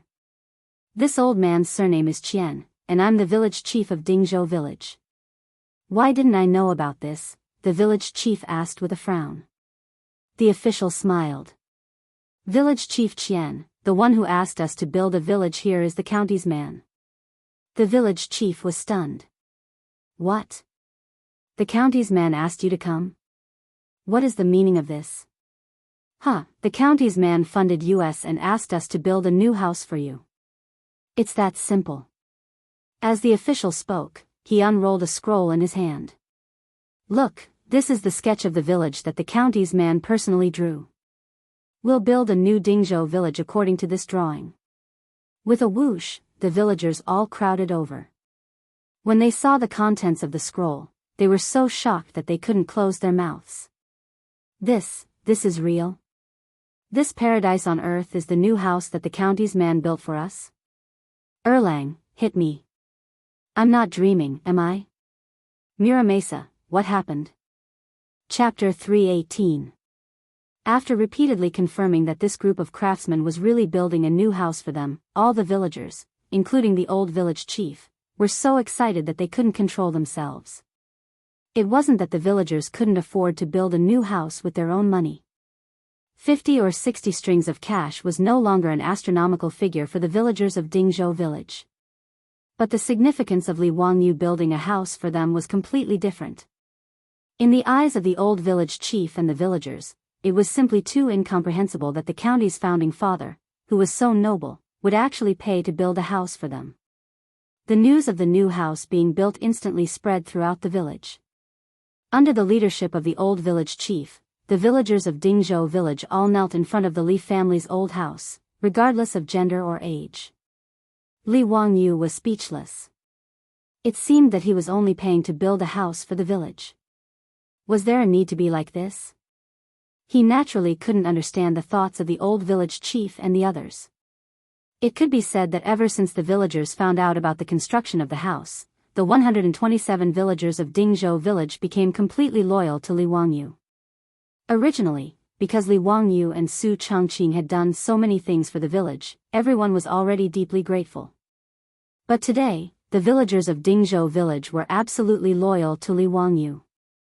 If the data of the computer strategy games of the future were used to describe it, then their loyalty was off the charts and had reached the max level. It was estimated that even if Li Wangyu ascended to the throne and raised an uprising, wanting to rebel and seize the throne, these villagers would not hesitate to take kitchen knives and hoes and follow him to Cheng'an city. Of course, Li Wangyu wouldn't have such a brain-damaged idea, and the villagers didn't need to follow Li Wangyu to the end of the world. In the face of the people who were kowtowing in front of his house, Li Wangyu could only brace himself and persuade them to get up. Everyone, quickly get up, there's no need for this. Old village chief, please don't, please don't. Li Wangyu helped him up, but the person beside him knelt down again, making him extremely speechless. Yuqi village chief, this kind of old man, was kowtowing to him, which made Li Wangyu feel that his lifespan was shortened. What ability did he have to make these Dingzhou village villagers treat him like this? It took a Herculean effort to persuade the old village chief and the others, who were so excited that they couldn't control themselves, to the point of tears. The villagers expressed their gratitude again and again before slowly dispersing under Li Wangyu's persuasion. This caused a layer of white sweat to appear on his forehead. F*CK, feudal thinking is not good. However, the man was secretly pleased to be treated in this manner. This kind of treatment was impossible to experience in the future. While Li Wangyu was vexed, he also felt very satisfied. The news that Hu Xiannan had appointed Zhou Siyuan to build a house quickly spread through the surrounding villages. Regarding this, the commoners who heard of this could only feel envy. Originally, Ding Zhou Siyuan, which was like mud, was famous for being poor among the surrounding villages. No matter which family wanted to marry their daughter, they were unwilling to marry into Ding Zhou Siyuan. In Ding Zhou Siyuan, it wasn't just the old soldiers who were single. There were many people who were so poor that they couldn't find a wife. Thinking about it, this was very normal. Which family would be willing to push their daughter into a pit of fire and refuse to marry into a good family and insist on marrying into Ding Zhou Siyuan to eat rice and vegetables? However, following Li Wangyu's move to Ding Zhou Siyuan, in a short 2 months, there were already people from the surrounding villages who had invited matchmakers to the village to act as matchmakers. When the news of Li Wangyu building houses for the village spread, those official and private media almost flattened the doorsteps of the unmarried families in the village.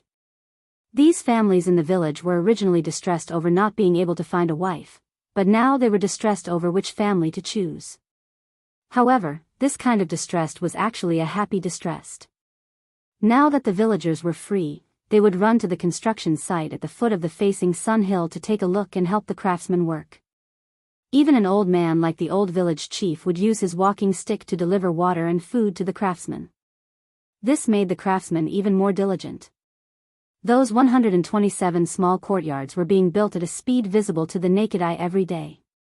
Yan Lide estimated that the construction of Ding Zhou Siyuan would be completed in about 2 months. Regarding this, Li Wangyu didn't have any objections. After he threw all the work of building the village to Yan Lide, he became a shopkeeper. It wasn't that Li Wangyu wanted to be lazy, but that Su Jingzong was pestering him again.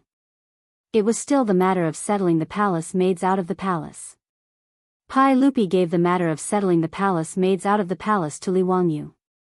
After ordering Su Jingzong to assist, this treacherous minister of the Wu Zhou dynasty wanted to handle this matter beautifully and show his face in front of Pai Lupi.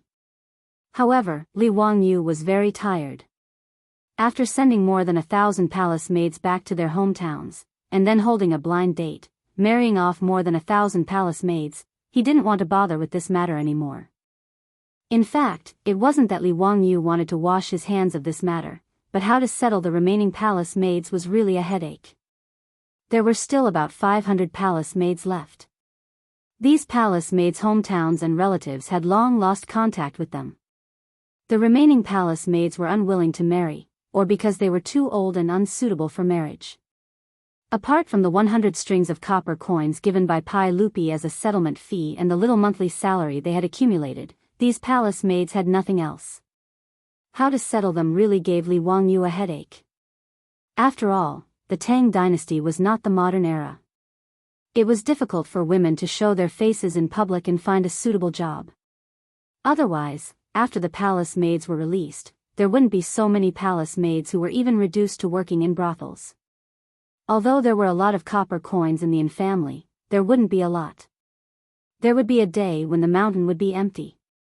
At that time, these women would lose their livelihood, and it would be really pitiful. Li Wangyu thought of many ways, but he felt that they were not feasible, so he simply pushed the matter to Pai Lupi and asked Pai Lupi to make a decision. Although Pai Lupi was a good emperor who was diligent and loved the people, he was not a kind-hearted person. If these palace maids were to stay in Wuda for 9 years, they would be left to fend for themselves. But now it was impossible. Previously, Pai Lupi released the palace maids, ordered the county men to hold a blind date, and created momentum at the palace gate. Now, the people of the Tang dynasty were spreading the word of the saint's kindness. In the end, if these 500 palace maids were not dealt with properly and were criticized by the people, Pai Lupi would naturally not agree. Pai Lupi, who cared about his reputation, had no other ideas, so he just urged Su Jingzong. Su Jingzong, who was forced into a corner by Pai Lupi, could only come to Dingzhou village to find Li Wangyu. It felt like the ball was kicked under his feet again after being kicked back and forth. In this regard, Li Wangyu could do nothing but raise his middle finger in the direction of Cheng and City to express his excitement. Chapter 319. Li Wangyu was annoyed by Su Jingzong's pestering, but he had no good ideas.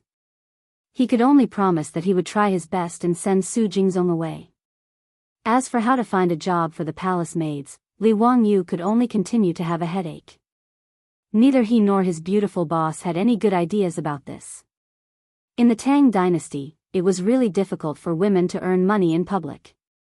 In this era, men worked outside and women worked in the house. Although women in the Tang dynasty did not stay at home like in the Ming and Qing dynasties, they rarely went out to work.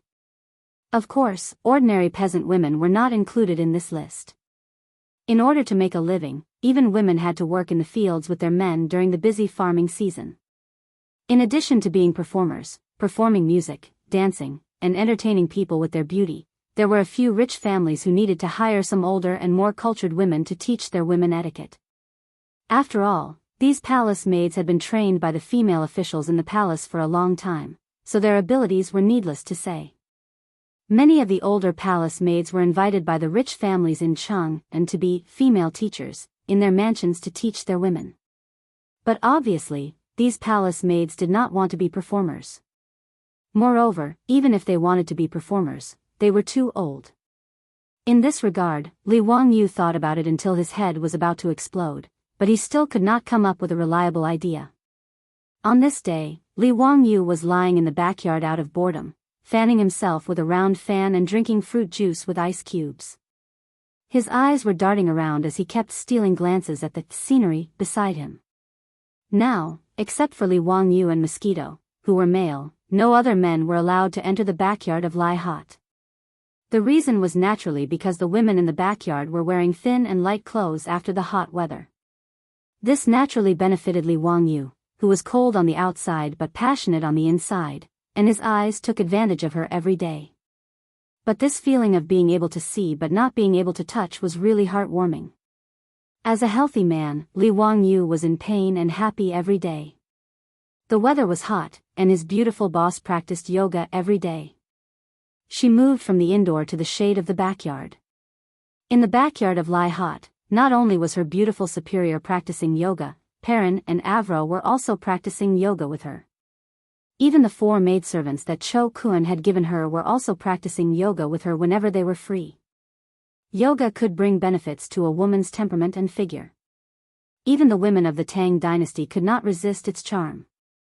Therefore, when the women in the backyard practiced yoga every day, it became Li Wangyu's daily welfare time. With regards to Li Wangyu sitting on the recliner at this time of the day and sneaking glances at them under the guise of enjoying the cool air, all the young ladies in the residence were naturally well aware of it. Each of them had different reactions. In the future, his beautiful boss had long been used to this kind of gaze. Modern women wore sexier clothes when they went to the beach or the pool. They were no longer bothered by the attention of men. Therefore, when Li Wangyu peeped, Su Chongqing only rolled her beautiful eyes at him and calmly did her own things, not affected at all. Avro's mentality was closer to Su Chongqing's. Firstly, she was born in the Byzantine Empire after all, which was different from the customs of the Tang dynasty. Secondly, ever since she was bought by Li Wangyu, she had long regarded herself as Li Wangyu's woman. Therefore, in the face of Li Wangyu's scorching gaze, not only did Avro not resist, but she would also welcome his gaze and proudly stick out her proud peaks. In this regard, Li Wangyu could do nothing but swallow his saliva. Vixen. Damn it. As for Perrin and the 4 maidservants, their pretty faces would turn red every time Li Wangyu looked at them, and they would lower their heads and not dare to look at him. Their bashful appearance made Li Wangyu feel that the ancient poem was indeed well written. Fragrant flowers smile shyly, willowy wastes are warm and cozy. Wasn't it exactly like this? Li Wangyu took a sip of the cold juice and shook the round fan twice, feeling that it seemed to be missing the taste. At this time, shouldn't the fan in his hand be opened with a swoosh and then elegantly waving the fan, looking like a distinguished scholar? He looked at the round fan in his hand with disdain. This fan was no different from the cattail leaf fan in the future. How could it show off his distinguished and elegant style? That's right, the folding fan. It seemed that this thing hadn't been invented in the Tang dynasty yet. Li Wangyu thought for a moment and realized that he really didn't seem to have seen anyone use a folding fan in the Tang dynasty. He didn't know that folding fans only appeared in the Song dynasty, and it was only in the Ming dynasty that they were taken out of the palace and became popular for a time because of Emperor Yongl's love. If a distinguished scholar didn't have a folding fan made by a famous calligraphy artist, he would be ashamed to go out and meet people. Li Wangyu's interest was piqued. He got up and ran back to the study, took a charcoal pencil and paper, and began to draw the structure of the folding fan. The folding fan wasn't complicated. It was just made up of the ribs and the fan face.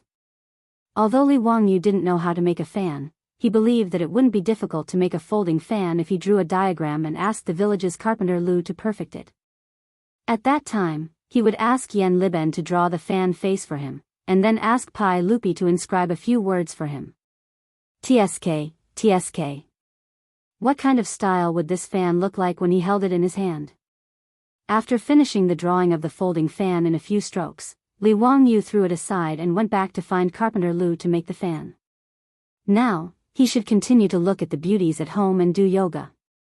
Under the shade of a tree in the backyard, there was a thick blanket. The beauties at home wore thin clothes and were barefoot on the blanket, practicing with their beautiful boss. Li Wangyu looked around and was very satisfied. His beautiful boss, in particular, had a mature woman's body, long, straight, round legs, small waist and towering peaks. Li Wangyu's eyes almost fell in. On the other hand, although Aphrodite was only 15 years old, she wasn't inferior to his beautiful boss at all. The development of European women was really better than that of Eastern women in certain aspects. Li Wangyu dared to bet that his beautiful boss's impressive upper body would definitely make most Eastern women envious and jealous. But for the 15-year-old Aphrodite, even his beautiful boss could only look up at her in envy. Li Wangyu's eyes would always be unconsciously attracted by his beautiful boss and Aphrodite's fatally seductive bodies, and he would forget to look away, but with his keen observation, as a man, he soon noticed an interesting situation. His beautiful boss and Aphrodite were also exercising, but the beautiful boss's proud body wouldn't shake violently. On the other hand, Aphrodite's movements made Li Wangyu's heart beat faster and his mouth go dry. Li Wangyu couldn't help but wonder in his mind whether it was a problem of gravity or a difference in race. But when his eyes unconsciously swept over Aphrodite, his gaze was involuntarily attracted by the bulges on Aphrodite's clothes. Li Wangyu had a sudden epiphany. So that was it. Then, a bold idea formed in his mind. It seemed that this was something that palace maids who left the palace would do. Chapter 320. With Li Wangyu's unique, observational skills, as a man, he discovered that the problem was that his beautiful superior was wearing underwear, but Aphrodite wasn't. This was naturally normal. In this era, be it the Tang dynasty or the distant Byzantine Empire, women's underwear wasn't scientific. Actually, it couldn't be said that Aphrodite wasn't wearing underwear, but that there weren't women's underwear like in the modern era. In ancient times, underwear was also known as underwear, which meant frivolous and undignified. In the Han dynasty, underwear was also known as belly-hugging or heart clothing. It was a simple cloth wrapped around the abdomen, leaving the back exposed. In the Wei and Jin dynasties, the name of underwear changed to tu dang, which usually had 2 layers. The interlayer could be lined with cotton, which could cover both the chest and the back, keeping the body warm. In the Tang dynasty, women's underwear was known as tuzi, which was a strapless, open-side underwear. In the Tang dynasty, women liked to wear half-exposed dresses. They would tie their dresses high above their chest, tie a wide belt under their breasts, and drape a transparent tulle over them. The tuzi would be faintly discernible, making them very bold. In fact, the Tang dynasty was the first to wear underwear outside. No matter if it was a stunning and beautiful woman, a pretty girl from a humble family, or a graceful and luxurious woman, they were all like this. As for the underwear commonly seen in TV series in the modern era, it only appeared in the Qing dynasty. After Li Wangyu noticed that Aphrodite wasn't wearing underwear, his nose started to itch again. After rubbing his nose, he suddenly had an idea. Could he organize the more than 500 palace maids to make and sell underwear? In Li Wanyo's opinion, underwear that could accentuate one's figure and was good for women's bodies in the Tang dynasty, an era when women weren't bound by feudal ideology, should have a lot of market prospects. In the prosperous Tang dynasty, women didn't wrap themselves up tightly like in the Ming and Qing dynasties. Instead, they boldly revealed their bodies just like in the modern era. Moreover, the more noble a woman was, the more revealing her clothes were. Revealing, and plump were the fashion trends of those noble ladies. This had long been confirmed by later generations of historians, and the paintings of princesses and noble ladies on various murals of the Tang dynasty had also shown this point to later generations after thousands of years of time. However, Li Wangyu was very lucky to be able to witness this scene with his own eyes. In his opinion, those sexy female stars in the various movie award ceremonies of later generations may not be comparable to the noble ladies of the Tang dynasty. Revealing a bottomless cleavage was definitely a scene in the Tang dynasty. Old Mao Zi's movie, Curse of the Golden Flower, was once ridiculed because the cleavage on the screen was too plump. In fact, old schemer had been wronged. The women of the Tang dynasty really took the fair and plump cleavage as their beauty, and they were not stingy in showing it. When Li Wangyu was in the Taiji Palace, he saw that the palace maid's attire was no less reserved than in the movies. In fact, it was even bolder. Not only in the palace, but also among the commoners.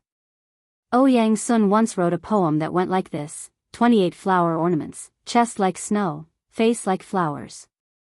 What he meant was that a 16-year-old girl with a large area of her fair and tender skin was exposed. TSK, she was really an old hooligan. During the Tang dynasty, there were quite a few such wretched and weird uncles. The Tang dynasty poet Zhou Yi wrote a poem called Meet the Girl Next Door, because of the beauty of the girl next door. When the sun is high, the girl next door meets with a smile, slowly binding her skirt and half revealing her chest. Not to the autumn pond, but to the green water, the difference shames by Fu Rong. What was slowly binding her skirt and half revealing her chest? What was shaming by Fu Rong? The old driver Li Wangyu expressed that he did not understand. He was very simple. The complete Tang dynasty poems contained countless poems about the beauty of the chest. Even Bai Ju Yi was not exempt from this. He also wrote a poem like half revealing the chest like snow, slanting her face like a wave. In short, the Tang people were very tolerant and appreciative of the way women showed off their cleavage. This strengthened Li Wangyu's confidence in developing the underwear industry. Li Wangyu naturally did not know how to make underwear. He was not a pervert who would spend his free time studying the structure of women's underwear. But it did not matter if he did not know how. His beautiful superior understood. Moreover, she still had the leopard print underwear that she had transmigrated to the Tang dynasty. It could be used as a sample. Pulling his beautiful superior to the side, he quietly told her about his genius idea. The beautiful superior could not help but shyly reach out and fiercely pinch Li Wangyu's waist. Damn pervert, you can even think of this sort of thing? It hurts, let go. Quickly let go. How am I a pervert? Am I not just thinking for the sake of those palace maids? Also, this is killing many birds with one stone. The women of the Tang dynasty will be grateful to you. Bah, damn pervert. The beautiful superior's face was bright red. She let go of the fingers that were pinching Li Wangyu's waist. Li Wangyu chuckled. Besides, aren't I doing this for your sake? Hee, when you fell into my bathtub, you should only have a set of underwear on you, right? You're still saying it. The beautiful superior's face was distressed. She used her fist to repeatedly hit Li Wangyu's shoulder. Okay, I won't say it. What do you think of this matter? Can you do it? The beautiful superior slightly nodded. I will go to Empress Zhongsun for this matter. You are not allowed to intervene. How can that be? I have to check for you. Otherwise, how do you know the effect of the underwear on the body? This underwear needs to be examined by a man's eyes, right? Li Wangyu was not willing to let go. This was a rare benefit. When he thought of the famous underwear shows in the future, such as Victoria's Secret, and the appearance of those supermodels wearing sexy underwear on the catwalk, Li Wangyu could not help but swallow. Moreover, Li Wangyu heard that when those supermodels changed backstage, they did not avoid the male designers or staff. TSK, thinking about it, it was really a happy industry. If he worked in the underwear industry in the Tang dynasty, would he also be able to feast his eyes because of this? However, his little thoughts were seen through by the beautiful superior at a glance. She crossed her arms in front of her chest and coldly glanced at Li Wangyu. Humph, you want to see underwear models, right? Let me tell you, don't even think about it. I was the one who came up with this idea. Li Wangyu argued for his rights. The beautiful superior once again issued a cold snort from her nostrils. So what? You really don't want me to participate? Humph. Pervert. Facing the beautiful superior who did not give in at all, Li Wangyu could only retreat in defeat and obediently give up the underwear industry with both hands. No matter how much he opposed, the beautiful superior would not give him the opportunity to touch the underwear industry. This made Li Wangyu very depressed. In this regard, Li Wangyu deeply regretted, and strongly condemned Su Changqing's action of burning the bridge after crossing the river. However, it seemed that the Li residents would have another business that would bring in large amounts of money every day. This made him feel slightly gratified. Chapter 321. His beautiful boss did not allow Li Wangyu to meddle in the underwear industry, which saved him a lot of trouble. Apart from Su Changqing himself, the women in the family, including Afro, all had a pair of skillful hands and were good at needlework. Even the two new daughters-in-law of the Niu brothers were the same. As for the beautiful boss, there was no need to count on her. In the future, she did not even know how to use an electric sewing machine, let alone sewing clothes with a needle and thread. It was indeed too difficult for a white-collar beauty who was used to using a keyboard and mouse to learn needlework. The beautiful boss also pulled the two new daughters-in-law of the Niu family to the back residence. Now, Su Qiao should be called Niu Su Su, while Niu Wu's beautiful daughter-in-law should be called Niu Su Xie. After marriage, a woman would take her husband's surname. This was a tradition since ancient times in Huaxia. Even in the future, Hong Kong and other regions had such a custom. Naturally, Niu Su Su and Niu Su Xie were also good at needlework. The beautiful boss naturally trusted the daughters-in-law of her troops, so she asked them to start sewing underwear together with Perrin and the others. With the underwear that Su Changqing had worn when he had transmigrated as a sample, in the backyard, a few clever women quickly used needles and silk to sew a few sets of underwear of different sizes. The freshly made underwear gave these women of the Tang dynasty a great surprise. Under the guidance of Su Changqing, they all eagerly and shyly went to their rooms to change into their underwear. The unprecedented comfort of being wrapped up made this group of women fall madly in love with these underwear. It only took a moment for them to go from feeling shy about wearing such things to not wearing them after putting them on and feeling like they were running naked. Seeing that all the women in the residence loved the underwear so much, the beautiful boss naturally knew that it was a success. She took several sets of newly sewn silk underwear and went to Taiji Palace in Chang and to meet Empress Zhongsun. This kind of profitable industry would make money from the noble women of the Tang dynasty. Moreover, it was to settle the palace maids out of the palace, so she naturally had to pull Empress Zhongsun along to make a fortune. The beautiful boss had an idea and pulled Empress Zhongsun to invest in the carriage business. She had already tasted the sweetness of cooperation with the royal family. It could be said that with the Li family's businesses, nothing was taboo. No one dared to interfere, and no one dared to obstruct the Li family's businesses. Even though the aristocratic families were dissatisfied with Hu Xiannan, they didn't dare to do anything to him. It just so happened that today concubine Yang was also chatting in Empress Zhongsun's Li Hall. Seeing Su Changqing enter the palace, the two most distinguished women of the Tang dynasty were very happy. Both Empress Zhongsun and concubine Yang liked Su Changqing very much. Not to mention the fact that this capable niece-in-law had brought so many benefits to the palace. Even the yoga she taught had benefited the two of them greatly.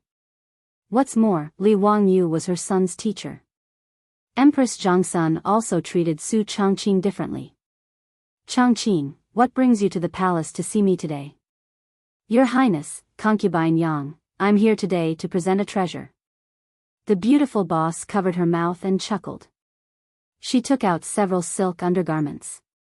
Empress Jongsun and concubine Yang reached out to take them and looked at them curiously. What are these? They seem to be a bit like plum. But why is the style so strange? Why are there so few materials? These are undergarments. Su Chongqing lowered his voice and explained to the two of them while gesturing. These undergarments are interesting. I'll try them on. Hearing that these were women's undergarments, concubine Yang was also interested. She took one and asked the palace maid to go to the inner hall to help her change and try it on. Su Chongqing quickly followed and showed concubine Yang how to wear it. Not long after, concubine Yang came out of the inner hall again, but Empress Jongsun was slightly surprised. Sister, your figure seems to be a bit different. Empress Jongsun stared at concubine Yang's chest and asked uncertainly. Concubine Yang was now the mother of 2 children. She and Pai Lupi gave birth to the 5th prince, Prince Qi, Liu, and just gave birth to the 6th prince, Prince Liang, Liu. Her body naturally had the plump of a mature wife. At this time, concubine Yang's chest was more and more towering, and her cleavage was deep. Empress Jongsun, who was used to seeing her, was a little stunned. How could concubine Yang change so much in a moment? Were these clothes called undergarments really so magical? With concubine Yang as a precedent, Empress Jongsun didn't care that she was pregnant. She let the palace maid help her to the inner hall to change clothes. Sure enough, after wearing the undergarments, the comfortable close-fitting feeling of being tightly wrapped made Empress Jongsun feel extremely satisfied, not to mention the body-shaping effect it brought. Chongqing, your undergarments are really magical. I like it very much. Later, you have to send more to me. Seeing the excellent effect of the sample sent, Su Chongqing couldn't help but cover his mouth and chuckle. Your Highness, I want to partner with you in this undergarments business today. Do you think it's possible? If this undergarments are sold, is there anyone willing to buy it? Yes, of course it's possible. I think that this thing will make those women break their heads to buy it. Chongqing, you're really as smart as the men of your household. Reminded by her beautiful superior, Empress Jongsun also reacted and repeatedly applauded. Then we'll follow the model of the carriage and winery. What do you think? Su Chongqing shook his head. Your Highness, I'm afraid this matter has to be handled in a different way. Oh. Why is that? Empress Jongsun asked puzzledly. Su Chongqing explained the matter of the 500 or so palace maids in full detail. He wanted to use this undergarments business to let the 500 or so palace maids have a stable livelihood. Empress Jongsun heard this and sighed for a long time. This is my and Erlang's fault. You and Zio thought it through. So, we'll do as you say. I agree. Your Highness, what are you saying? It's you and His Majesty who are merciful and can't bear to see those palace maids suffer. The matter of opening an undergarments shop with the palace maids and making and selling undergarments was settled in a few words by the two of them. Empress Jongsun invested 50,000 strings of cash to buy shops in the east and west markets, occupying 40% of the undergarments shop. The Li family of Huxian took 30%, investing in technology and management. The remaining 30% was divided among the 500 or so palace maids. However, these palace maids also needed to each take out 100 strings of cash as capital to invest. Originally, Empress Jongsun didn't want to take the palace maids' money, but her beautiful superior insisted. In her words, if the palace maids didn't contribute, they wouldn't necessarily cherish this business.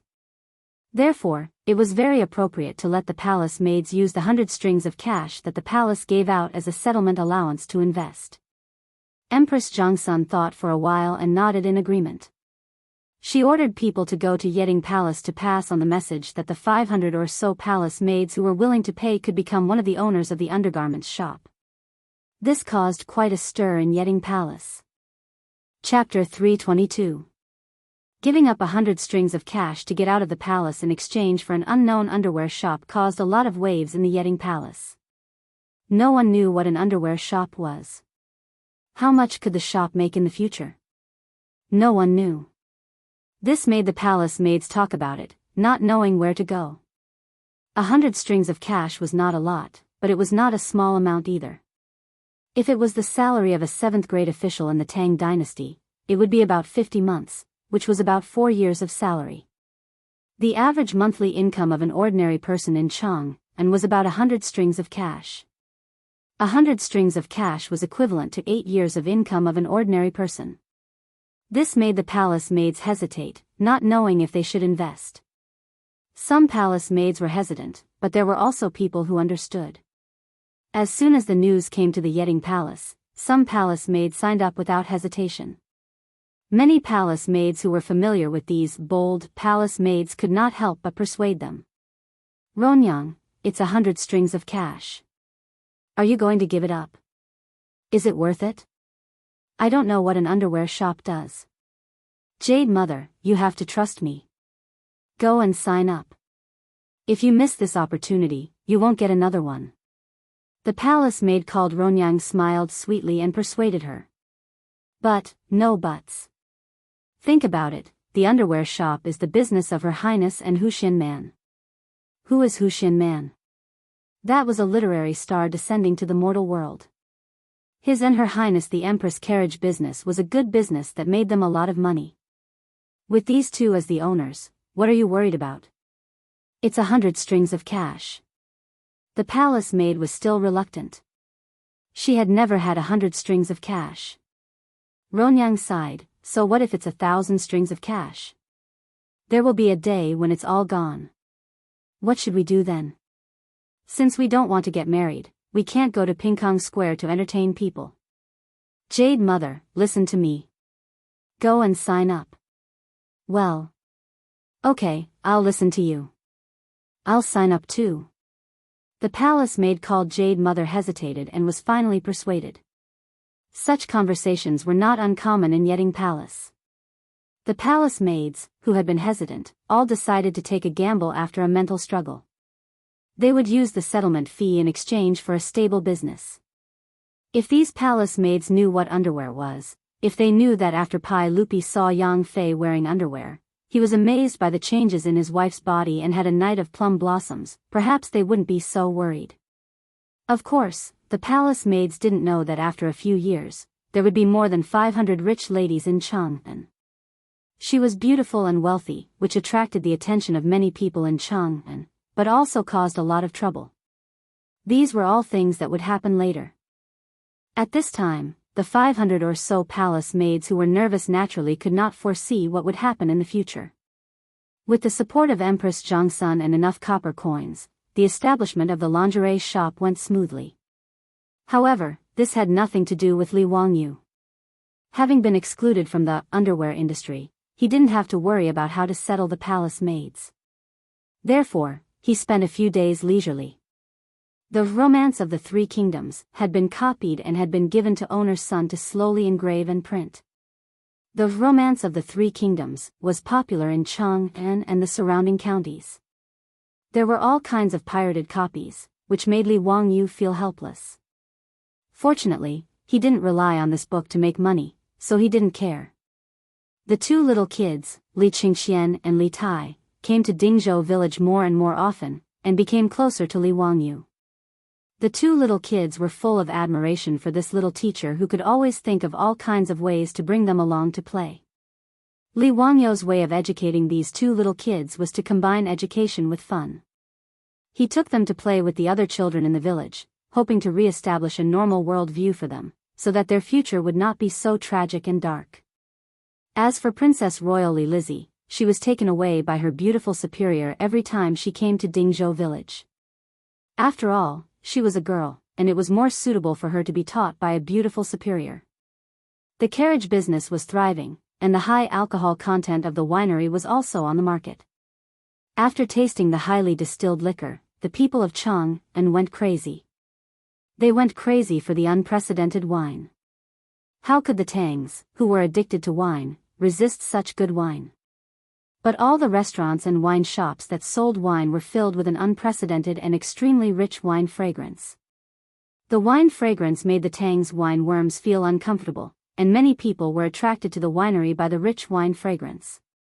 The Tangs, who were used to drinking low alcohol content wine, could not stand the alcohol stimulation of the high alcohol content wine. The Tangs, who could drink a bucket of wine and not get drunk, became drunk after drinking a liter of white wine. Li Bai wrote hundreds of poems when drinking wine, and could drink 300 cups in one go. If it was high alcohol content wine, he would have been drunk into a puddle of mud. For a time, the number of drunkards in Chang increased, and the number of drunk people was innumerable. Every day, the Marquis who patrolled the streets had to drag out many drunkards who passed out on the streets. Especially after the curfew, those who passed out on the streets would not only be beaten 40 times, but also thrown into the prison to sober them up. But even so, the Shaodao wine brewed in the winery was still sold out. The high price of 50 strings of coins per bucket, which was 5 times the price of the most expensive wine in the Tang dynasty, still did not stop the drunkards of the Tang dynasty from chasing after the Shaodao wine. At present, the winery in the col of Mount Shouyang had just started production, so the output was not high, only about 10 tons of white wine a month. Converted into the unit of measurement of the Tang dynasty, it was 1,000 buckets. If all of them were sold, the income would be 50,000 strings of coins, and the profit would be at least 40,000 strings of coins. The output of the winery was still increasing. As long as there was enough sorghum, more wine could be brewed. Now, the Chiu family in Chang was constantly transferring sorghum from all over the Tang dynasty to Li Wangyou's winery. However, due to the locust plague in Guangzhou this year, the sorghum that could be transferred was limited, which also limited the output of the winery. Li Wangyou was not worried. After all, he knew that the grain of the Tang dynasty would usher in a bumper harvest 3 years after Jingguan. It was recorded in the comprehensive mirror of aid for governance: when the year is ripe, the world is vast, and the scattered people return to their hometowns, rice will be no more than 3 or 4 coins. Although Li Wangyou did not believe that the price of rice would be reduced to such an extent, at least the grain harvest was certain. After calculating the property of his family, Li Wangyou was very satisfied and lived quite leisurely every day. But today, a group of playboys suddenly came to the door and insisted on dragging Li Wangyou to Chang and to watch the polo match. Li Wangyou looked up at the scorching sun in the sky, but he had no intention of going out. Going out on such a hot day was not like drinking iced fruit juice in his own backyard and looking at cool beauties. However, Li Wangyou could not resist the playboy's forceful pull. He was dragged on the back of a horse, and the group of people rode to Chang'an. Chapter 323. Polo was known as striking Ju in ancient China. It was invented in the Han dynasty and flourished in the Tang and Song dynasties. In the Three Kingdoms period, Chao Zhi's Mingdu chapter had a poem that said, "Even riding a horse to strike Ju rang, cleverly pushing through 10,000 ends." This showed that polo had existed at least in the late Han dynasty. Polo was known as striking ball in the Tang dynasty. It could be said that it was the #1 sport in the Tang dynasty. Its popularity was far beyond that of football and basketball in the modern era. It was not an exaggeration to call it the national sport. Not only the civil and military officials and the common people loved polo, but even the emperors of the Tang dynasty were the same. Among the 23 emperors of the Tang dynasty, 2 of them actually died because of polo. This showed how passionate the people were. There was even a women's polo team in the Tang dynasty. Polo in the Tang dynasty already had detailed rules and etiquette, and there were polo courts all over the country. The mural, "Playing Polo," that was unearthed in the tomb of the Tang dynasty's crown prince vividly depicted the scene of polo in the Tang dynasty. Unfortunately, with the rolling wheels of history, polo almost disappeared from China during the Ming and Qing dynasties and was instead popular in the West. It was a pity that this style of the Tang dynasty still existed in the West. Li Wangyou only knew about polo in his previous life. He had never come into contact with it, so naturally, he was not interested in it. However, since he was dragged here by the popinjays, he just went with the flow and treated it as a chance to experience the customs of the Tang dynasty. Today, the popinjays dragged him to a place that Li Wangyou had never been to, the Bei's 6 armies encampment in the northern imperial garden. Li Wangyu could not help but be curious when he saw that the polo match was held in the Imperial Army's encampment. Brothers, why is today's striking ball being held in the Baya Imperial Army's encampment? Who are the two sides of the match? Ching Chimo laughed. Today is the match between the Baya 6 armies and the Nanya 16 guards. Last time, this group of robbers lost in the Nanya encampment and were very unconvinced. They are clamoring for another match in the Baya encampment. Let's fight. Do you think I'm afraid of them? That's right, today, our Nanya will win. Yuchi Baochi also laughed. Li Wangyu was a little confused by the words of these two bastards. He simply pulled Fang Yai aside and asked in a low voice. Only then did he figure out the reason. In Chang'an City, the Northern Yamen 6 armies were Pai Lupi's personal troops. They were the soldiers and their descendants who served Li Yuan when he attacked Taiyuan.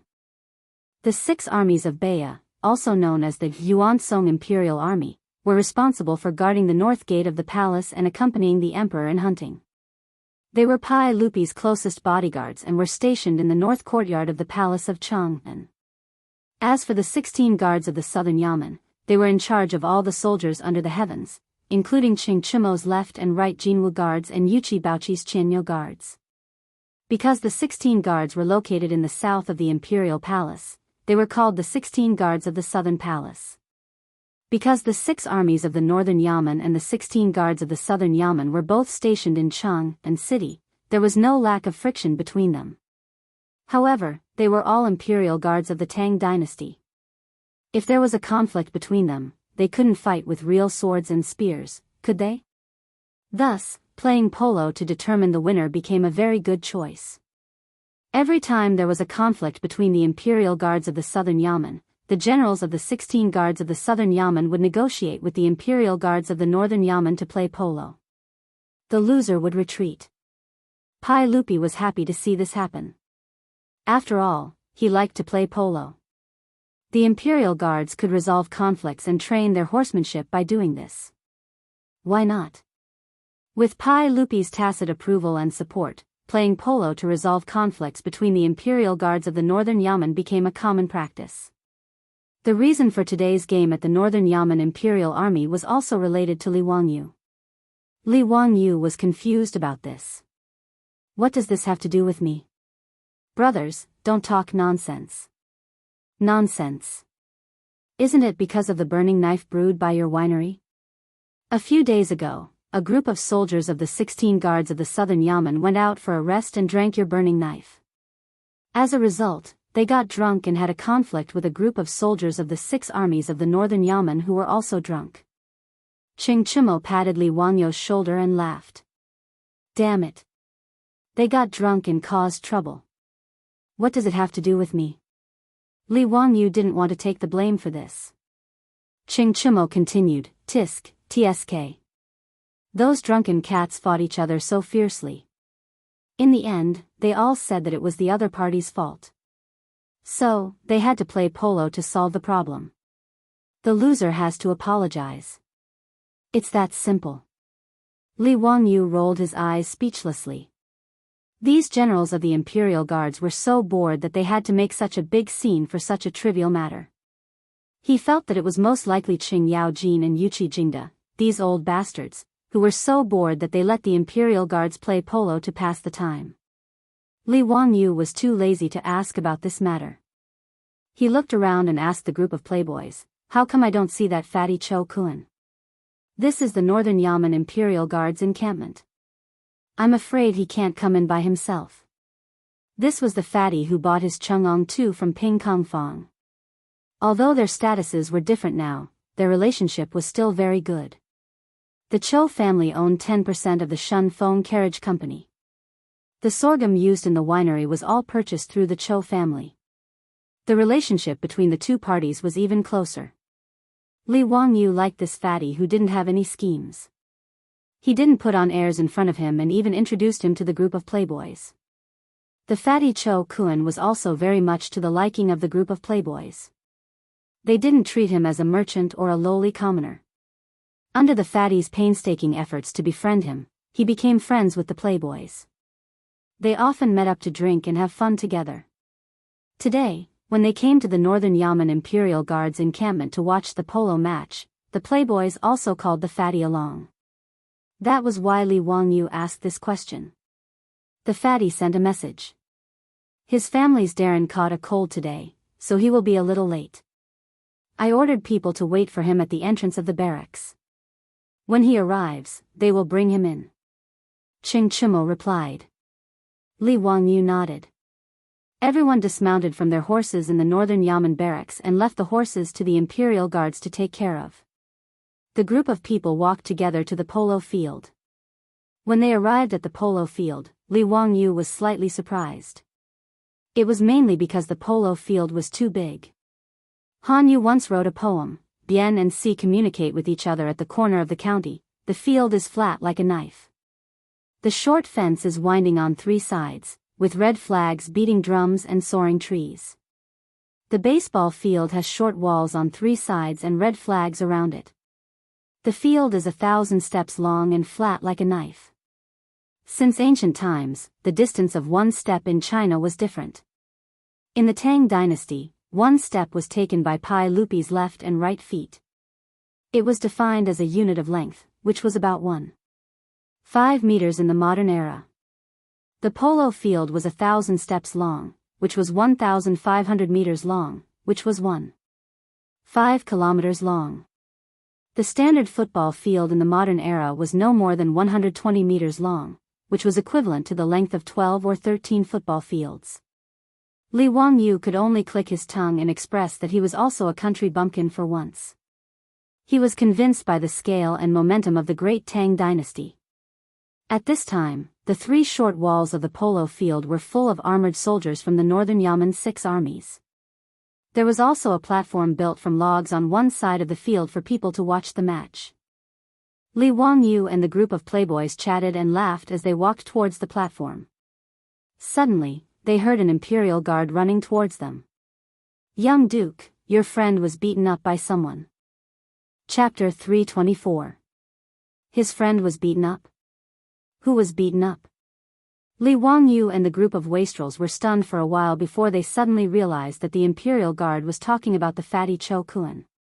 Speak clearly, where is it? Who dares to touch my brothers? At the gate. The Yuan Gate was the entrance to the barracks. The foppish lords looked at each other and rushed towards the Northern Yamen Imperial Army barracks with angry faces. Li Wangyu followed closely behind them. However, this group of wastrels was a group of animals and disappeared in a few seconds. Poor Li Wangyu, who was 16 years old and still very thin and weak, how could he catch up with them? The encampment of the Imperial Guards was terrifyingly big. If it weren't for the fact that horses were not allowed in the camp, Li Wangyu would have wanted to find a horse to ride. By the time he reached the gate with a red face and breathless breath, he saw that the wastrels were already fighting with a group of strong men. This group of Silk Pants, Ching Chimo and his brothers, the Yuchi twins, Chai Lingguo and the others, needless to say, were taught by Ching Yaojin and Yuchi Jingda, these kind of old scoundrels. They were all muscular, skilled in archery and horse riding, and had martial arts skills. Although Niu Jingping's legs were inconvenient, he ran faster than Li Wangyu just now. At this time, when he fought, he was even more vigorous and didn't seem to be affected by his leg injury.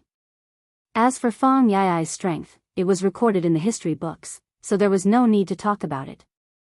He didn't know how Fang Xianling gave birth to such a son. He really didn't know if Lady Fang had cuckolded Prime Minister Fang. The brothers Wei Shuyu, Du He, and Du Go had mingled with Ching Chimo and the others for too long. Unexpectedly, they were not careless in the slightest when it came to fighting. The way they fought made Li Wangyu feel sorry for their opponents. In short, there were more than 20 strong men fighting with the wastrels, but the wastrels seemed to have the upper hand. At this time, the people who were beaten to the ground were the other party's people. Li Wangyu naturally didn't want to fall behind. It wasn't like he hadn't fought in groups when he was young. However, when he looked at the huge difference between his body and the group of brawny men, he wisely did not rush forward. Looking around, Li Wangyu picked up a green brick from the ground. The gate of the Northern Yamen Imperial Army was built in a rather imposing manner. Even the ground was paved with specially baked, high-quality bricks, which made things much more convenient for Li Wangyu. As the saying goes, no matter how good one's martial arts are, they will still be knocked down by a brick. In the street fighting cold weapon ranking, even if the brick wasn't number 1, it was still one of the top weapons. Li Wangyu weighed the brick in his hand and felt that it felt good. Then, he turned his palm and put the brick into his wide sleeve. After preparing a convenient weapon, Li Wangyu slipped into the battlefield. On the other side, Wei Shuyu was wrestling with a strong man. Apparently, he didn't have enough strength. He was pressed under the man's body and was about to suffer. Li Wangyu appeared behind the brawny man like a ghost. He raised the brick in his hand and smashed it down heavily on the brawny man's head. It had to be said that the quality of the bricks baked in the Tang dynasty was absolutely excellent. When the brick hit the brawny man's head, it was like a die factory. The brawny man's head was directly smashed by the brick and fell down with a muffled groan. If Wei Shuyu was also a person from another world, he would definitely give Li Wangyu a thumbs up to show his gratitude. Unfortunately, the action of giving a thumbs up was invented by the ancient Romans and had not yet been spread to the Tang dynasty. It was a pity. Wei Shuyu smiled and winked at Li Wangyu. He pushed away the brawny man who had been knocked unconscious by Li Wangyu and shouted as he rushed toward the other brawny man who was wrestling with the Du brothers. Li Wangyu remained calm and collected. He once again stayed behind the brawny man who was wrestling with Chai Lingguo and smashed the brick again, relying on Li Wangyu's shameless sneak attack, coupled with the powerful fighting strength of Qing Chumo and the others. Soon the brawny men were lying on the ground. All of them groaned for a long time and couldn't get up. As for those unlucky fellows whose heads were bleeding, they were obviously the result of Li Wangyu's sneak attack with a brick. Seeing that his side had achieved a complete victory, Li Wangyu casually threw the green brick to the side and patted the dust off his hands. Only then did he notice fatty Cho Kun at the side. This unlucky kid had obviously been beaten up quite badly. Both of his eyes were already bruised, the corner of his mouth was also broken, and blood was seeping out.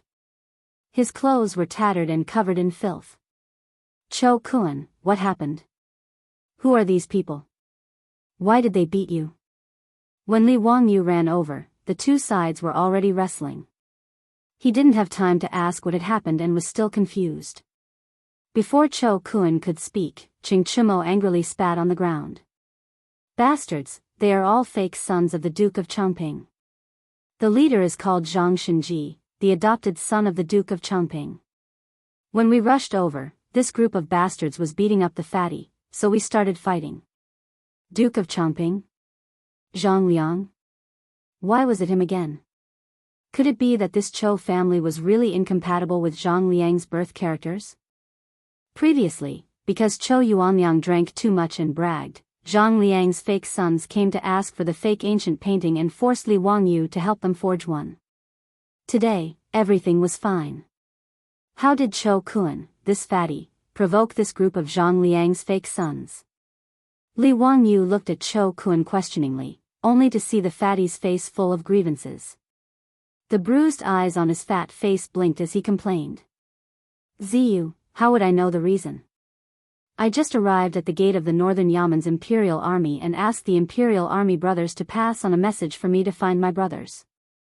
These people were also preparing to enter the barracks, so they said that I was blocking their way and told me to scram.